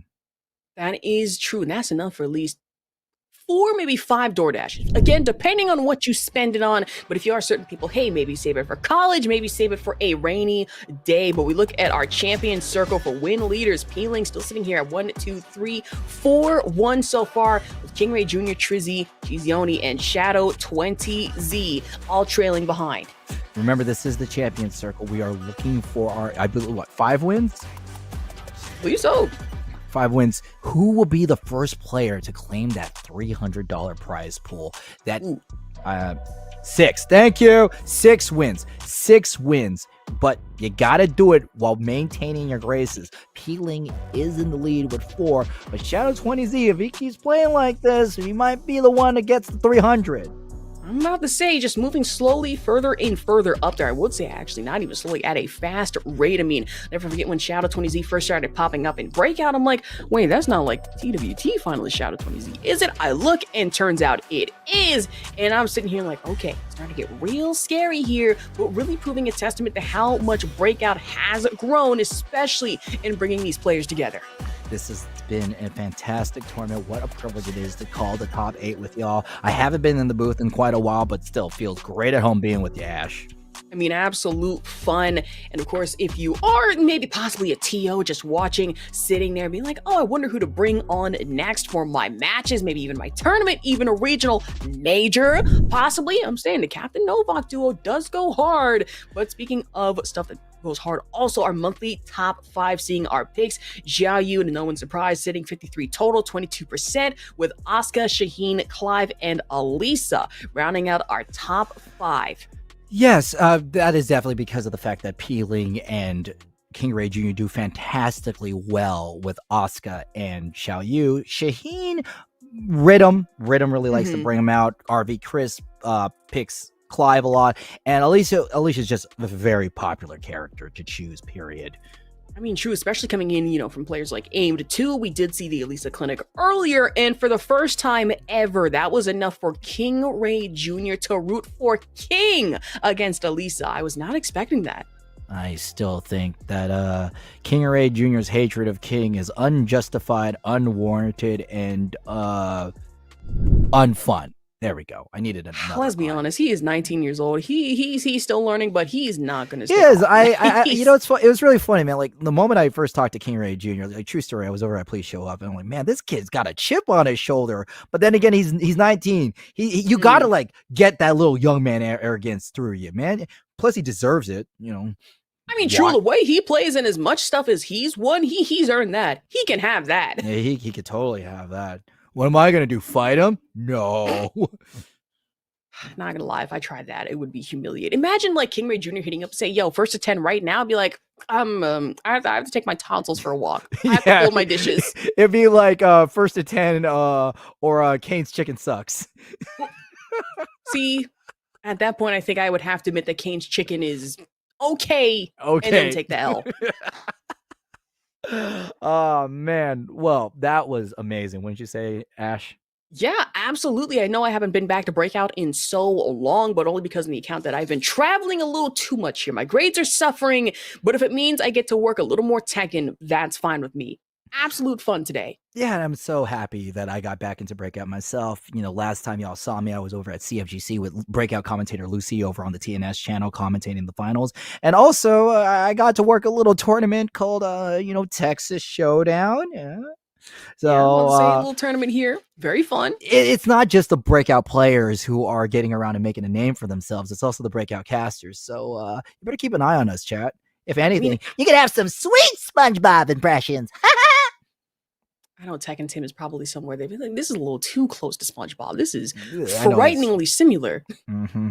But I will say that should be enough from us. Captain No Fun, where can people find you online here? You can find me, Captain No Fun _G. I like to post my commentary tech clips and the occasional tricking video, as well as shouting out my fellow casters. And you know what? Let me go ahead and redirect it to you, Ashervok. Where can we find you? And where are you going? That's a great question. Actually, great. 2 questions. You can find me pretty much everywhere at Ashervok. That's ASHURVLK. No, it's not an E as it sounds like, but that's totally fine. And then actually in the next couple of days, y'all can find me at CECC May Madness for our first ever Collegiate Street Fighter 6 LAN. That should be pretty fun and pretty interesting at that. All right. Well, it's been fun, Breakout. It's been fun, viewers. We're going to head out. So this is Captain No Fun signing off for duty. This is Ashervok, the #1 caster block. We'll be seeing y'all later. Let's go.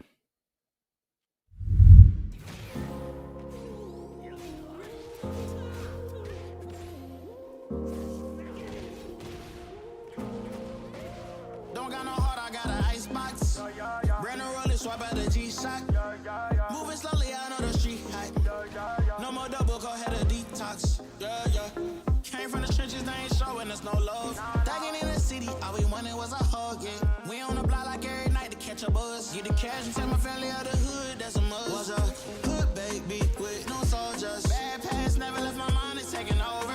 No, I should've died, that's why it's hard to stay sober. Glad to see the sun, but my heart getting colder. Life's so crazy, what we been through. When you die, the only time that they gon' miss you. Told my mama, no more tears, no more tissue. Ooh, just some hood baby with some issues. Hood baby from the struggle. Long time had a hustle. Glad we made it through. I'm just glad we made it through. Hood baby from the struggle. Long time had a hustle. Glad we made it through. I'm just glad we made it through. Pull up in that rain, see me ballin'. Yeah, 30 piece on my wrist like I'm Harden. Either they love me or I'm a target. Cause the heart told me you flawless. I've been busy and picking up when you callin'. And on purpose, I hate the fact when you talking. With anything that you need, dog, I got you, I mean that. All this pressure make it hard not to relapse. Build up aggression, make it hard for me to relax. To the hood, baby, ain't no way that I'ma lead that. My dogs need hope, step it up, I gotta be that. Cause life's so crazy, oh, it ain't though. I'ma love you way before I gotta miss you. Hold this mama by my side, gave her some tissue. We were just a hood, baby, with some issues. Hood, baby, from the struggle. Long time had a hustle. Glad we made it through. I'm just glad we made it through. Hood, baby, from the struggle. Long time had a hustle. I'm glad we made it through. I'm just glad we made it through. Just some hood, baby, yeah. Just some hood, baby, yeah. Just some hood, baby, yeah. Just some hood, baby.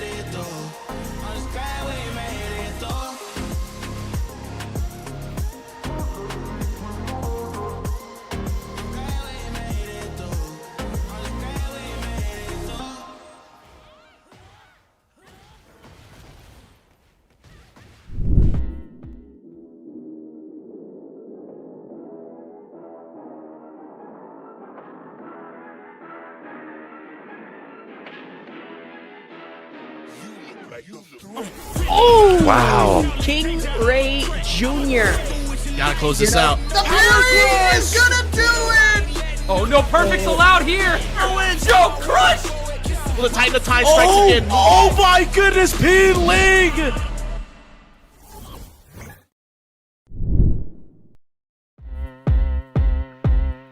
I got the time today. I'm looking for all of the fades, want all of the smoke. All of my goals inside of the scope. I'm taking it healed and coming for more. Woke up, didn't even stretch. I'm placing my bets on myself. I be doing the most. Why you always talk like you wanted it goats? I ain't gotta speak cause I already know. This ain't been new to me, a news to me. I came out the womb unique.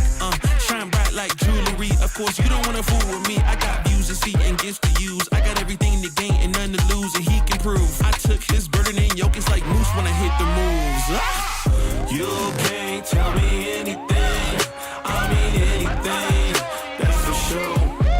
I already know. I know my identity.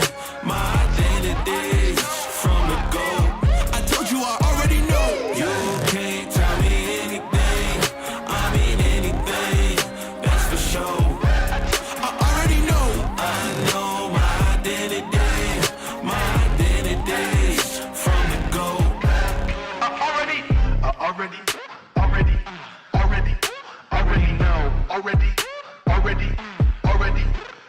know. I already know.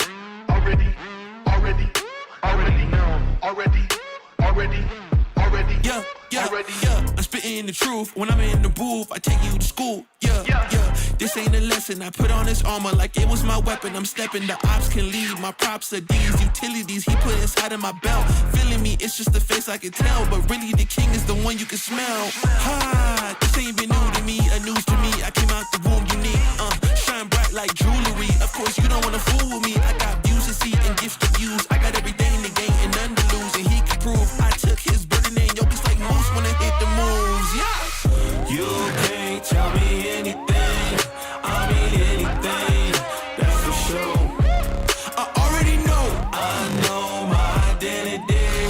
My identity from the go. I told you I already know. You can't tell me anything. I mean anything. That's for sure. I already know. I know my identity. My identity from the go. I already know. Already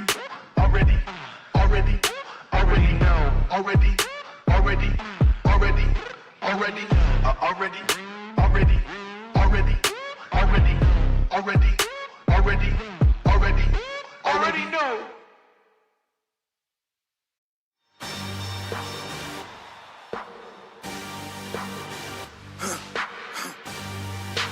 For the victory lap though. Whoa. They ain't never seen nothing like this before. Lit the room when I came through the front door. Ask me if I should overcome. What for? Train in the trees, please pardon my sycamore. Touch burning sands, cross lands, and stormy shore seasons in the year, yeah. Ain't no channel for champions and chain no fear.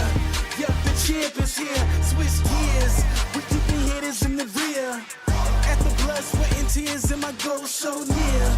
I see my victory so clear. I see my victory so clear. And today, we break through. And today, we break through. And today, we break through. And today, we break through. And today, we break through. And today, we break through. And today, we break through. I know it's lonely at the top, but that's not by speculation. But the position that I got, I climb too high to fall, way too hard to drop. Stop clocks on the speed bag. Every out under pressure, no jet lag. This is greater than trophies and saluted flags. Titles of fame, the cost is paid. Yeah, I carried the cross I made. Deal with the dealer. Baby, the hand was played. New level, next stage. Learn to lead as a legend. Now tell me what's my next stage, yeah. I said the champ is here, switch gears. We keeping haters in the rear. At the blood, sweat, and tears, and my goal so near. I see my victory so clear. And today, we break through. And today,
crowd now. I might just leave, y'all can catch me when I leave out. If I leave it, then I go. You just think it, but I know. Make it glow as I go. Cause yeah. If I leave it, then I go. You just think it, but I know. Make it glow as I go. Cause yeah. That's how I roll. Yeah. That's how I go. Yeah. That's how I roll. Yeah. I just thought about it twice and it don't make sense. How you living it like that? You just gotta poke this. Is it snowing outside? Just tryna be a flake. Damn. Yeah. Okay, let's go.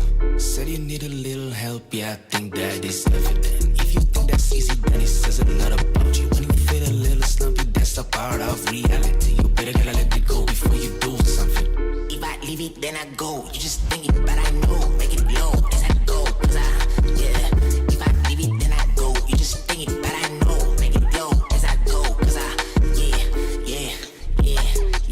That's how I roll. Yeah. That's how I go. Yeah. That's how I roll. Yeah.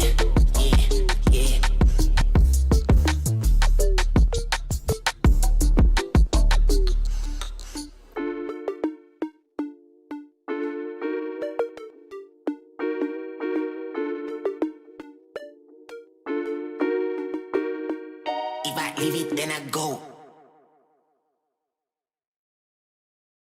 Nobody's safe. Nobody's safe.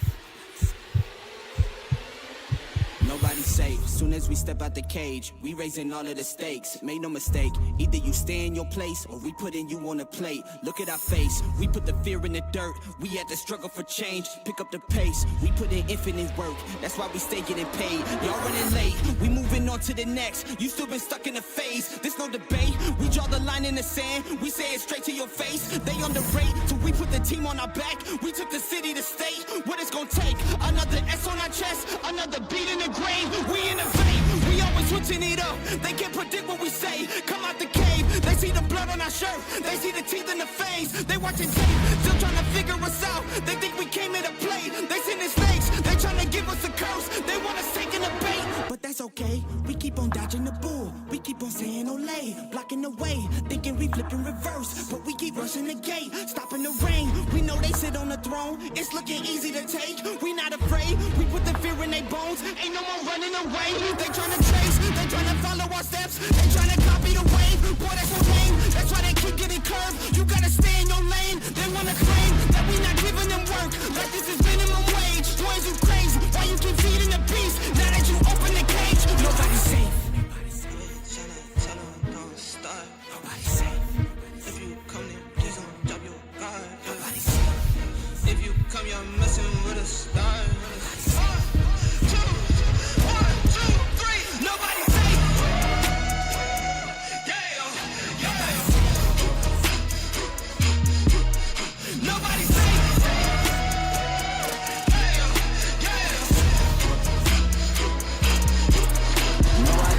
For my folks, for my mama and my pops. I don't care if you the cops, anybody could get boxed. If you aim it for my head, then you better take your shot. If you miss, then this fist gon' be cleansing your clock. I don't care if you the press or the feds or an op. If I stretch out these hands, then prepare to get robbed. If your friends said that you had a chance, understand that they probably was meant for your friends. They my fans. I jumped in the ring and I started swinging. Came from the jungles of drunken demons, fighting them off in the Coliseum. Studied and learned how to target weakness. That's why your team would do better beefing with someone else who was probably vegan. Touch me and lose every single finger.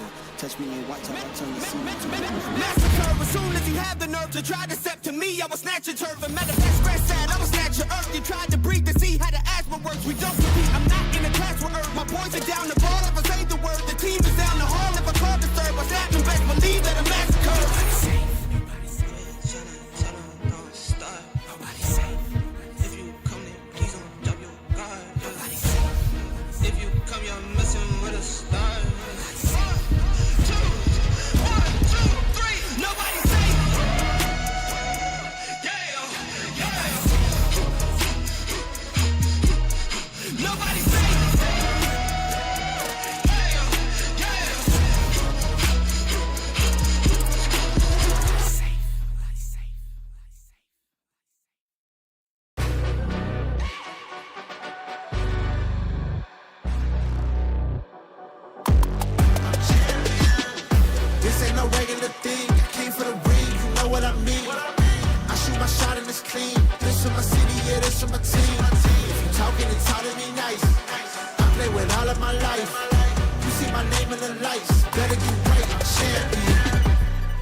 game is in trouble. I've been in my depth for the piece of the puzzle. I got it for real. Still keep me going. I wake up and hustle. You won't see me buckle. I've been in the field. Man of the town. You been in your fields. I'm adjusting this crown. Call me your majesty. Either that or your tragedy. We shutting everything down. I've been hot like somebody put a candle on them. Off top, I don't really stand opponents. This mine. The moment is run out and start a bunch of pandemonium. More game, I got some. The skill is by one. Y'all done. The game in the coffin. Referee scream rest in peace and think twice if you next to me. It's West. This ain't no regular thing. I came for the ring. You know what I mean. I shoot my shot and it's clean. This for my city, yeah, this for my team. If you talking, it's hard to be nice. I play with all of my life. You see my name in the lights. Better get right, I'm champion. It's our repetition. I'm stacking these trophies. I'm good with addition. I spit like a pastor. I give you the vision. Up early morning, enough for the sleeping. My life is a dream, but you wishing you lived it. Haters get livid. My pocket's Pacific. That's deep if you get it. So therapeutic. I sleep on the critics. Don't feel like competing. I'm hearing these crickets. Whoa, let me switch the flow. A new bounce. Coming to the den with a lion. I'm gon' pounce. Know I've been a king for a while. Got a ring and a crown. That's the bling with the blow. What the team is about. Champions. You can tell by the ambience of this sound. Referee scream rest in peace and think twice if you never see me. It's no doubt. This ain't no